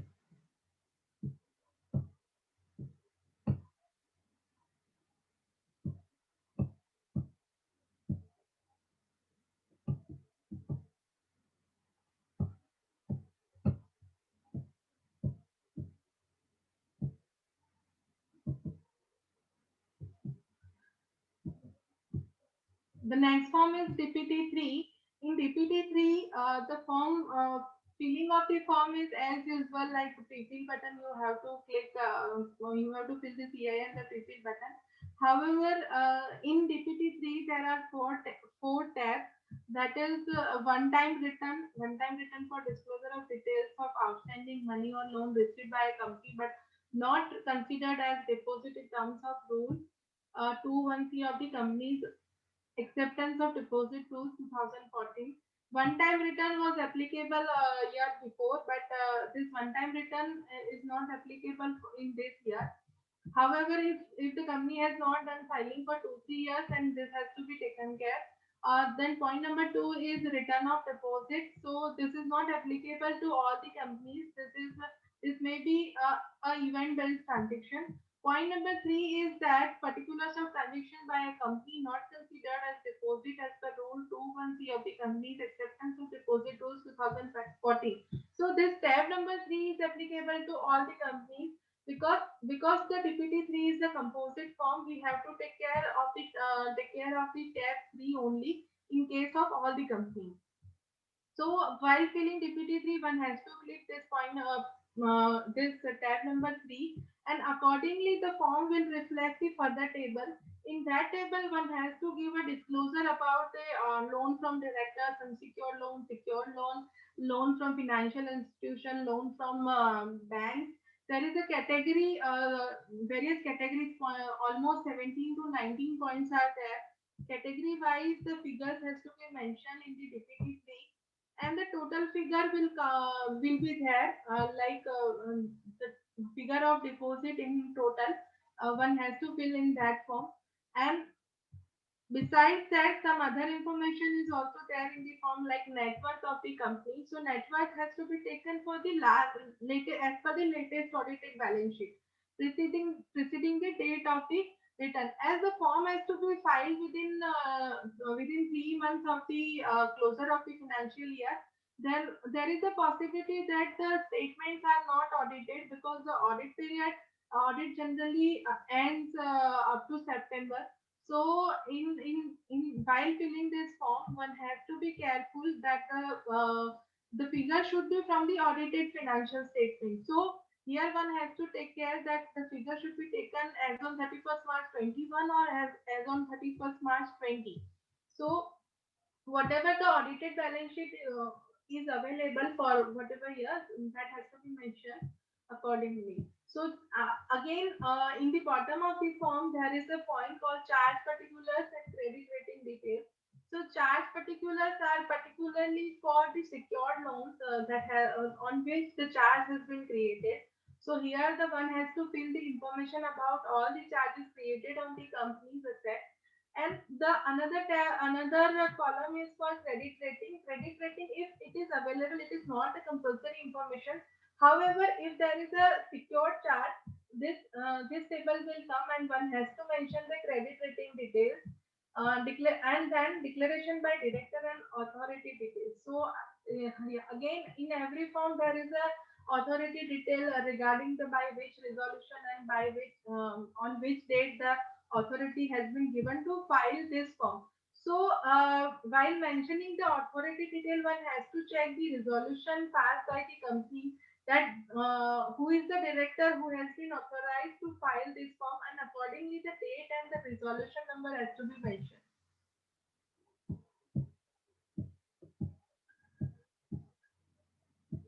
Next form is ADT1. So ADT1 is regarding the appointment of auditor. Appointment of auditor may be due to casual vacancy and in a regular course that is in annual general meeting of the company. So here one has to take care whether the appointment is within the limit or not. As per section 141 and 139, one has to take care. Nature of appointment, here one has to select whether it is a regular appointment, it is appointment by board resolution, whether it is appointment by the shareholders or due to casual vacancy. There are 4-5 tabs are there, out of which one has to be selected, whichever is applicable. Details of auditor and auditor's firm and the duration of appointment. So here one has to mention the duration of appointment. So appointment can be done for up to 5 years even. So it may be possible that some companies are appointing the director for 5 years. So here you have to mention the complete duration. If the appointment is for 1 year only, then the 1 year period should be mentioned. And if the appointment is for 5 years, then 5-year period should be mentioned. Then details of provisions of appointment in the company and appointment due to casual vacancy by board resolution by shareholder etc. has to be taken care. The compulsory attachment of ADT1 are company's board resolution copy means the board resolution specifying that this auditor's firm has been appointed and from this date it has been appointed. Written consent from the auditor. Consent of the auditor must be obtained and it must be attached to the ADT1. And the next is a certificate from the auditor that he or she is not qualified being appointed as an auditor. So here the disclosure requirement is also there. So disclosure from the auditor or a certificate from the auditor must be attached. So these 3 attachments are mandatory with ADT1. One has to in attachment, the attachment should be in PDF file only. No other file format is allowed. So all the attachments should be in the PDF format. Okay, next form is MSME1. As I have told earlier that MSME1 is applicable only to the companies which have outstanding dues more than 45 days. So it is a half yearly form. It has to be filed within 30 days from the closure of the half financial year. So the date of the this 45 days has to be calculated in the context of the half year ended. Let's suppose it is a 31st March, then this 45 days has to be calculated accordingly. So very simple formula is that up to 14th of February, if any bill is due and that has not been paid even as on 31st March, then the details of that vendor will come in this form. So in this form, bill-wise detail has to be given.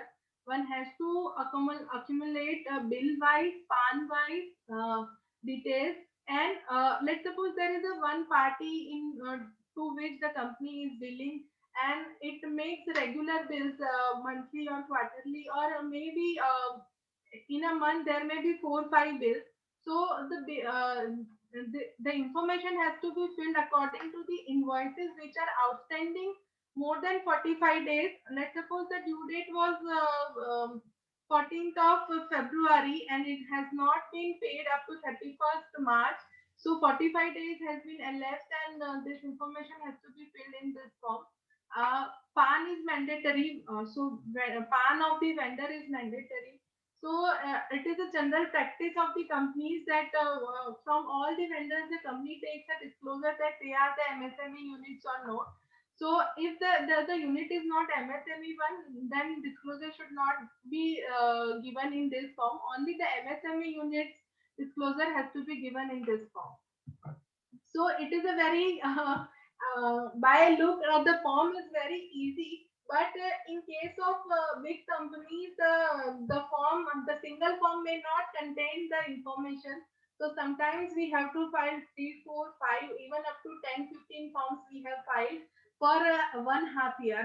Let's suppose I will talk about a retail company which has multiple vendors and multiple invoices. In a single day, they are creating 40-50 invoices. So this information may go up to 600-700 entries. So in a single form contains only 99 entries, up to 99 vendors or invoices we can enter details in one single form. If the entries are more than 99, then you have to fill another form. So accordingly, according to the number of entries, one has to fill the form and upload accordingly.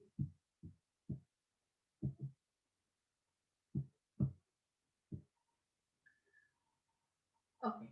The next form is form number part 6. I will show you the form.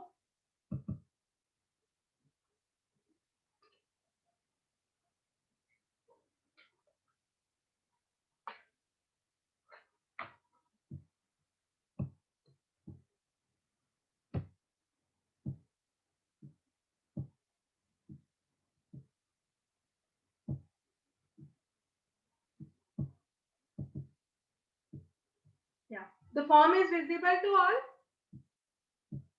Yes, ma'am. Yeah. This form Yes. number part 6 is not applicable to only unlisted public companies. For private companies, this form is not applicable. As per regulation, all the unlisted public companies, it has been made mandatory that they should hold an ISIN. An ISIN is a demat code for each and every company. It is a unique code given to a company's share, particular kind of share. So every unlisted public company must have an ISIN. So this form is a half-yearly form, and it has to be filed within 60 days from the closure of the half year. So the information is same. Here you have to mention the CIN and then click refill. The basic information will be filled automatically from the MCA 21 portal. The point number 3 here is ISIN. The company must have ISIN, otherwise it cannot file this form. So if there is an unlisted public company which has not dematerialized its shares or which have not obtained the ISIN, they cannot file this form without that. So here one has to mention the ISIN. And point number 4 here is period of filing. Again, it is a half yearly form. So the period of filing has to be mentioned accordingly. Let's suppose we are if you are doing filing for the half year ended 31st March 21. So I will mention the date from 1st October 2022 to 31st March 21. Details of the capital of the company. As it is a disclosure about the share capital structure of the company, how many shares has been held in physical form and how many in dematerialized form. This information has to be given in this form. So one has to mention the issued capital of the company held in dematerialized. Here again, there is a bifurcation that the shares are held in CDSL or in NSDL. In case of unlisted public companies, NSDL has been given the authority to hold the form. So in most of the cases, it is the case of NSDL. If it is in earlier, it is an old case, then it can be a CDSL and NSDL as well. So whatever the category is, one has to put the information here. So generally one has to take a report from the RTA of the company. RTA generally provides a report for past 6. So from that report, one has to check the company records. If there is a difference in report of RTA and in records of company, then the difference has to be disclosed over here. That why there is a difference in physical holding and dematerialized holding maintained with the RTA and the company.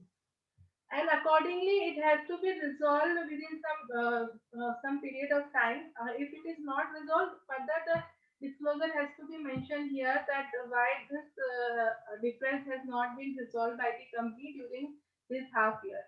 Again, here is one table where the promoters and directors and KMP holding has to be disclosed as per the duration of the form. So details of shares held by promoter, director and KMPs has to be disclosed here. whatever figure in dematerialized form has to be mentioned and in physical form, and total figure has to be mentioned over here. Again, the point number 9 is there, whether the register of member is updated or not. So before filling the form, one has to check the register of members maintained by the company and the RTA report as well, to track out any difference in the shareholding. It may happen, the difference may happen, there may be certain reasons of difference. Let's suppose one shareholder has given an application for dematerialization of share as on 30th March to the depository, and in the RTA report, it has been recorded. However, the company has not been intimated by the RTA, so there may be a difference due to this kind of application by the shareholder for dematerializing the share.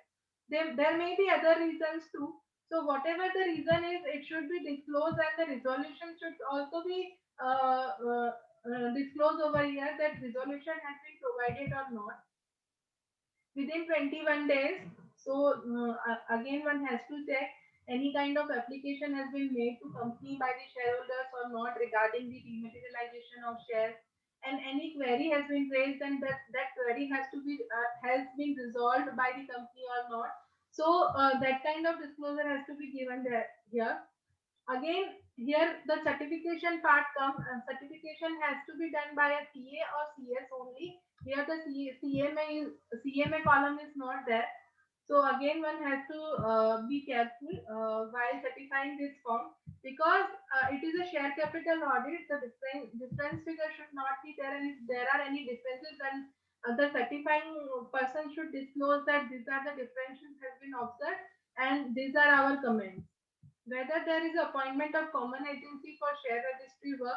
Yeah, if the RTA has been appointed by the company, then this there has to be here one has to click yes, and the name of the RTA has to be written over here. Otherwise, if the company does not have any RTA, then no. Generally, it is a practice that every company has a RTA who maintains their share record.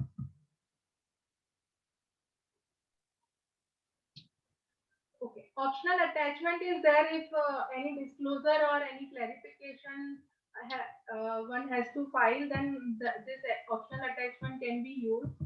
And again, the verification part is there. So I have told you earlier the resolution number and the authority giving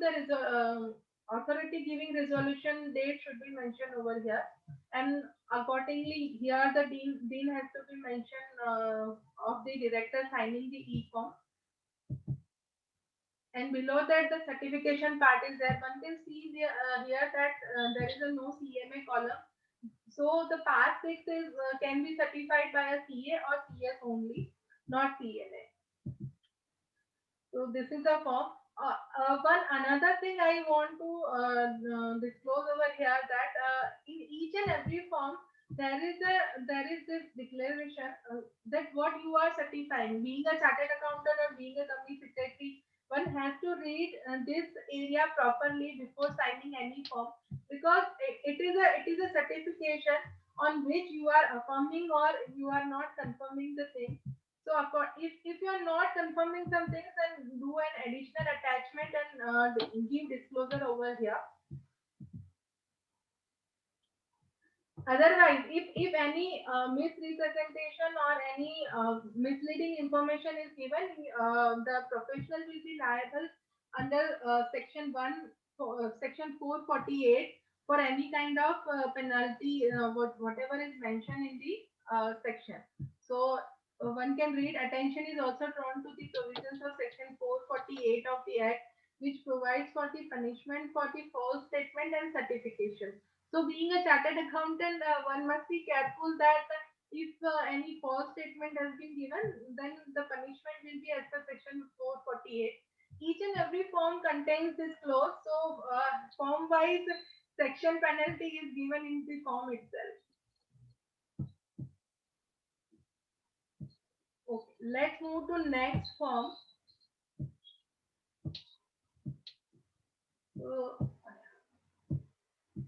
Okay, so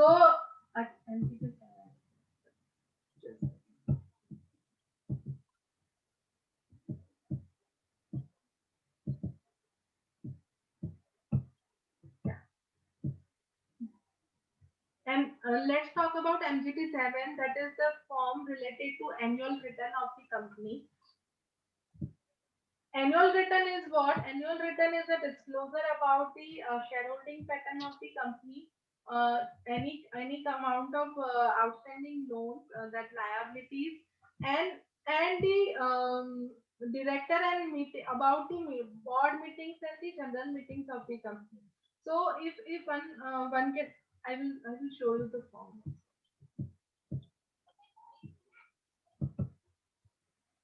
As we have discussed earlier, there are two versions of MGT7 and MGT7A.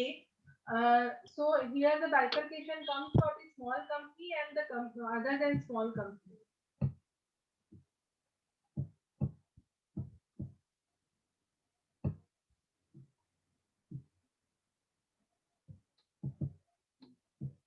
Yeah, MGT7 is visible to everyone? Yes, ma'am. Yeah.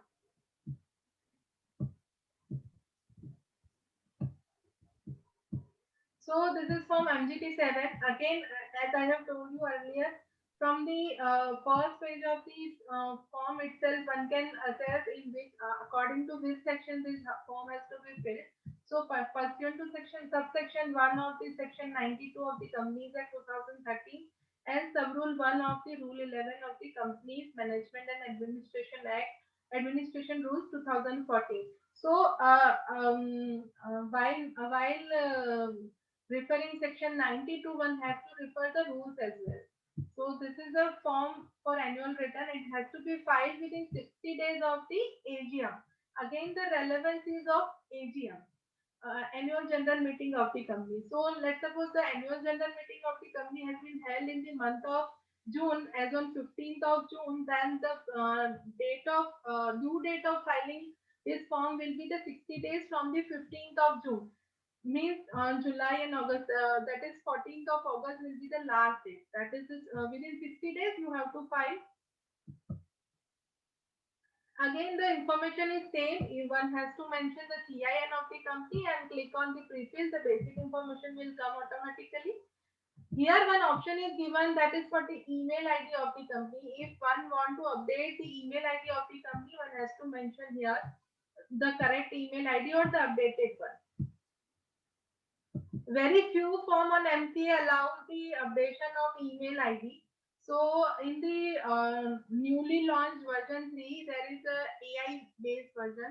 So in 2-3 forms, if you will update this mail ID, this will be updated on the masters of the company accordingly. Otherwise, yeah, updation of this mail ID is very important in the context of the litigation that are proposed in this version 3 of form. So all the litigation will be online and the notices will be sent on the email ID of the company, whatever is mentioned in the master data of the company. So one has to be very careful that the correct mail ID of the company has been given on the master data of the company. Otherwise, the notices will not be received and some additional penalty may be attracted to the company.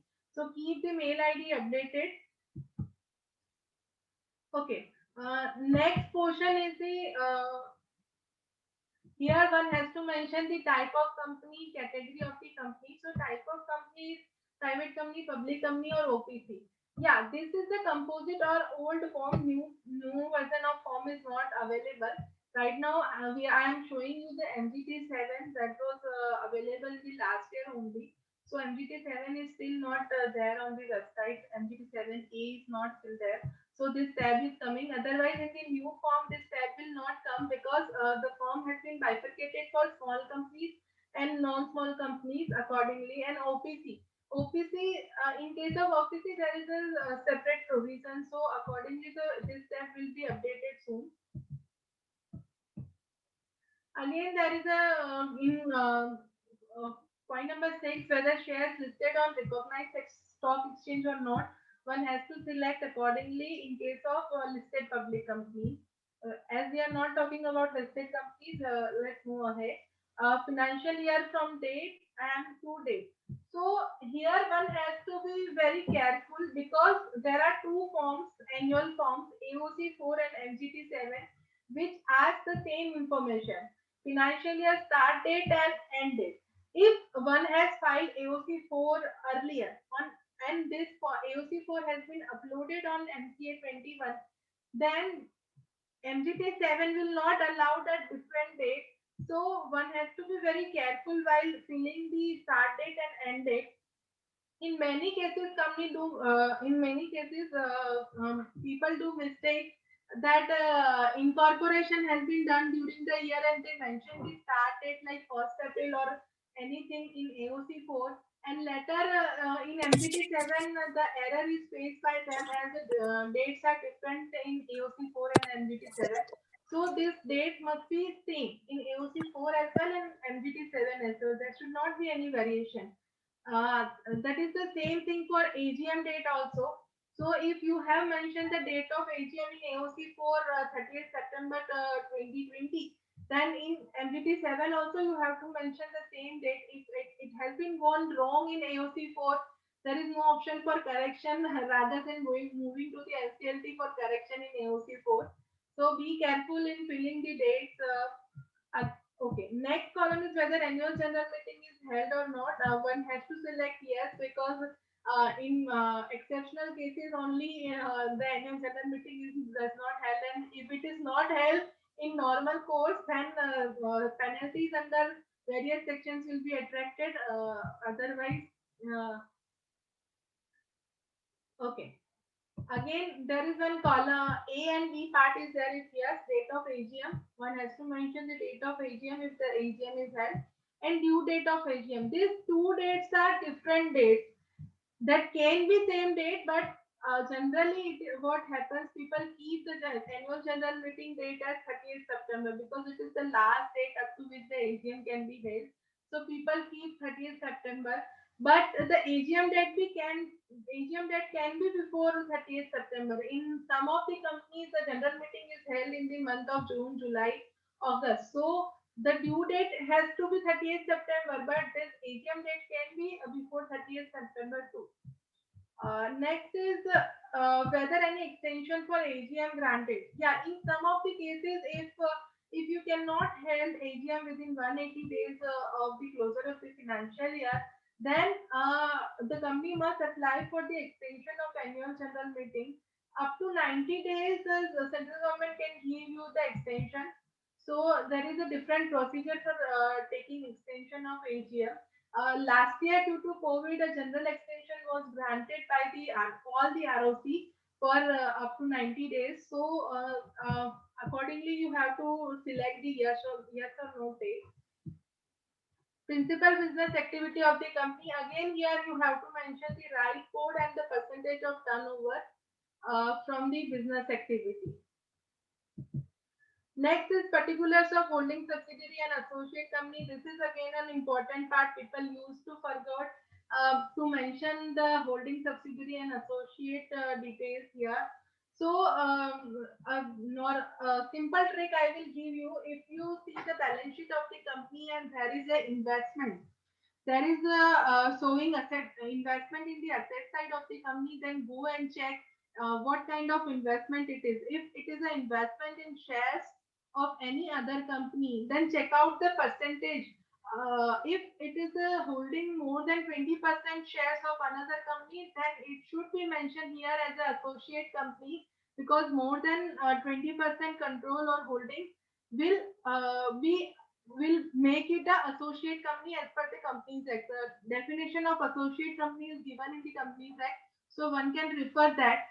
Accordingly, one has to decide it is a subsidiary company, it is having a subsidiary company or not. Accordingly, the same trick will work out. Otherwise, generally disclosure is given in audit report that this company is having subsidiary or not, or it is a holding company or not. So accordingly, information has to be filled here. If it is having 2 subsidiaries, 3 subsidiaries, then the number has to be selected and the table will expand here. Next topic, fourth point is share capital, debenture or other securities of the company. Here the detailed disclosure will come. So yeah, here one has to mention that shares has been, or the list of shareholders has been given in a physical form or in a CD form. So in case of big companies, if you cannot submit in physical, then the CD or digital media option is there. So select the option accordingly. Generally, for private companies, it is mentioned that separate seat is attached over here for transfer of shares and like that.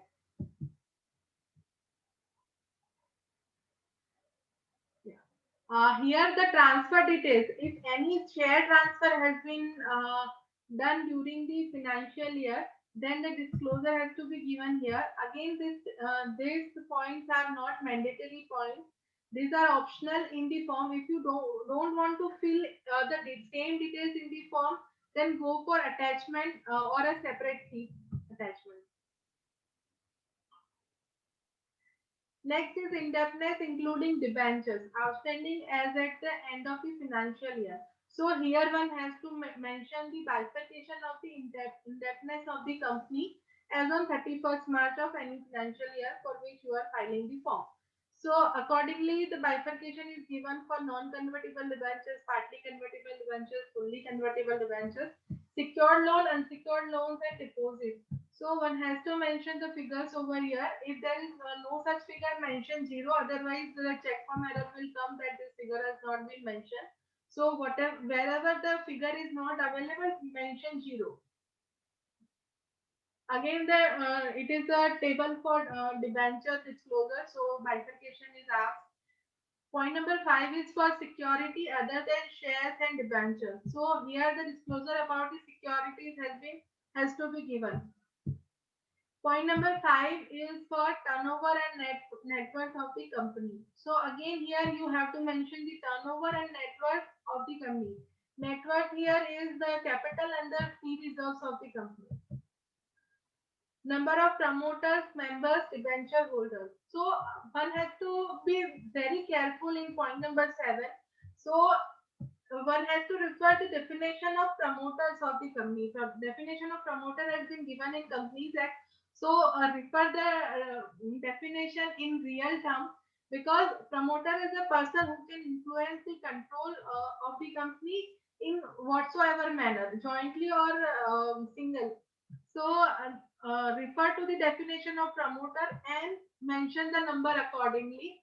And other than promoter, whatever the shareholder is, they have to be counted in number of members. If the company has issued debenture, then mention the number of debenture holders here. Details of directors and KMP of the companies. Again, this part is very important. Many mistakes have been done by the professional here. So composition of board of directors. Always there are two kinds of directors, that is executive director and non-executive director. So before mentioning any number in this table, please refer the appointment terms of any director, or the form DIR 12 can be referred in order to decide whether the director is executive director or non-executive director. So again, the bifurcation comes for executive, non-executive. Again, the category is also given that he is a promoter executive or promoter non-executive director, then from non-promoter executive director or non-promoter executive director, independent or non-independent. Non-executive director can be an independent and non-independent director too. So define the category of directors very carefully and mention the numbers accordingly. Yeah, in case of nominee directors, in some of the companies, it may be possible that nominee directors has been appointed by the banks or investing institution or investors. In some of the government companies, government nominees are also appointed. In case of any nominee director has been appointed by small shareholders, then the number should be mentioned here, and any other category of director has to be mentioned. The next is number of directors and key managerial personnel who is not director as on the date, as on the financial year end date. So don't get confused with this sentence. It is about the directors who has resigned from the company during the financial year. So let's suppose there were 4 directors as on April 2020, and one of them has resigned in November 2020.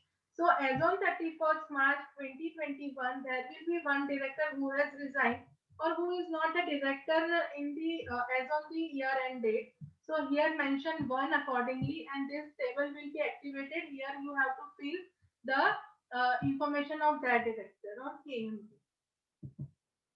Particulars of change in directors and key managerial personnel during the year.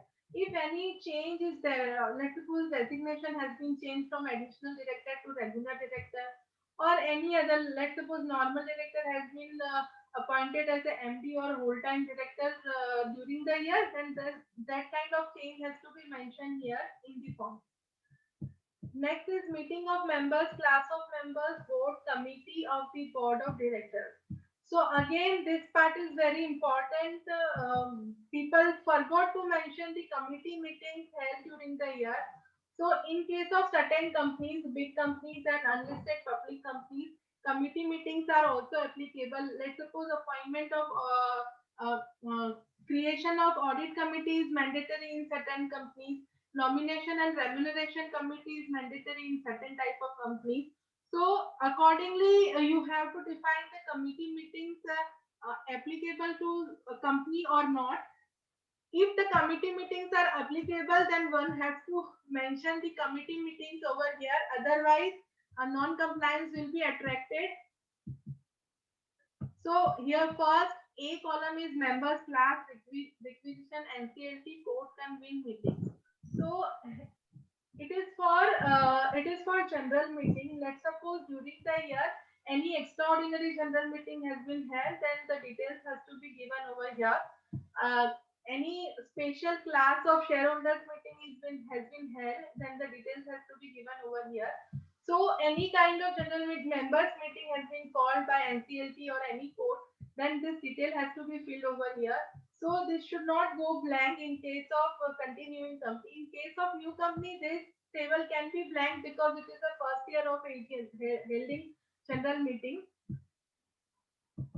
The second B point is for board meetings. Let's suppose during the year, whatever number of board meetings has been had, the number has to be mentioned here. If you will mention 4, then 4 column will be open in this table, and the date and attendance has to be mentioned here of each and every board meeting. The C column is committee meetings. As I have told earlier, committee meetings are applicable in case of certain companies. So while filling the form, be careful in deciding the criteria whether the committee meetings are applicable to the company or not. I have seen many forms of unlisted public companies which are having turnover of 100 crores and capital of more than 10 CR, paid capital of more than 10 CR, and they have failed to mention the committee meetings over here. However, the audit committee meeting and nomination and remuneration committee meetings are applicable to that company. So be careful in mentioning the committee meetings. In case of private companies, it is not applicable, so you can keep it blank. Next is remuneration of director and KMP. So again, the important point comes because it is a disclosure of particular section. If you will mention wrong figures or a wrong disclosure, it will attract a violation of particular section, and company may face the penal provision in future. So remuneration of directors and KMP. Again, there are 2-3 bifurcation is given. So first is for MD, whole-time director, manager, etc. So here the MD, whole-time director and manager's remuneration has to be mentioned if it is paid. Accordingly, you have to decide the number. Let's suppose there are four whole-time directors on the board of company. However, no remuneration has been paid, then you have to mention 0. Otherwise, 4 people are there on roll, then you have to mention 4. And accordingly, the table will expand. Number of CEO, CFO, company secretary whose remunerations details to be entered. In certain company, appointment of company secretary is mandatory. That is in case of paid capital is more than 10 CR, then the appointment of company secretary is mandatory. In case of CFO and CEO is there and the salary has been paid, then accordingly you have to write the number and the table will be expanded accordingly. Number of other directors whose remuneration details to be entered. So here again, as you have defined the directors, executive, non-executive category, so no, almost non-executive directors details will come in this last table, because whole-time director KMPs has been mentioned above in 2 tables. Next point is matters related to certification of compliances and disclosure. So here the A point is whether the company has made compliances and disclosure in respect of applicable provisions of Companies Act 2013 during the year or not. So deciding yes or no for this point, one has to refer certain disclosures like disclosure by directors and disclosures of related party transactions. And other disclosures are there that you have to check all the points and accordingly you have to decide yes or no. Generally, people decide yes over here without checking. So go for at least check DIR 8 MBP 1 disclosure before clicking yes over here, because MBP 1 and DIR 8 is disclosure about the entities and persons in which directors are interested, and other disclosures like made in the registers of the company. So decide the yes or no tab accordingly. Then penalty and punishment details thereof. Generally, people mention nil over here, and in many of the cases it is nil. But it may be possible that some penalties has been levied on the company or the directors under the Companies Act or any other act. Then you have to mention the details over here. Let's suppose company has gone for compounding of offences during the year, and it has paid the penalties, then disclosure must be made over here. However, you have done the compounding, but disclosure is must. If compounding has not been done, then it can be, it is not a compulsory disclosure, and it is not a mandatory field. But however, if compounding is done and penalties has been paid, then disclosure of figures should be there. Whether complete list of shareholder debenture holders has been enclosed as an attachment, always select yes, because it is a if you will not attach the list of shareholder and debenture holder over here, it will be counted as non-compliances. Attachment of list of shareholder must be in a specific format. Every shareholder span, its address, mail ID, etc. should be given in the list. So the list of complete shareholder means the address, name, PAN, and other details. Compliances of even folio number should be there in the list of shareholder. Next is compliances of subsection 2 of section 92 in case of listed companies. So this is applicable for listed companies. In certain companies, MGT 8 is applicable. So it is a certification part from the company secretary. In case of certain companies, it is applicable. So MGT 8 disclosure must be given in case of companies wherever it is applicable. And next is the declaration part, same common as for other forms too.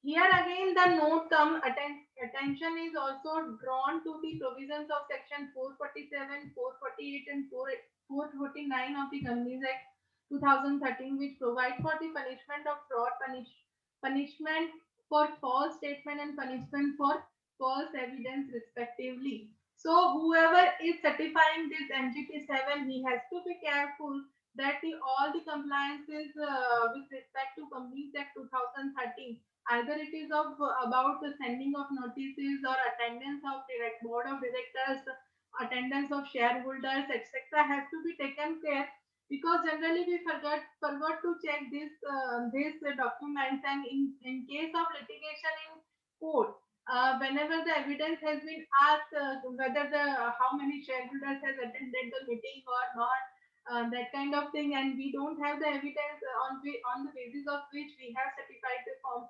So sometimes professional may be in trouble if he does not do certification with due care. So again, the attachment part is here, list of shareholder and debenture holders. If you select yes in the above form, this attachment will be the mandatory attachment. Without attachment, the form will not be completed. So approval letter for extension of AGM, yeah, this is not applicable to all, but in case of certain companies, it will be there. So you have to attach over here copy of MTT8 in case of specified company, and other attachment if you wish to do give any additional disclosure, then it can be given in the additional or optional attachment tab. Again, the check form and pre-scrutiny, as I have told earlier. So this is all about MGT7. Important points are the category of the promoter, director, KMP. They are executive, non-executive or not, and the bifurcation of promoter and members has to be taken carefully.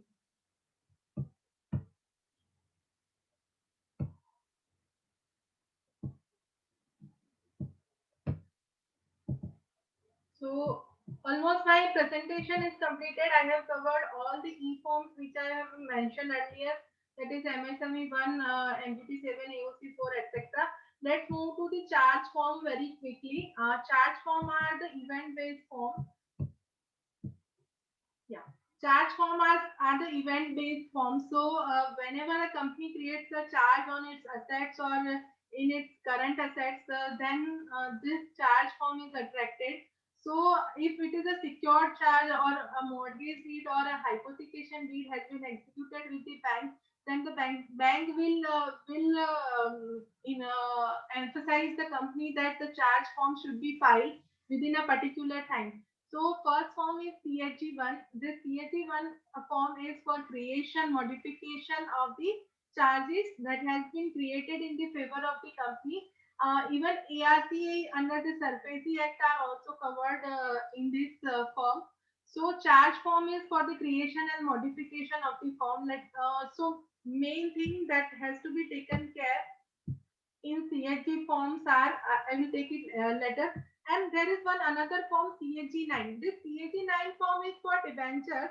If there are secured debentures in the name of the company, then the charge has to be created through CHG9 form. And in case of secured loan from the financial institutions or banks, the CHG1 form will be applicable. So CHG1 for normal loans and CHG9 for secured debentures. So both are the form of creation. Next form is CHG4. This is for the satisfaction of the charge. So if any charge is created in favor of the company, then the removal of charge has to be done through the CHG4 from the ROC portal. So points to be considered while filing any kind of charge form are listed below. So name of the charge holder, name. These are the basic information.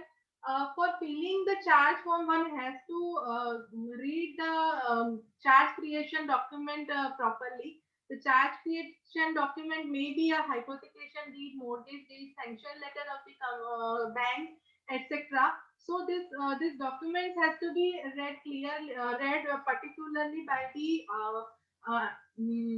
candidate who is filling the form. So first one has to understand the type of the charge. So what type of charge has been created on the company? Let's suppose there is I'm explaining in a very general way that if there is a term loan or a secured loan is there, then there will be a document called mortgage deed. Mortgage deed is created on fixed assets of the company and against the term loan provided by the bank or financial institution. And there is another document called hypothecation deed that is executed for on the current asset or furniture, fixtures or a stock of the company. So for like cash credit facilities or working capital requirement, generally hypothecation deed is there. And in case of term loan on fixed asset, mortgage deed is there. So one has to refer the mortgage deed, hypothecation deed properly. The quantum of the loan or the quantum of the charge has to be mentioned clearly in the form. Then other information is the asset that has been mortgaged or hypothecated. The details of the assets has to be given. Then from the sanction letter, one can know the rate of interest of the loan or secured loan. Then margin, what is the margin money? What are the other terms and condition of the loan? This all details has to be mentioned in the form. And for each kind of information, there is a separate column. So one has to mention the details.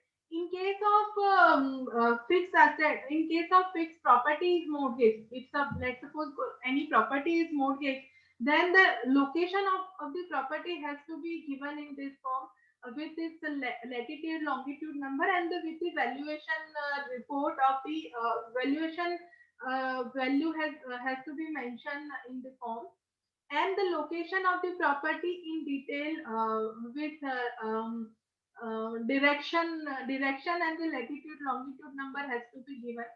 And at the bottom of the form, there is an attachment column. In the attachment, you have to attach the deed of charge creation, sanction letter, and the any other document which has been provided by the bank.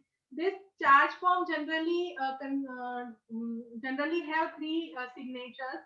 Three DACs has to be attached. One of the director, or the person representing the company. Second is of banker, in whose favor the charge has been created.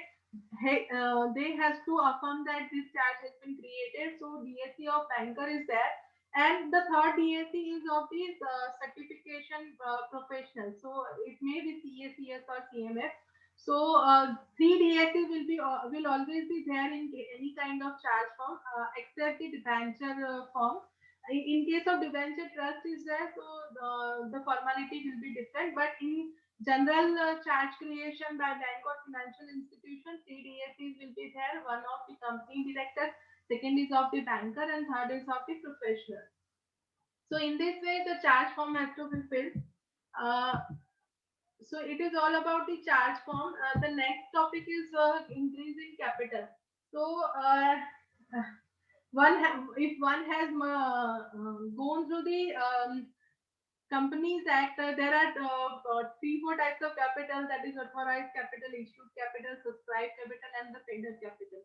So in case of increase in capital, the first point is authorized capital. So if the company is having margin authorized capital, then and then only the paid-up capital can be increased by issuing further shares. So in case of increase in capital, the first point comes to increase the authorized capital of the company. So authorized capital, for increasing the authorized capital of the company, the prescribed form is SS7. SS7 is for filing the resolution for increasing authorized capital of the company. For increasing the authorized capital, one must have to refer the MOA of the company, that what is the existing authorized capital of the company. Clause 5 of the MOA of the company has to be altered accordingly. Let's suppose the company is having a capital of 1 lakh at present as authorized capital. Then and if you want to increase to 50 lakhs, then this clause 5 of the memorandum of association of the company has to be altered accordingly. Before filing MOA, altering MOA, one must refer to the clauses of AOA as well of the company, that by what authority the capital of the company can be altered. Generally, the shareholders are having the right to increase the authorized capital, and in that case, the ordinary resolution has to be passed for increasing the authorized capital of the company. After passing the ordinary resolution by the shareholders of the company, one can hold an extraordinary general meeting for increasing the authorized capital of the company. And SS7 has to be filed along with the certified copy of the resolution passed by the shareholders of the company for increasing the capital. An altered copy of MOA has to be attached with this SS7 for increasing the authorized capital.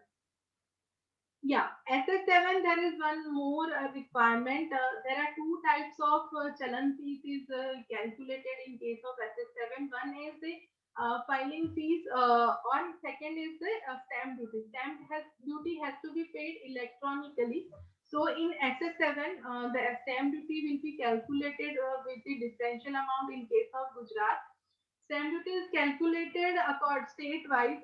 If you are filing SS7 in Maharashtra, then stamp duty figure may be different.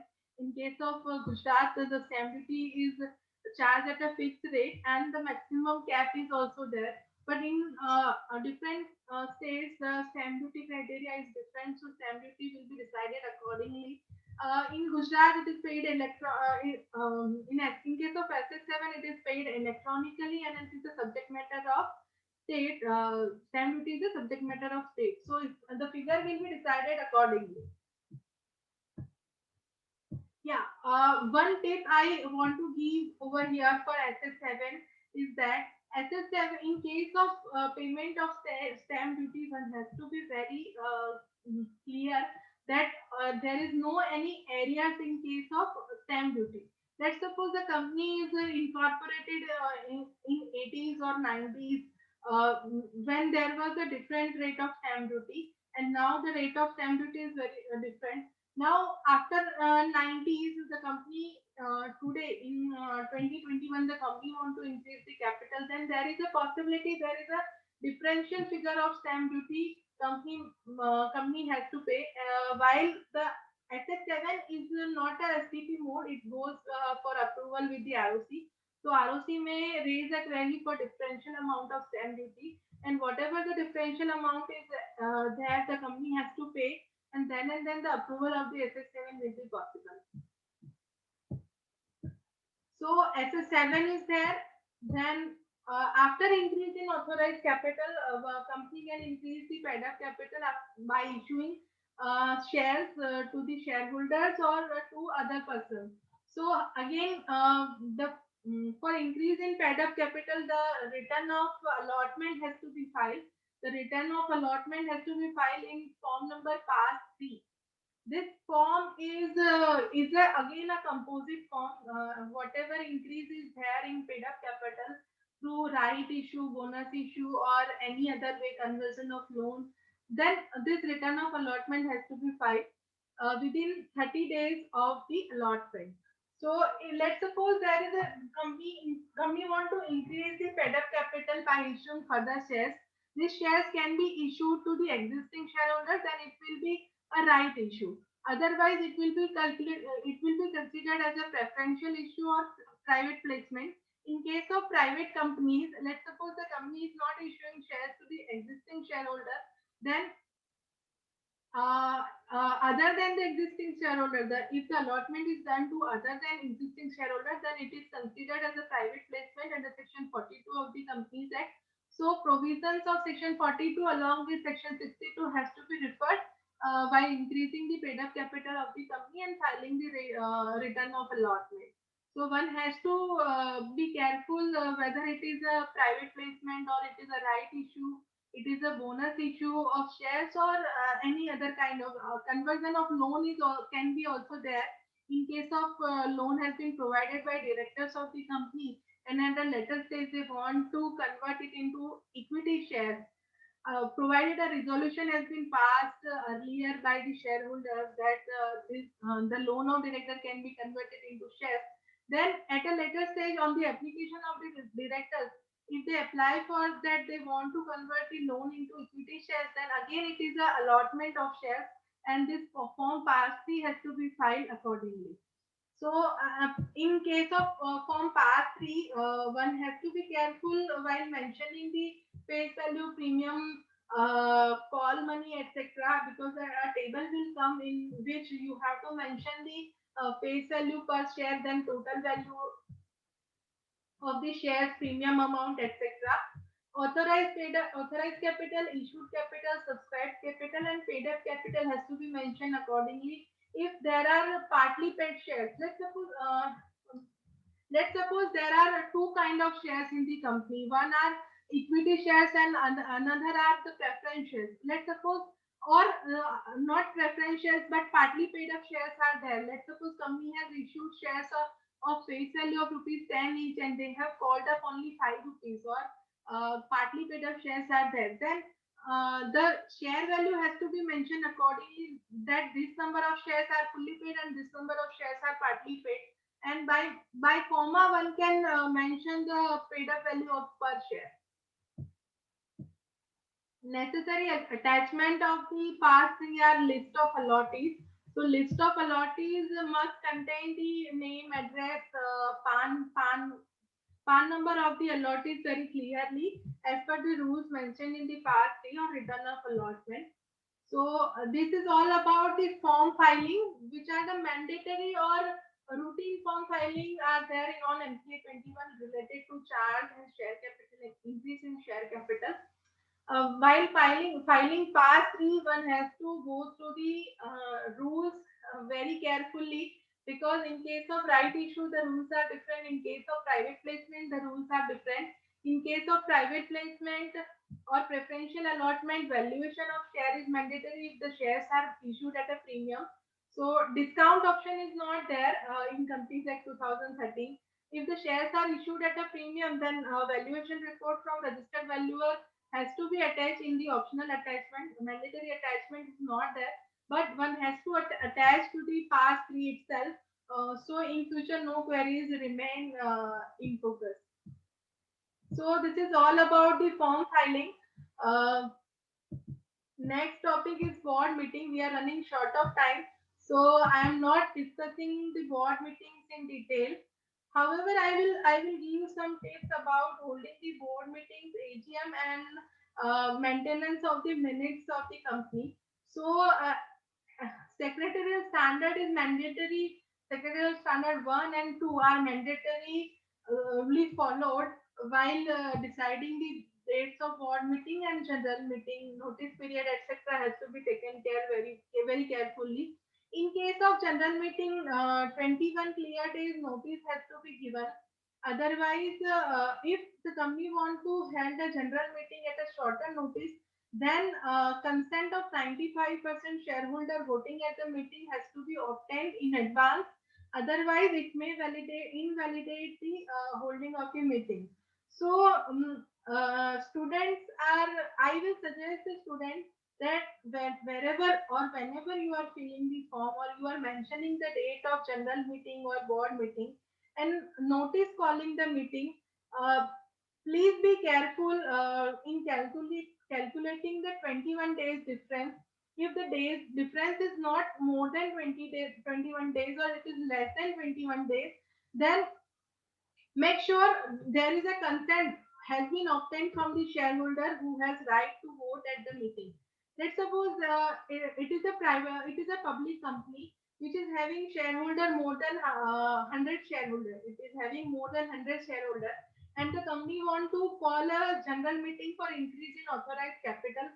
Then while filling SS7, you must be careful that the difference between the notice calling the general meeting and the holding of the general meeting contain 21 days clear difference. Otherwise, make sure the consent from all the shareholders, 95% shareholder has been obtained for calling the general meeting at a shorter notice.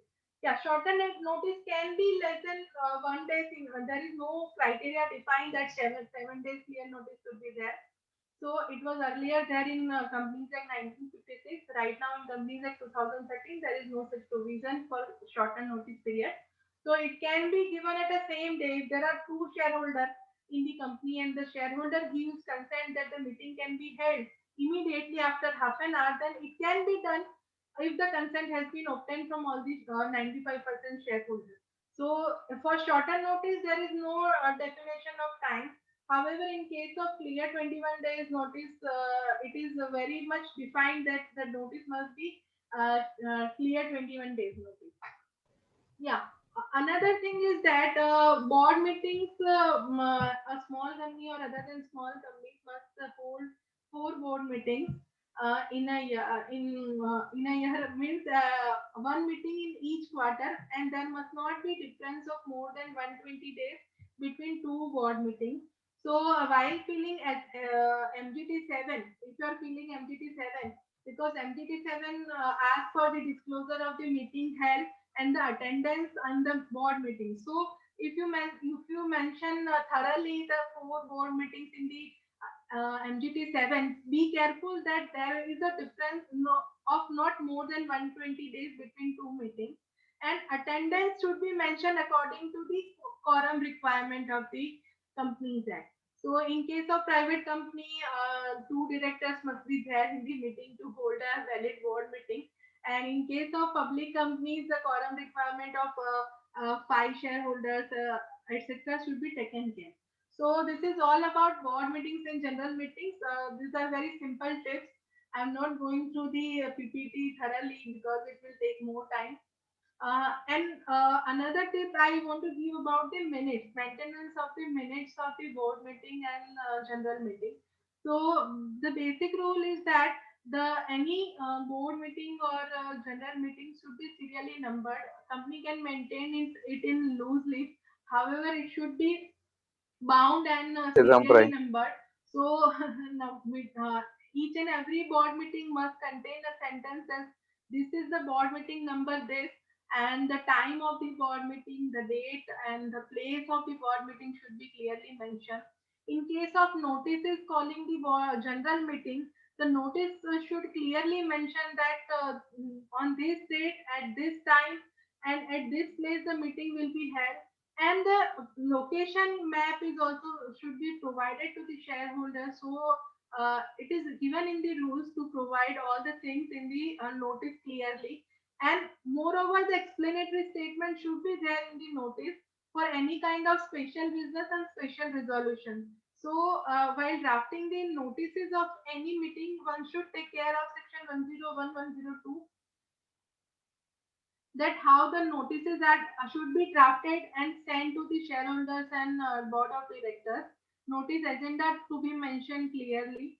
And in case of general meeting, if you are calling annual general meeting, then the 4 things are very mandatory agendas, like approval of accounts, appointment of auditor, and then your retirement of director by rotation, and the declaration of dividend. These 4 points are the mandatory agendas of any annual general meeting.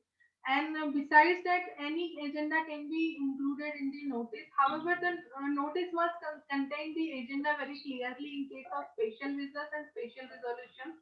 And the explanatory statement should be attached to that notice. Otherwise, it will attract the non-compliances and penalties according to the applicable sections will be applicable. So this is all about the board meetings and minutes I want to share. So I will conclude my session over here. If any questions or queries are there, you can raise the same.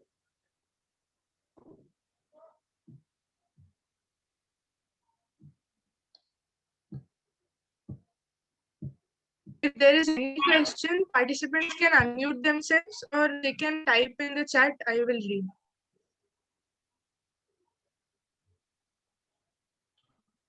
And this is my number for any query after this session. You can raise the query and I will be happy to resolve the same.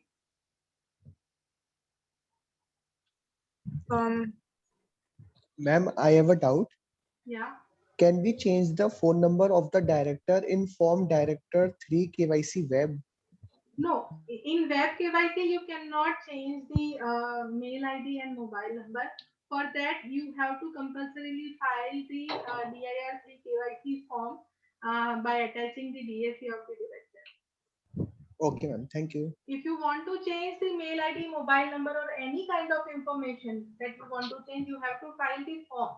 You cannot go to web and do Web KYC. Web KYC is a just confirmation that the details are same as earlier.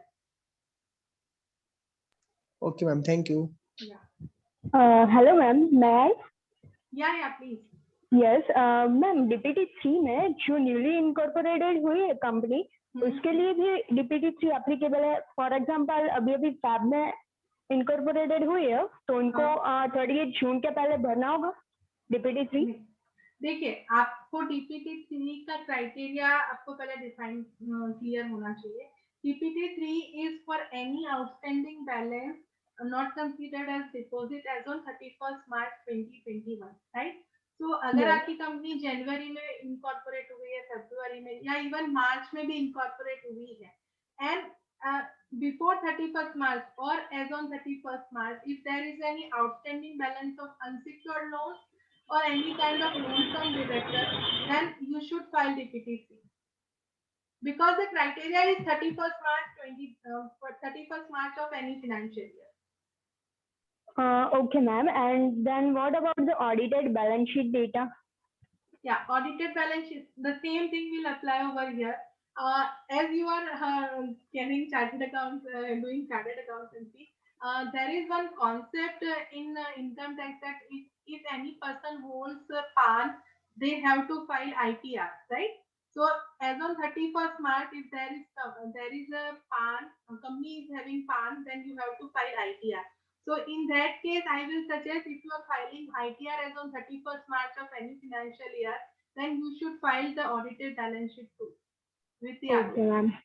Okay, ma'am. Yeah, Got it. Thank you. 15 months criteria is there for financial year, but it is not practical because earlier there was during incorporation the PAN was not generated. PAN was applied later on. Right now, from 2 years, from these last 2 years, the PAN comes with the certificate of incorporation. So from date of incorporation, PAN is there with the company. So as on 31st March, you have to file the ITR. If you are filing the ITR means you are closing the financial year, and accordingly you have to file the audit report. Yeah, ma'am. Got it. Thank you.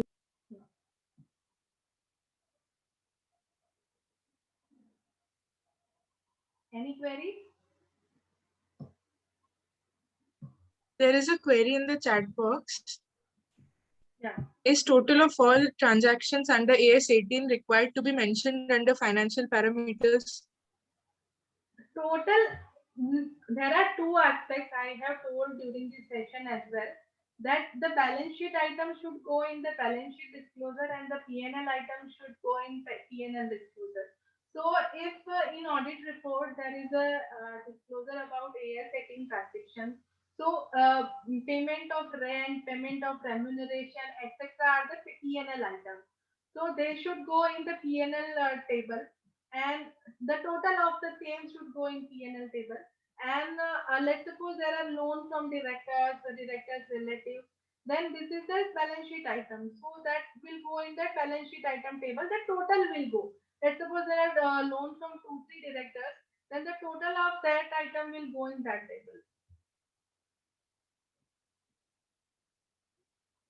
Okay, ma'am. Any other I think there are no queries in the chat box. Yeah, right? I have given my number. So if you have any queries later on and want to discuss, you can freely call to me.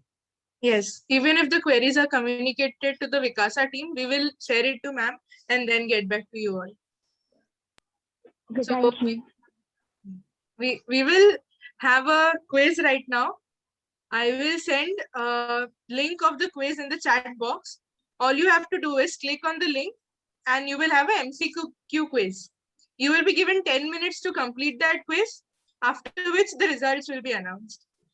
So before we start the quiz, I would like to thank Monika ma'am to give us such a wonderful session. It was a great session. So all the participants, I'm sure, learned how to fill all the forms and learned so much about company law. As it is such a relevant topic and aligned to our curriculum, this was a wonderful session. Thank you so much, ma'am. It was nice talking to you and explaining the concept. So it is a very vast subject, but I have tried to explain it in very brief, so major points are covered. Even though I feel that many points have been left, so that will be taken care later on. We can keep another session. It was so nice.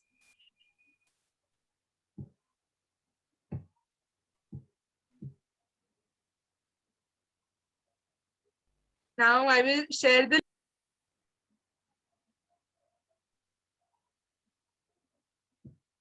Okay, but before that, can all of you turn on your cameras? We'll take a screenshot with ma'am of this session.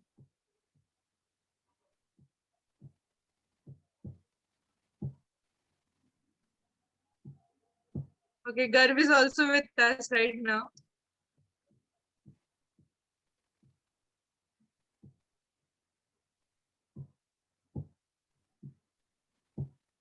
Debra, you're taking the screenshot now. Yes.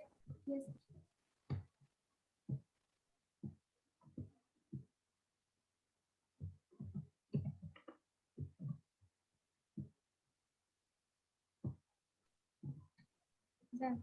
Thank you. Okay. It's, I think, 5:14 right now. At 5:24:25, we'll end it. I'm sharing the link.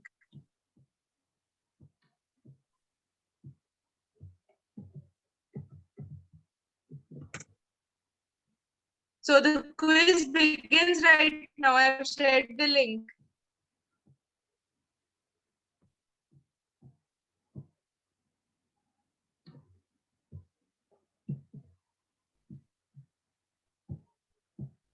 Let's see how much everyone has learned on this crazy Sunday, full of studying.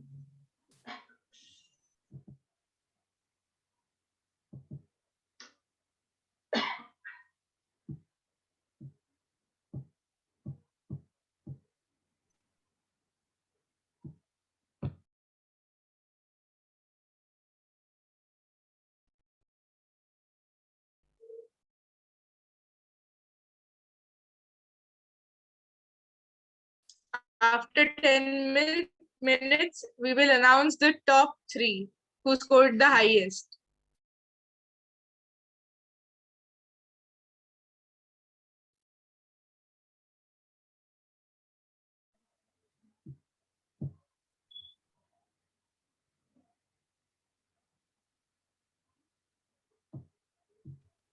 That someone has raised a query in the chat box that how to correct the errors in the form.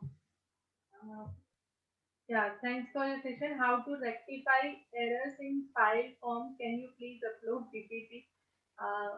Yeah, Kiran, I will say that all the MCA form has to be certified by the professional, either it is a CA, CS or CMA. So it is a responsibility of the professional that no error should occur in the form.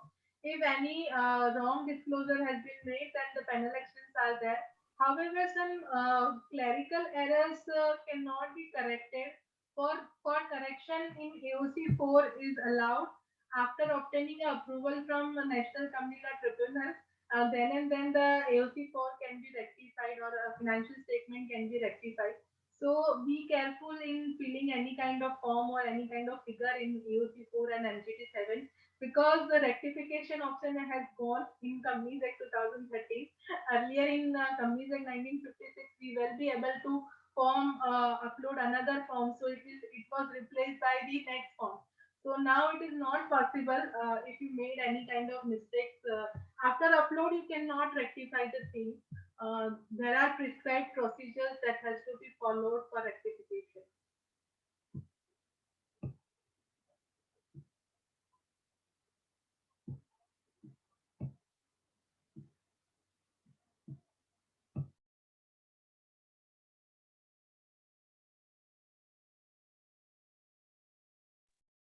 It's been what, 3 minutes and we already have answers. People have completed their quiz. We have geniuses with us. ICI Ahmedabad has conducted such an amazing session. So obviously it was supposed to happen. Thank you so much, girl.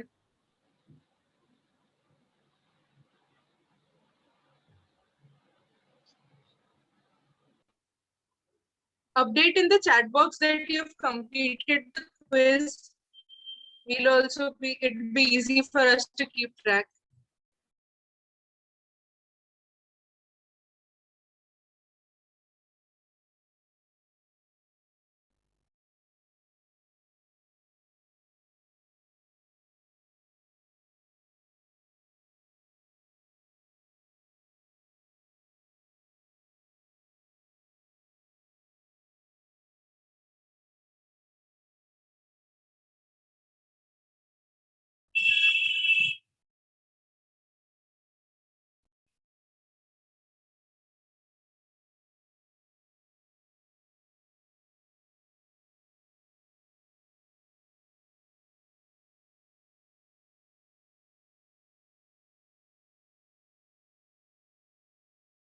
Ma'am, students are sharing that it was such a wonderful session. They've learned so much. How was your experience? Yeah, I'm also feeling glad that I have done some value additions to the upcoming CAs. So thank you so much for inviting. Thank you, ma'am.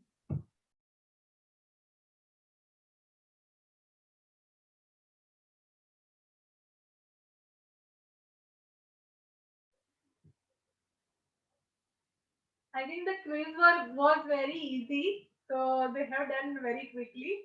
I have not put any complicated questions. They are very simple questions just to remind the discussion during the session. So it gets perfect in your mind. That's right. The students will be like, no, I know the answers. अगर पहले पहले difficult questions आ जाए तो फिर देने में ही डर लगेगा.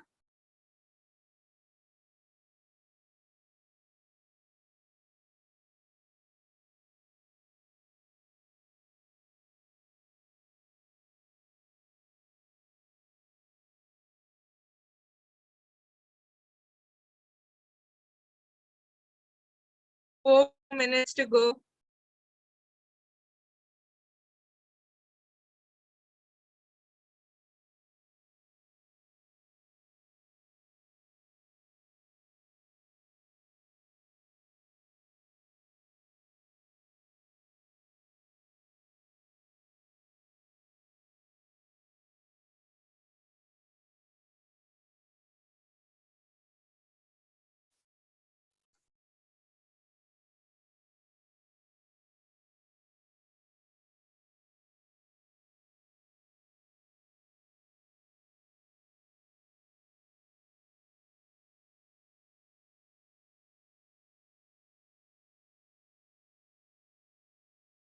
"35 people are done with the quiz."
Okay, so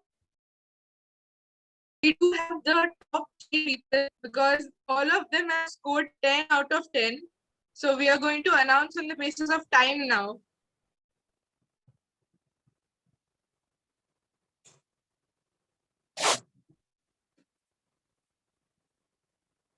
Our managing committee member Vraj will announce the winners.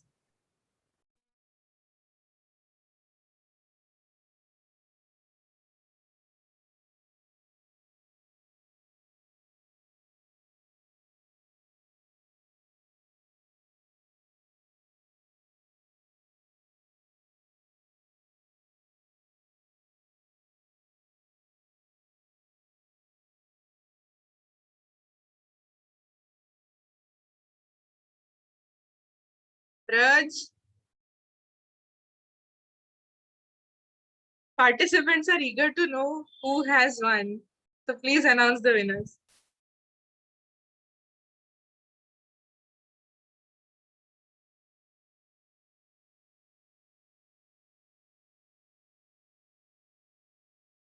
Okay, I think he's not here. Let me take this opportunity and announce the winners. So the person who did it the fastest, now all the 3 have got 10 out of 10 in this quiz.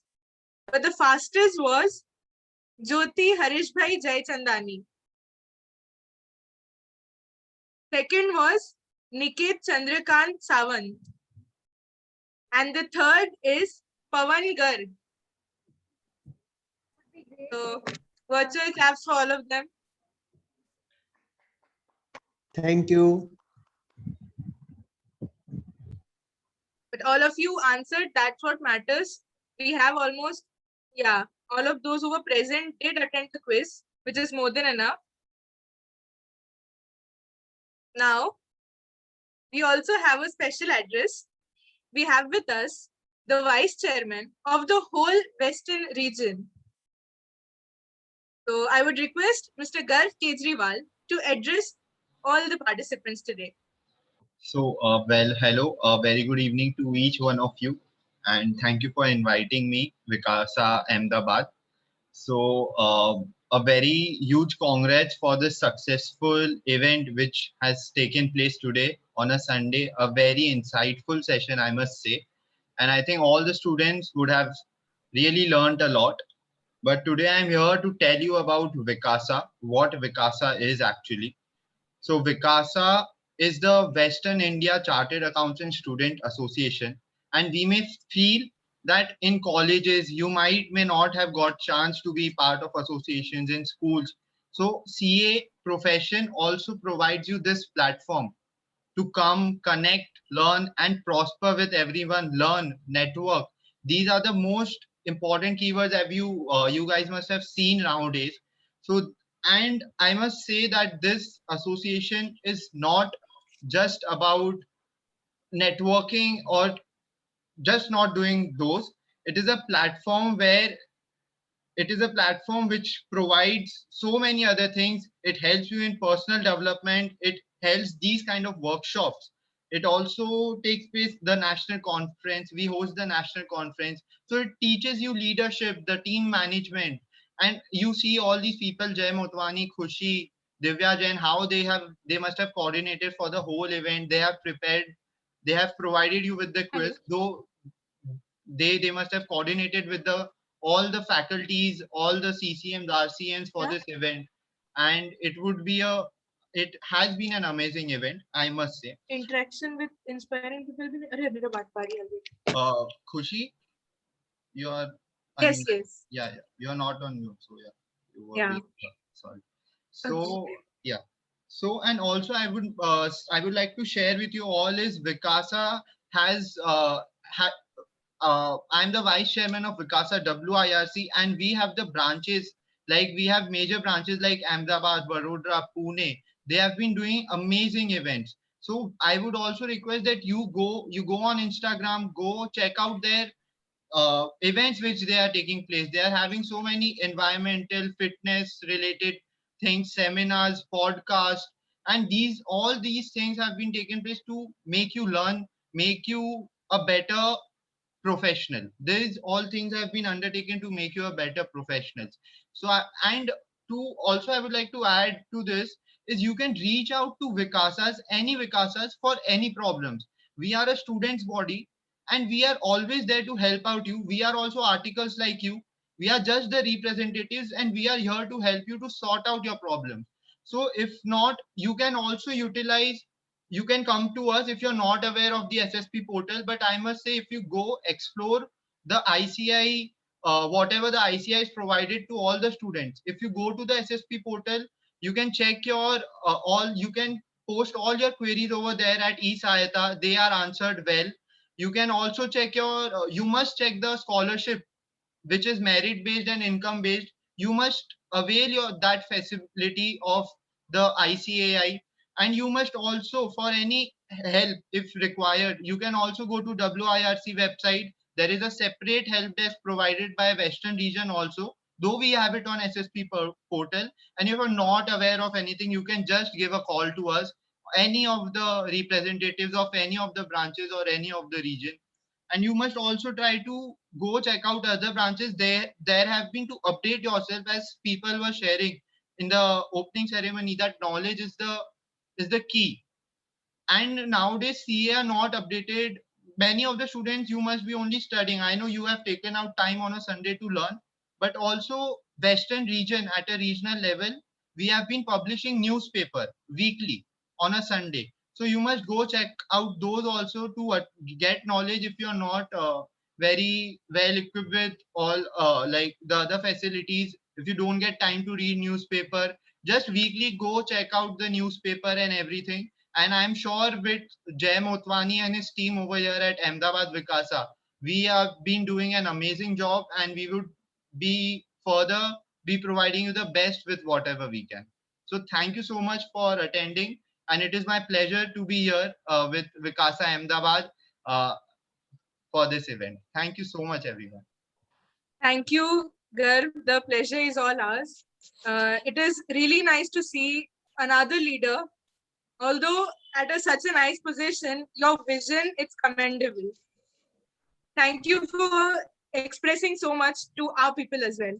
So to conclude this session, I would just like to say that, add on to what Garv said, that WICASA is a student body. We are one of you, and we want to work together for the students' development.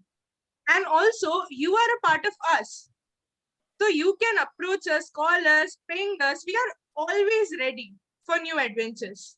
From our end, what we have planned for the next month, the most recent plan is Environment Week.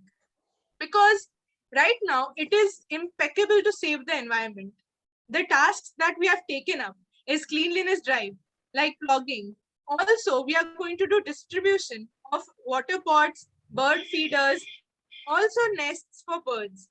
Because as far as environment goes, the creatures are also so important to us. Apart from that, apart from the actions that we will take, we are also going to create awareness by conducting so many competitions like painting, drama, blog writing, photography, and elocution. All these competitions are going on right now.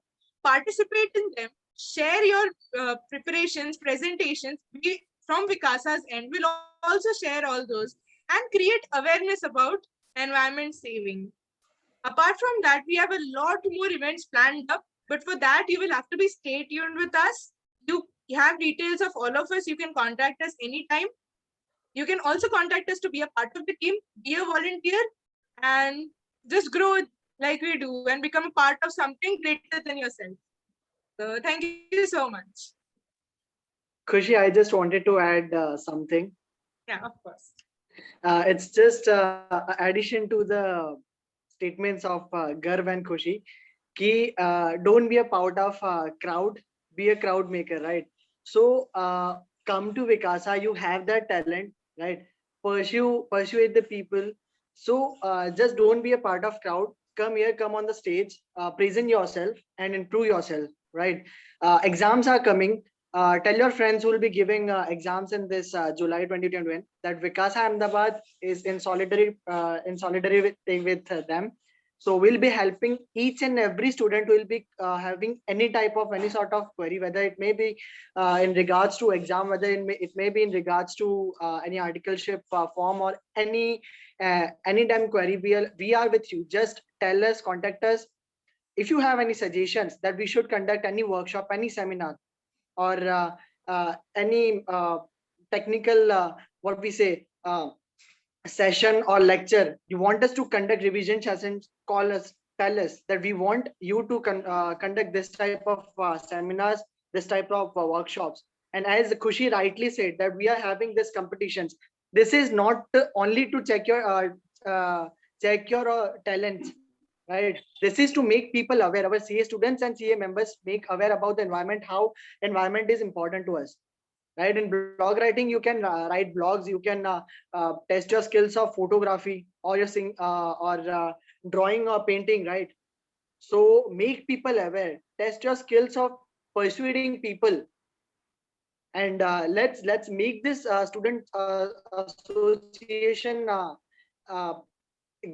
great in a way which we want, right?